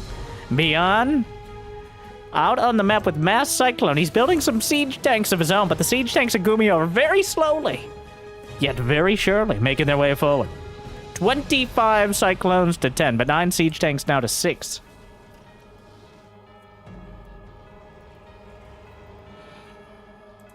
A planetary fortress, though I'm not sure that'll save him from this amount of Cyclones. Siege tanks, clearly a superior unit when entrenched against those clones, but we're finishing +2/+2. Who? Yes. Infernal Pre-Igniter. Okay. GuMiho adds on Blue Flame, Hellbats, and Hellions. Beyond is off to the right flank here with most of his armor. Gotta be careful with that Raven. The turrets will just kill it. Okay, that's not ideal. He's gonna lock on. It looks like he's gonna get the planetary, but the Cyclones will be cornered here.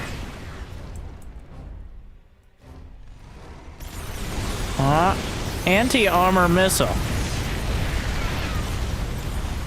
And the Cyclones are taken out. Does Beyond have enough at home to justify trading out the entirety of his Cyclone army? That's a lot of mech. Looks like he wants advanced ballistics liberators. Interference matrix is done. How many Ravens? He's got 7 Ravens. He could scramble most of the tank line or work his way forward. Either way, there's still enough Cyclones in order to take down Liberators as well. Beyond trying to rotate into position, but it feels like GuMiho has built the right army, and now he's just waiting for the fight with which to use it. He's got the siege tanks. Can't fit them all on the screen here as their battle lines are drawn across the entire map, but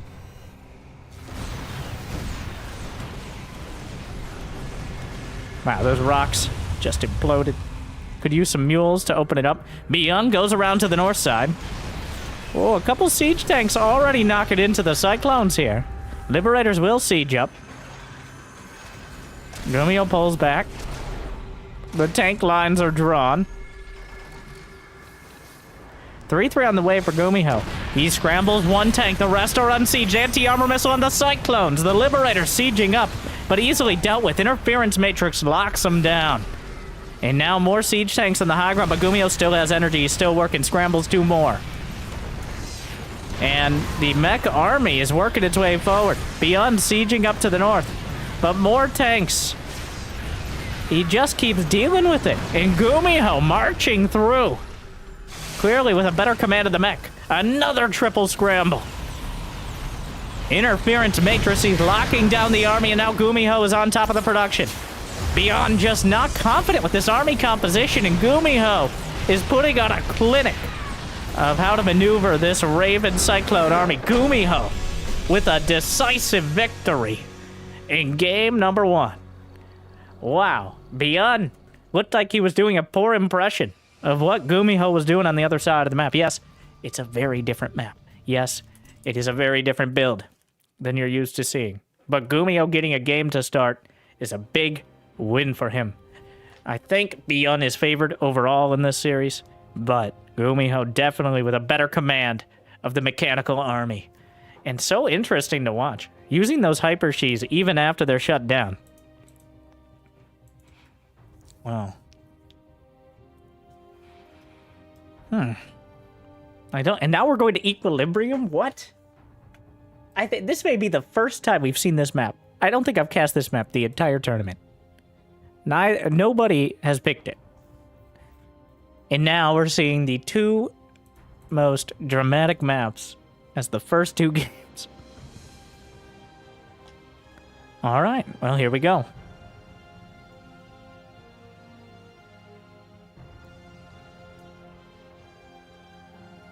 Now, Equilibrium. There is no map more well-suited to that 3cc play. Waiting for GuMiho to ready up.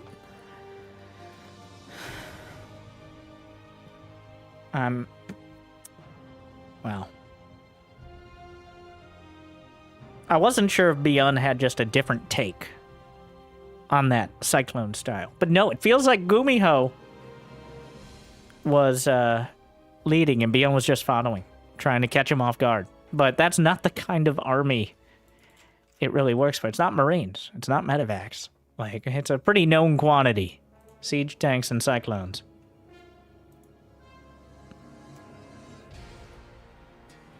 There we go. All right, GuMiho's ready. Beyond's ready. Hopefully you're ready. I think I'm ready. Game 2.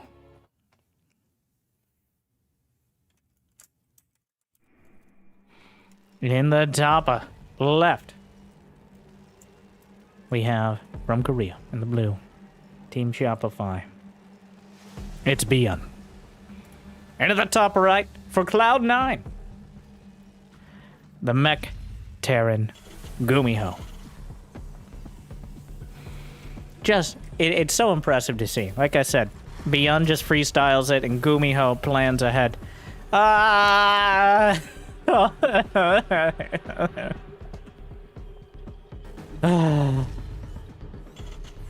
Sorry.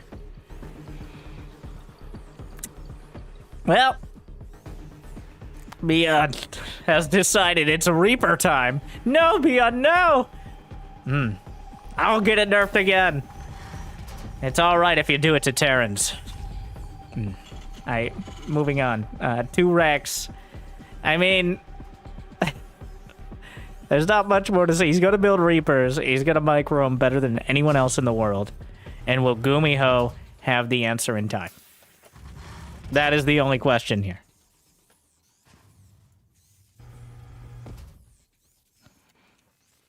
GuMiho looks like he went gas before Rax.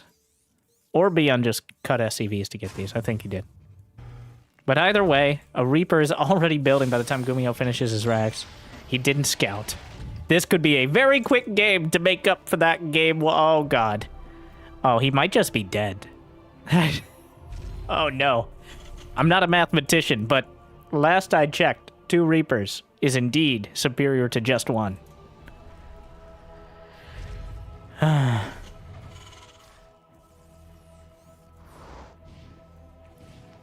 He's waiting for the second one. He hasn't been scouted. No SCV's come across the map. No SCV has seen the barracks here. Oh no, the Reaper. It comes down. Byung catches it. Now it's known. Second Reaper is out. This will give GuMiho time to pull SCVs, which is the only option here. Thankfully, he did not build a reactor. Yeah, the Marines. Really the only choice.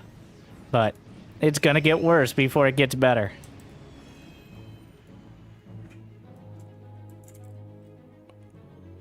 The Reapers headed up to the high ground.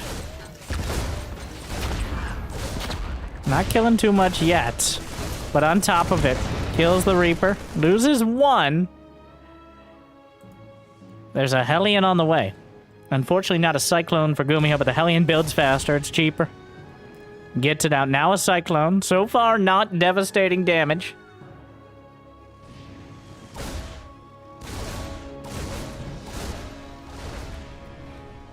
GuMiho's handling this quite well so far.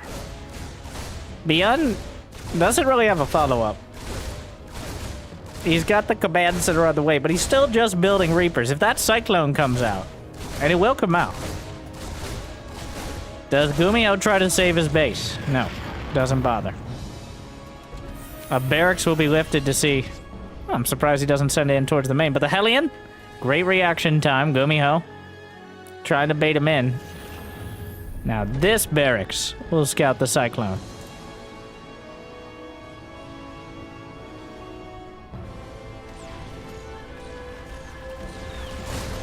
Oh, the high ground vision. Something GuMiho didn't factor in. Hellion lives for now. He's still just gonna fight. Pops the grenade. Second Cyclone, but gunned down immediately. Chase it. Oh, whoa, whoa, whoa, whoa, whoa. That did not go well.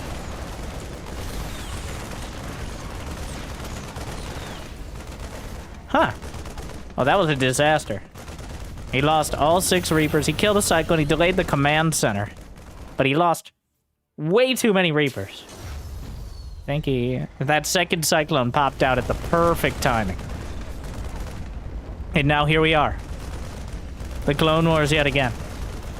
Byung, he has a bunch of Cyclones at home. He may have been able to contain GuMiho for long enough. The medevac, it's a fake. It's a scouting medevac. He has nothing else. There's nothing inside. Of course, Byung can't know that. Does GuMiho know that? He spots the Cyclones.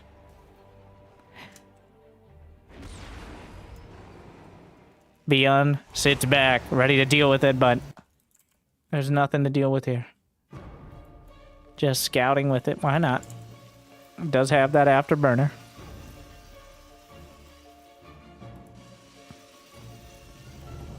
A Liberator on the way. Still hanging out, waiting for an opportunity. GuMiho?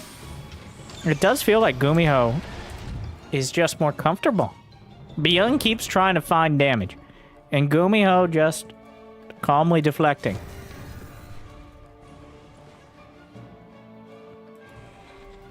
Now this is awkward.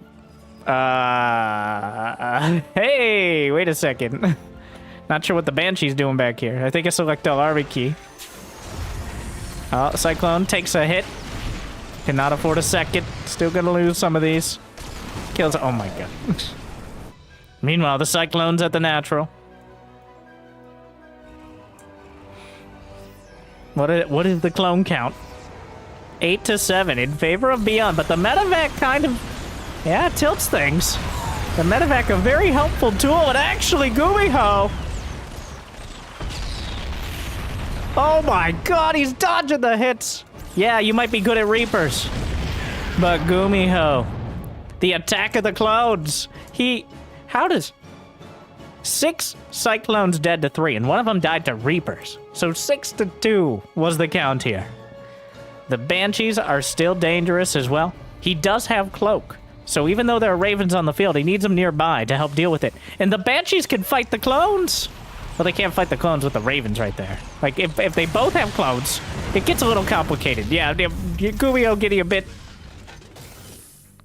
too ambitious here. As he tries to micro in and out of medevacs with Banshees while there are Ravens and more Cyclone. That's not gonna happen.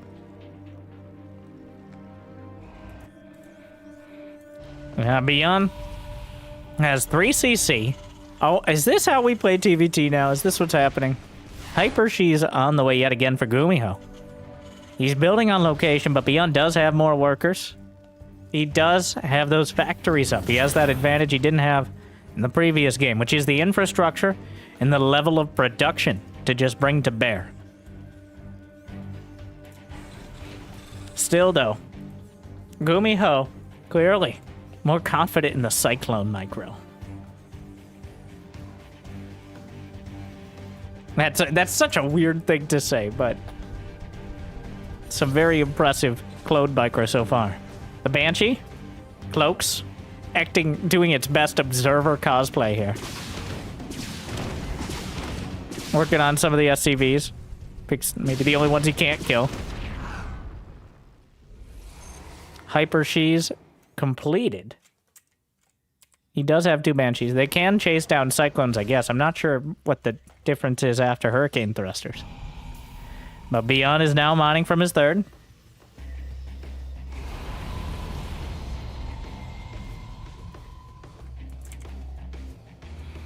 Five clones at a time for both sides. The difference is Cloaks, but it's a little late. The difference was the Banshees, but Beyond narrowing that down.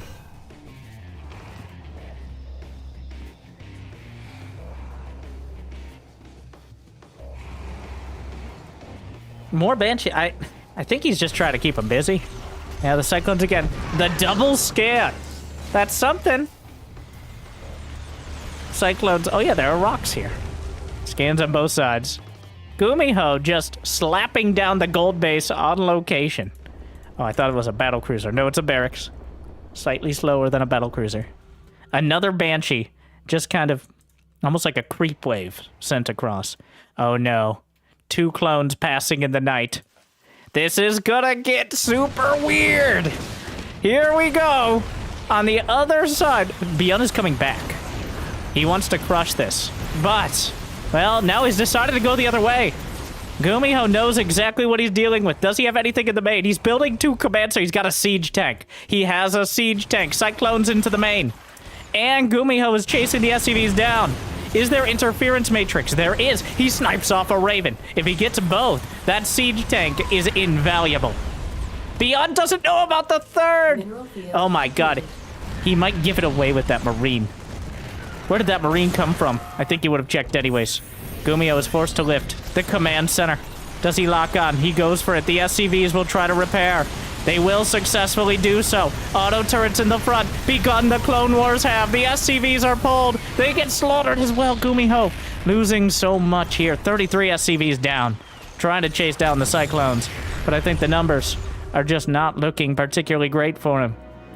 He tried to go for the base trade, but Beyond was able to do more damage. Again, though, GuMiho has siege tanks. That is a massive, massive deal. Oh, that's too many Oh, GuMiho. Beyond tries to split. Juggling some clones. Down goes the medevac. The tank. Oh, Beyond has too much. That was one of the weirdest fights I've ever seen. But at the end of the day, the Cyclones are able to split, and Beyond takes it back.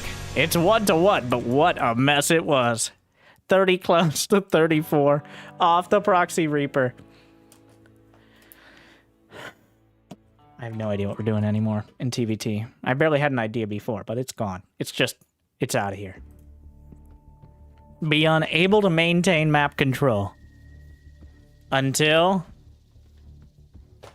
it delivers him a victory, but it still feels like GuMiho is much better suited to this Clone War meta. But Beyond is still able to get so much done with so little.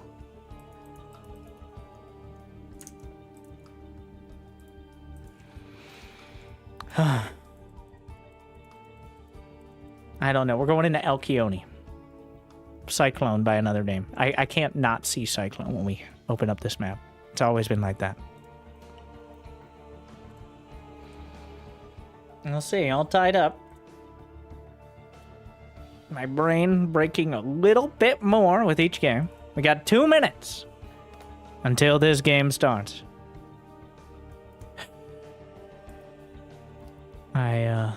Yeah, GuMiho says yes.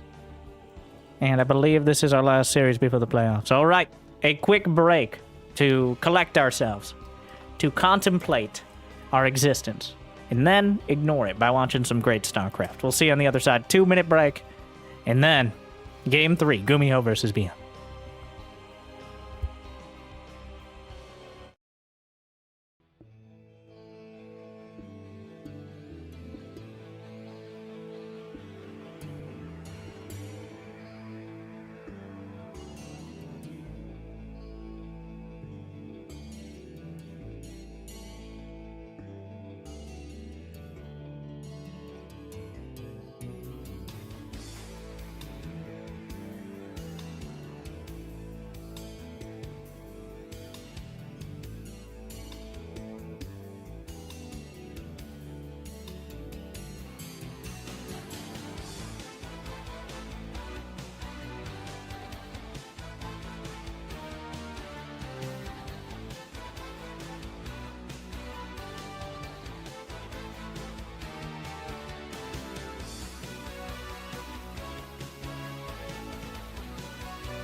Welcome back to the ESL SC2 Masters, Winter 2023, with me, Winter, here, watching the last set of games to determine our top 8 in the playoffs. It's 1-1. The game is loaded in. We're on Alkione. Let me introduce. In the top right, the mechanically oriented Terran. Oh, don't do it, Brian. Don't spoil my intro like this. It's GuMiho. And with absolutely no shame, it's Beyond.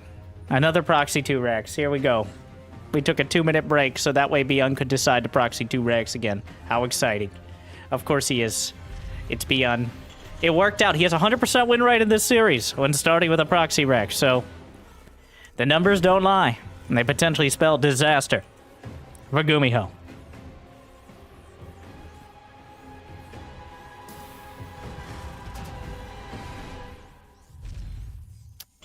Last time, GuMiho handled it fine. I feel like Beyond didn't really press the issue as much as he could have.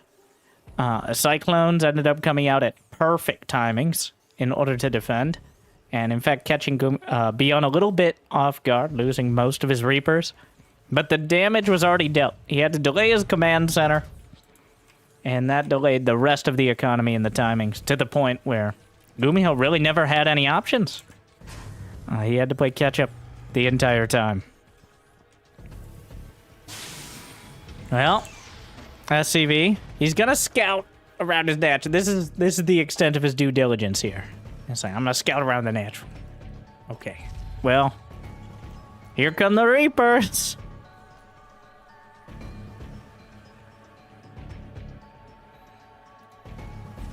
Will GuMiho be as confident defending him this time around?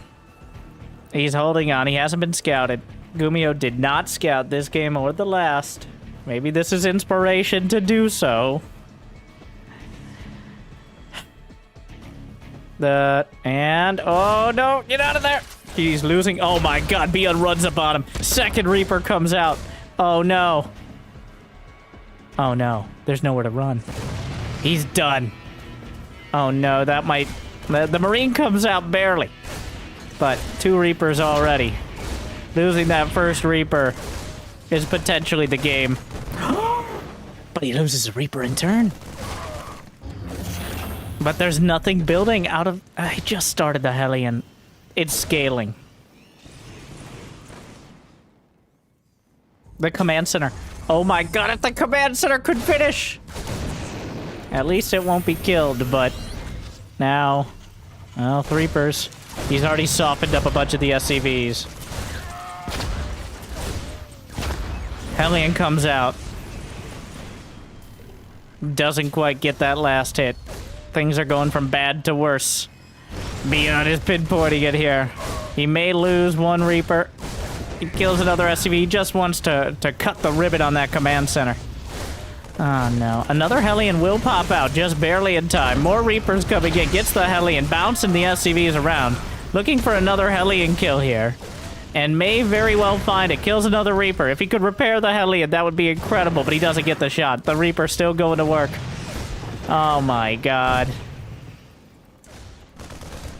Well, the Marine comes out. The depot raises. Still no command center done. Starport about to finish. GuMiho isn't dead. But Beyond, you can't lose anything. He finishes the command center. The best he could hope for here. 10 SCVs dead. Oh, Beyond. He just started the second base. So, GuMiho has a dream yet again, especially considering the starport is done. Cyclone on the way. But the Reapers are still waiting.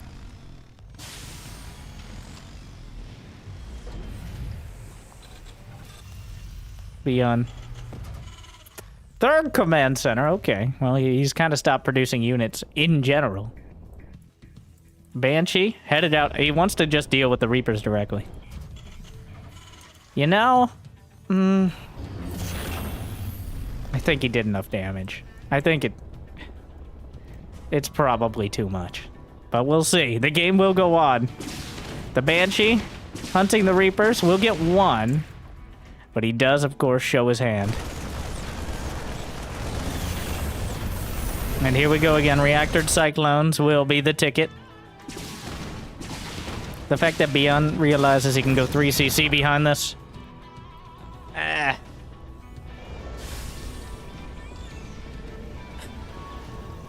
Barracks will land.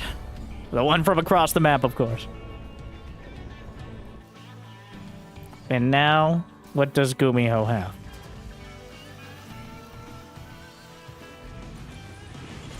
Oh, what? Reapers come up. Cyclone doesn't lock? Interesting. Oh, you have to actually stop moving for the lock-on to work, unless you manually do it. Just kind of an awkward quirk of it. Where is... Banshee just waiting for the Reapers to come back in. It's just a few too many SCVs killed. They add up. And Beyond has 3cc. He's gonna try. Now, for the first time in this series, we see Stimpack being researched. Did he notice the Liberator there? The Cyclones? Yeah, he did. Cyclones being rallied. We actually have a Marine tank build out of Beyond. He's that confident he's ahead that he can go Marine tank. Which... there's no real opportunity for GuMiho to punish him for it. GuMiho has less Cyclones. He has a couple Ravens, but...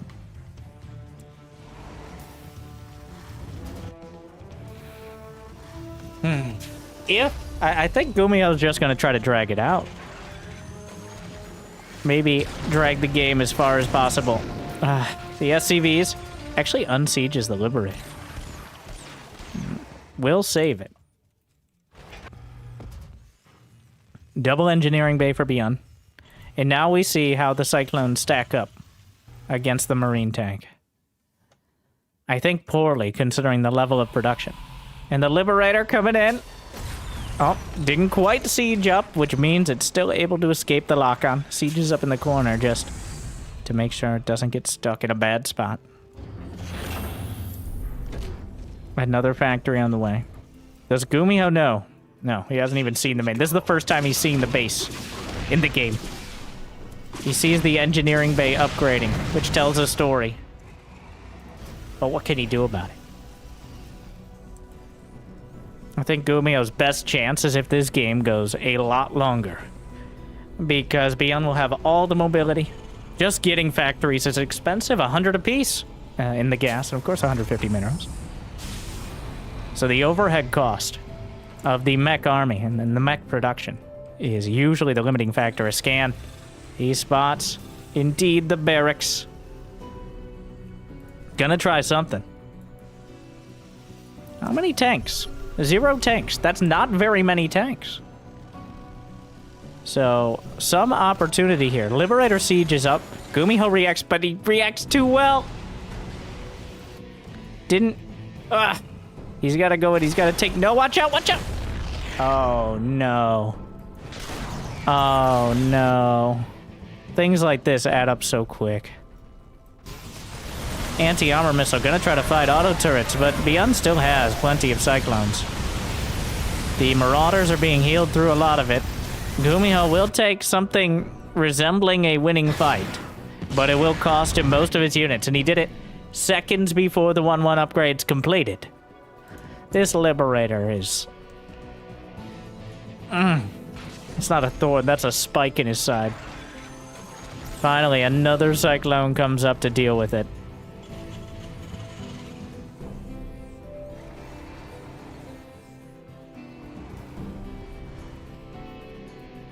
Scan. Yeah, his army's there. Beyond at 68 to 60 SCVs. The Banshee looking for an opportunity. Does he have the cloak? No, he's got nothing. Couldn't afford anything. Now, supplies are still dangerously close here. Beyond unable to pry it open, but he has 4 medevacs now. He's got the 1-1 done. Siege tank on the high ground going to be targeted first. Here come the Ravens. Auto turret's definitely an opportunity. Interference matrix is done. But what does he have left to deal with this? Liberators will siege. Beyond just runs around. Banshee taken out on the way back home. And now the Stim Marines and Marauders just come around the side. The Liberators looking the wrong way. And Beyond takes it 2-1. Bringing us to match point. The Proxy Racks dealing critical damage in GuMiho. Struggling to recover past that. It's just so much. You can't just Proxy Racks. Well,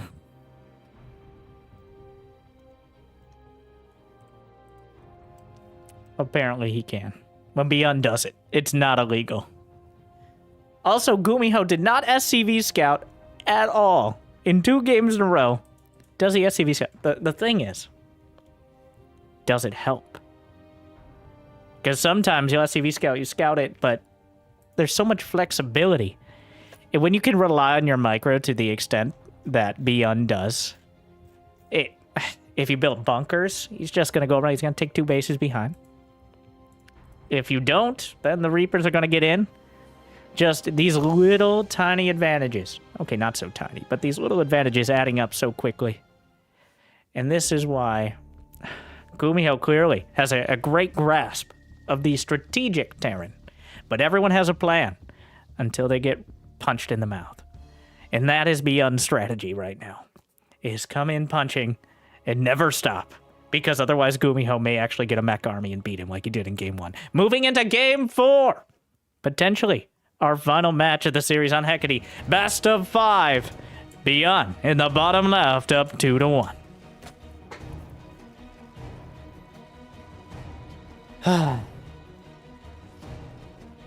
No. No. Okay. All right. Sorry. I didn't. It's fine.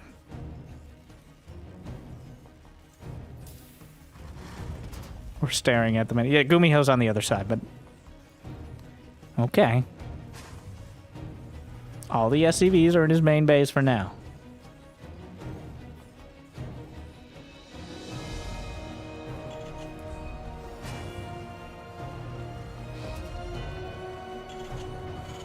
This, so far, Beyond has only won games that started with a Proxy Racks. So, just saying.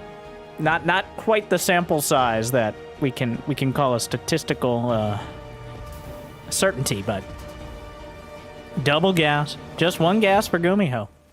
Undeterred. Not gonna scout. Not gonna get double gas. He is going to 1 Rex expand. And that's what he's gonna do.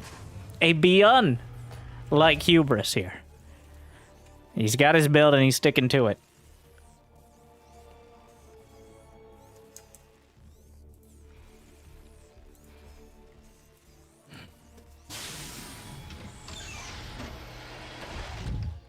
Reapers for both sides, of course. Taking a look around. This map is very similar in the initial layout to Alcyone. I sometimes get it mixed up. Some intense deja vu, but no barracks out there denotes the difference.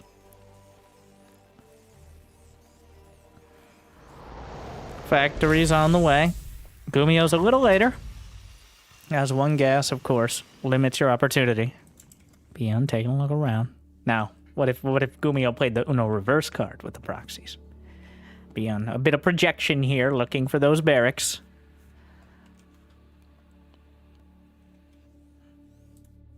Reaper just waiting for GuMiho. If he gets away with it, obviously having 2 bases is better than 1. You're going to have more SCVs, and that translates into more production more quickly.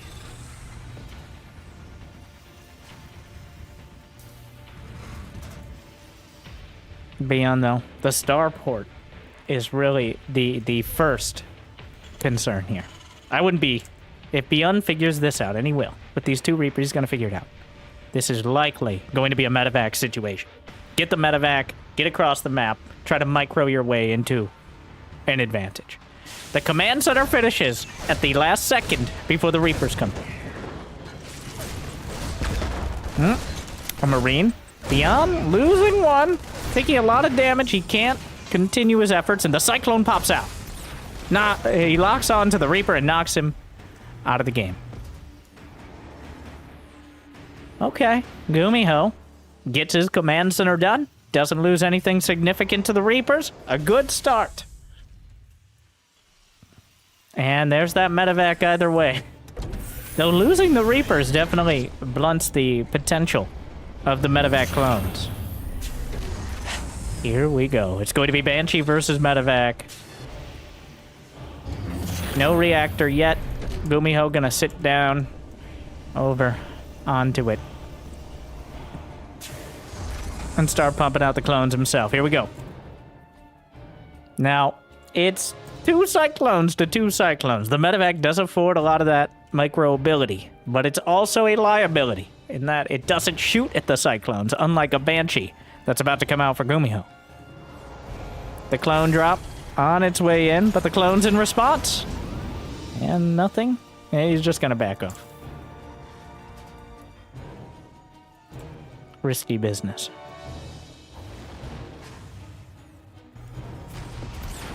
Wait, oh my god. Beyond, what are you... Beyond refuses to back... He loses a clone. I think that was a mistake. He's gonna kill a few more SCVs, but if he loses the medevac and the clone here, clearly... On the drive-by, finding 4 more SCVs. Gets out with the medevac as well. The Banshee just kind of casually strolling across. There are already 4 clones at home, so I'm not particularly optimistic as to the damage this Banshee is going to be able to deal. Repairs the SCV. If those Cyclones lock on, they don't. He gets out. The medevac's still chilling in the center of the map. He doubles back. Banshee survives for now, and he's keeping the Cyclones anchored at home. That is the main advantage of this now, as the Banshee not going to do much while they're there. 3rd command center is on the way. GuMiho leading in that. The Banshee, he's just giving it away. It's clearly not going to survive. 2 more SCVs down. 3rd command center on location. Scan. All right. He sees the timing. He sees, most notably, no additional production. Oh god, here we go. Auto turrets. Raven locked on, not quite killed. I think GuMiho got the better of that exchange. Beyond picks up. And he heads towards the natural. I don't think GuMiho expected this commitment. Because why would you split your forces in such a tenuous position? When you're struggling to have enough Cyclones to deal with it, he picks up 8 more SCVs down, but here comes GuMiho. Are there auto turrets for either side? They're slapped down. The lock-ons are good. But Beyond, well, he loses finally the medevac with the Cyclones. A scan, he spots the base itself. There's not much energy left. I think maybe 1 auto turret on both sides. He's not going to be able to delay the 3rd command center. And GuMiho definitely taking the worst end of that exchange. He loses... What now? GuMiho's going... Wait, we saw the 2 barracks over here, but... GuMiho has lost now 13 SCVs. He's killed 6 clones to 3. But the worker count, definitely in Beyond's favor. There's still so many clones on the field. Apparently this is what we're doing. This is the new Vikings. Before, Mass Viking was the play. Does he just lock onto this? He's not bothering with it. There should be enough energy for anti-armor missile, potentially. He Dorito dusts it. Is that going to be enough? Knocks the Ravens out of the sky. Of course, both sides obliterated. 5 SCVs died. Apparently there were SCVs in that fight right there. Correct? Yeah. 5 SCVs with it. A surprising win. I don't even know if GuMiho noticed. But manages to wipe the Ravens out of the sky, which I think is a win for GuMiho. Just resetting that count. Especially since he's up against Beyond playing mech, and now he's playing bio.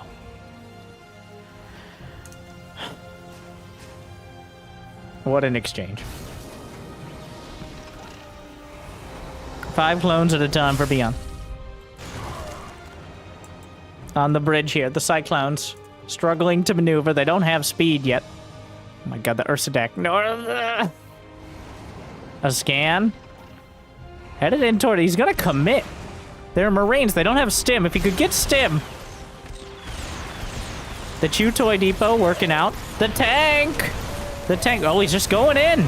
Well, the boys are pulled. The tank, the Unsiege tank, has a lot of DPS. 14 SCVs dead. A Liberator at the 3rd, though.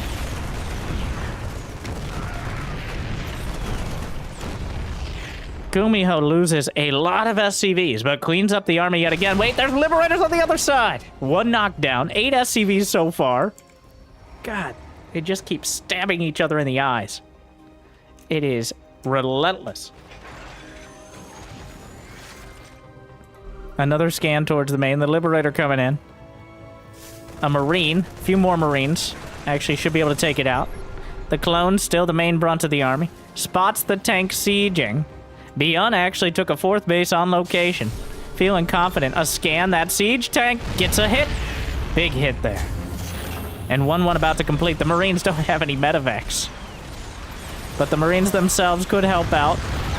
A tank trying to move up, but the Cyclones are closing in. Unsiege tank helping out. Marines getting a few hits in. These incredibly fragile clones. Everything is so deadly to each other. Is there a scan? There is, but he's gonna clean it up. GuMiho should be losing this tank. No upgrade. Oh, wait. GuMiho has 1-1. He just doesn't have any Marines to use it. Liberator found a few more SCV kills. There's still a Cyclone over here. The last survivor. Awkwardly so. Scans across the board, chasing the army.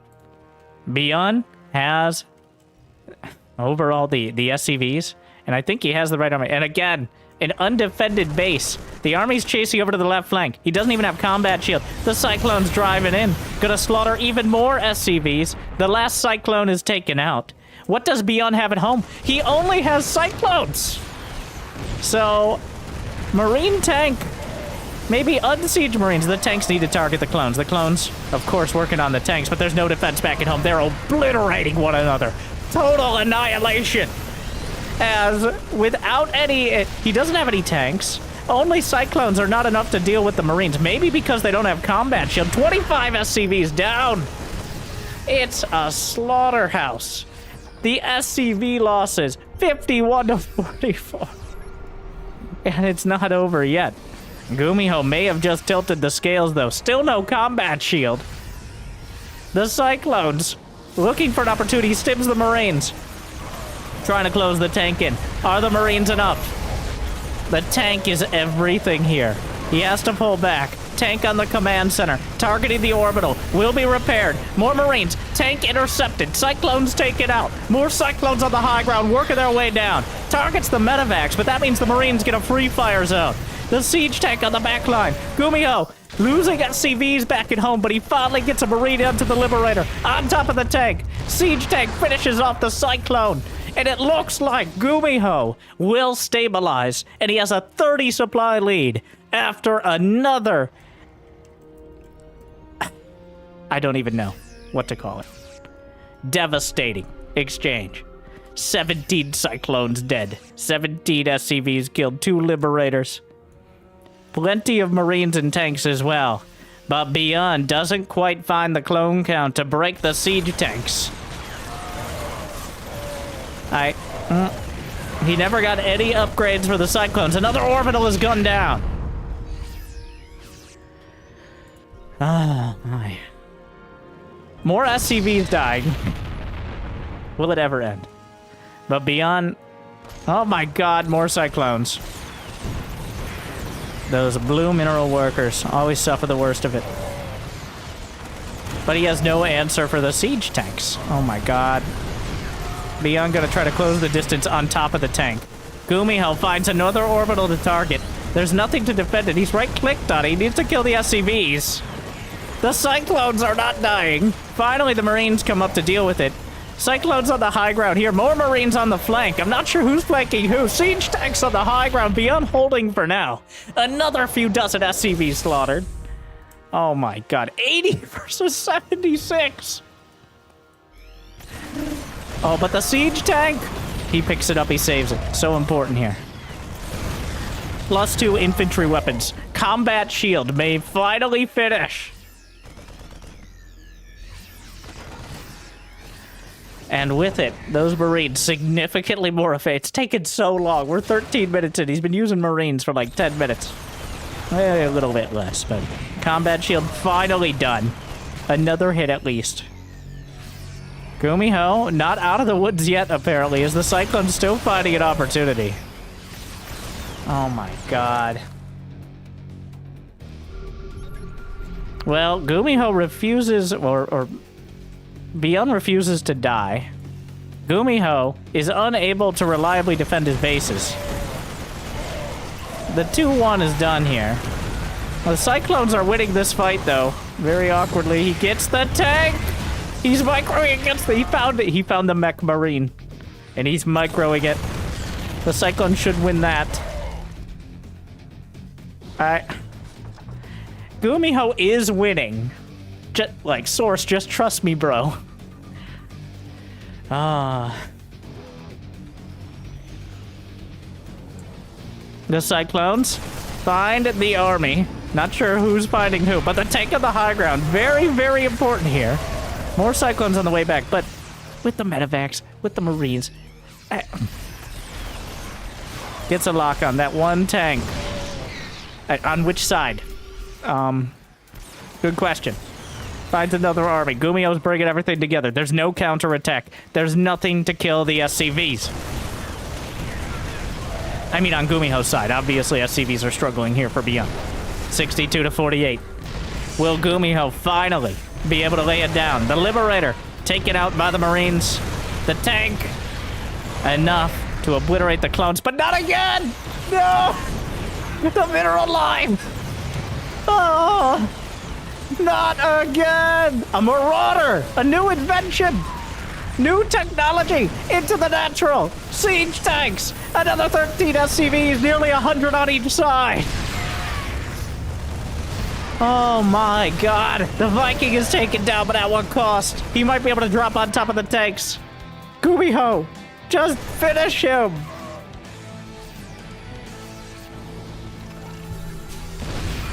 Oh my god. The tank is taken out. Another attack over on the left. He's dropping mules. Oh, pre-stims. The Cyclones. Beyond refuses to die, but GuMiho doesn't give him a choice. After 15 minutes and running around the entire map for most of it, after 97 to 94, 83 Cyclones dead. We're going to game 5. All tied up. 1-1. Oh my god. Why won't you die? I'm sure GuMiho, he knew he had the advantage, but at the same time, he couldn't capitalize on it because Beyond just wouldn't stand still. God. Of course. This will be...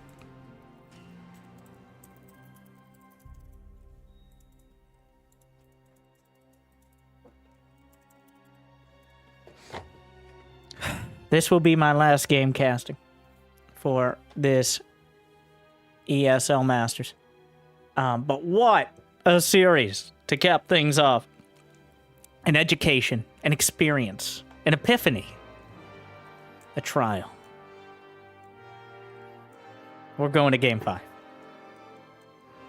Momentarily. We're making sure we're setting up.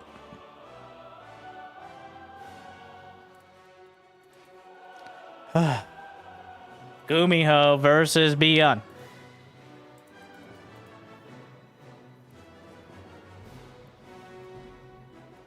And here we go. The countdown begins.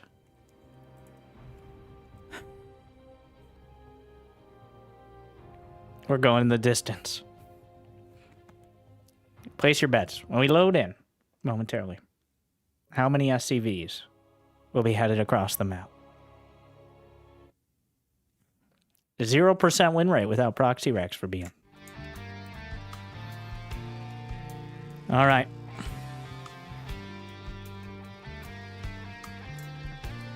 Well, we loaded in too early. We wouldn't be sending him out yet, but in the top left, getting outmaneuvered and drawn to this epic conclusion, we have Team Shopify's Beyond. And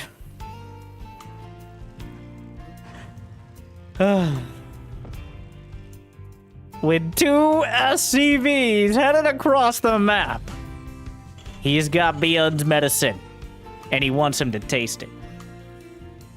GuMiho.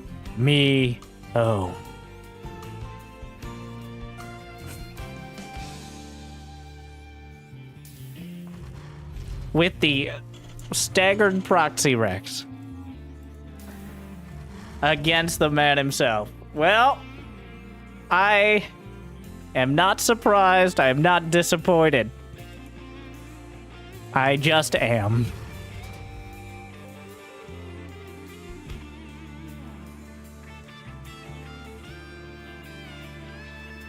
Beyond, no scout, but he does have 2 gas. A very, very important part of this. Having that factory in a timely manner makes all the difference. The margins are still very thin, but it's a lot easier. The SCV scout comes up. Did it come up from a weird angle? I don't think so. Looks like GuMiho might use the SCVs to kind of body block for the Reapers. No, sending him home.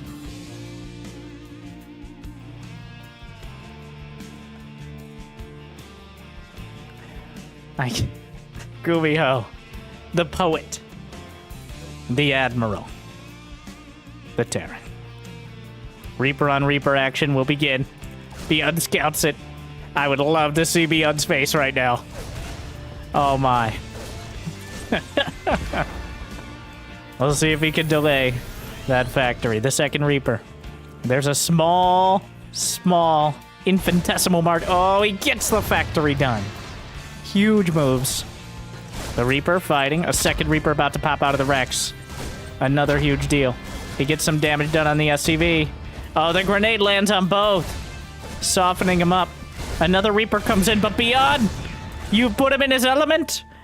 And a Hellion is about to come out. Just in time. He escapes. I don't know if that was enough. It's not over yet. Certainly, we're not done, but the depot built in the right spot to deal with this. He wants to delay the command center. The SCV slides over. I don't even think he microed it. Just a very convenient timing. Behind it, GuMiho has his factory done. Slaps on a reactor. Clones it is.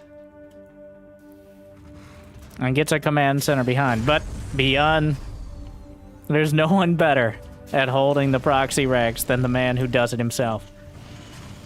So while GuMiho didn't do the deadly damage, he still has all of his Reapers. Okay, -1. He still has that command center on the way. He still has the ability to scout with the barracks. So both players are going to be getting Cyclones off the reactor. Command center floating over even before making an orbital. So they'll both have it similar time, and GuMiho a little behind.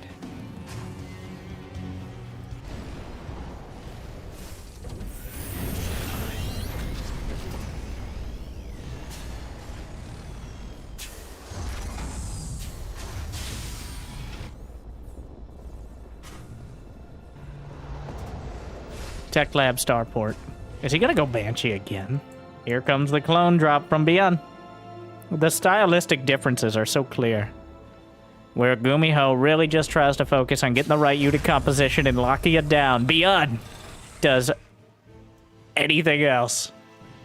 He will send out Cyclones when he has less. He will send out his, well, it's been mostly Cyclones, to be honest. There really haven't been many Marines. The last 2 games have featured a handful, but they die very quickly.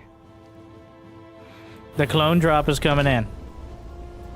And GuMiho is not in position to deal with it. Thankfully, the depots are here. And he staggers the Cyclones, but he's already taken some damage. Gonna micro. Ooh, takes out one. Trades another. Oh my god. Beyond. Beyond. Yep. That's Beyond. Oh no, and the natural. Well, this could backfire, or he could kill the Raven with no auto turret. The 1 HP clone drop.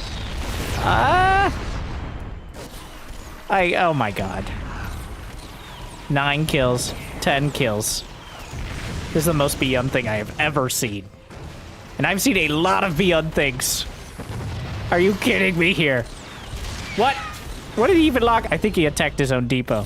You stop. It's time to stop.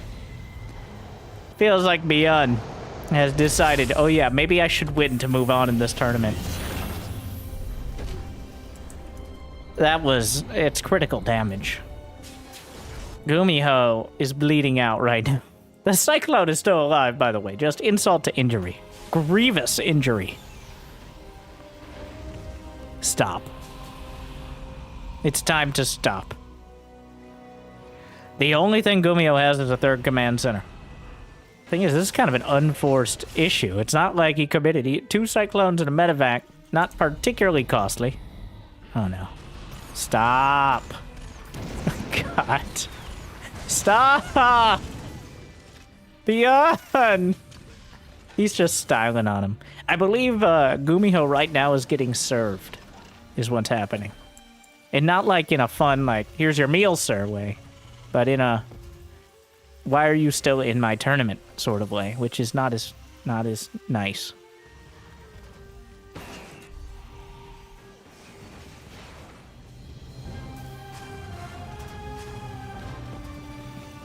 We're going to have Marine Tank on either side. Beyond has every advantage but the 3rd CC, and he already has more workers anyways. 1-1 is quicker, Stim is quicker. He's got his barracks online. GuMiho is working towards 3, where Beyond completes 5. So it comes down to something resembling desperation here, as Beyond has been allowed to do exactly what Beyond wants to do, which is full production of Marine Tank. Uninterrupted now.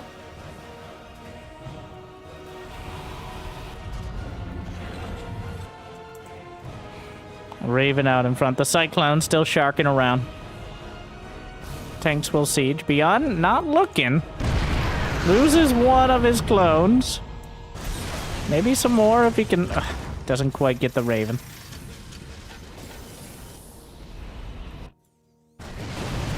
It's dead, Jim. Finally. The offending medevac. It's spotted. GuMiho didn't even see it. Beyond spotted the Liberator, panicked, and flew into the turret. So just like that, it dies. The Cyclone, who menaced the main base, doesn't even die to you. It dies to a missile turret. How anticlimactic. Ah.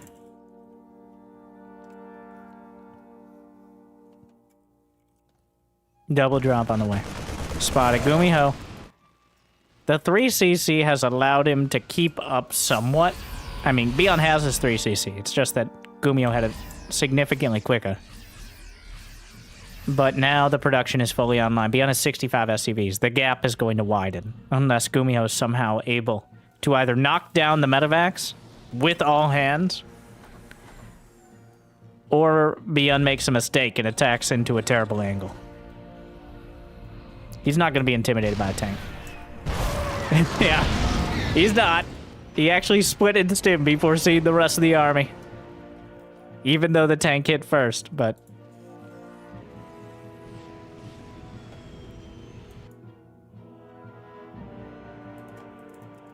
Our Liberator's looking for an opportunity, but... The medevacs. He's in possession. Sensor tower. GuMiho try to drag back into it.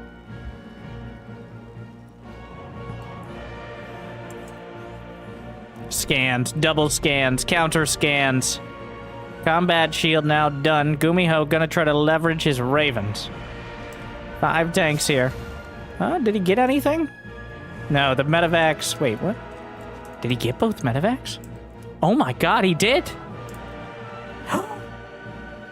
No. Wait, yes. It doesn't count the Marines inside, I guess. But he got both medevacs. That's huge. That was the big kind of question mark on whether that would be able to do the damage. Getting both those means GuMiho, it's still bad, but it's playable. Those 2 medevacs could have torn it wide open here. But instead... Let's scan the army. It's just Marines. Because of course it is. GuMiho has narrowed down where the army isn't. So all that's left is figuring out where it is. He tries to anti-armor missile. The Raven dies before he can turn. And GuMiho chases him down. Beyond. Gotta be careful.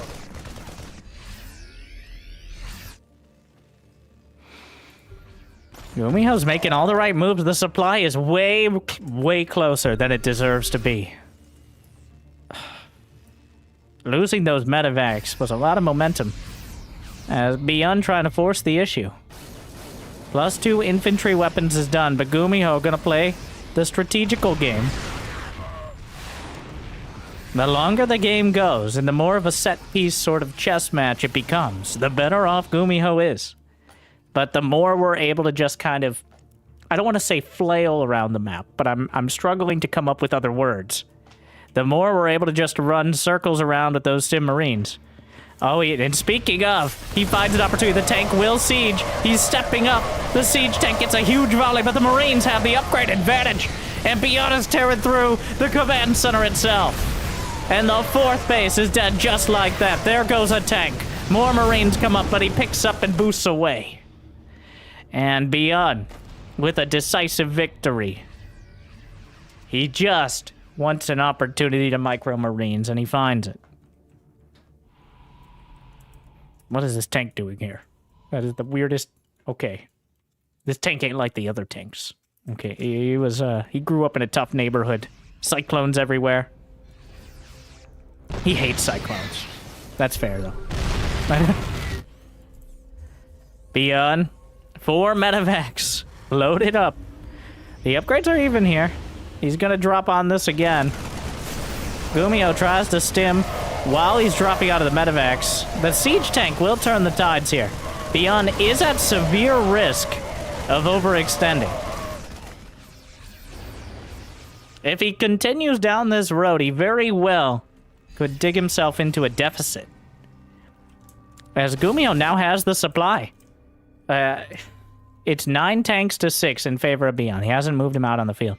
There is no interference matrix for the Raven.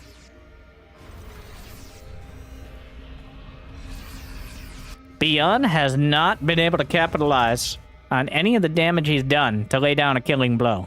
He still has a lot to fall back on, but it's 200 supply. The great equalizer.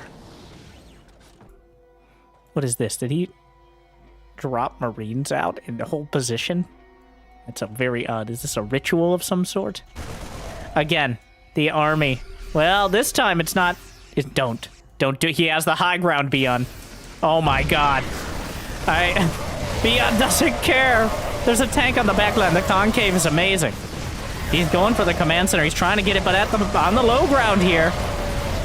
Again, Beyond. He picks up. He might be able to get out. He gets the 4th command center. And GuMiho suffered heavy losses. Beyond killing 37 to 27 Marines. The medevacs, the ones with units inside, did split off. And may redrop. Beyond finding another opportunity. More Ravens coming out. He drops right on top of this. A lot of SCVs vulnerable as well. Beyond refuses to bring everything to bear, instead choosing to split off small groups of units. He kills 10 SCVs. He can refill that army. He's up 30 supply here. Interference matrix for GuMiho, but... Oh, 2 Ravens. Beyond continues to attack down this left lane, and GuMiho continues to be caught off guard by it. Of course, he's been scrambling for quite a while. Here we go again. He just keeps doing it. He's gonna keep going. 4 siege tanks. That's a lot of tanks, but not enough to stop Beyond. Where was GuMiho? He was headed north. He loses the foot. Just, you know what? At this point, this is Beyond's lane.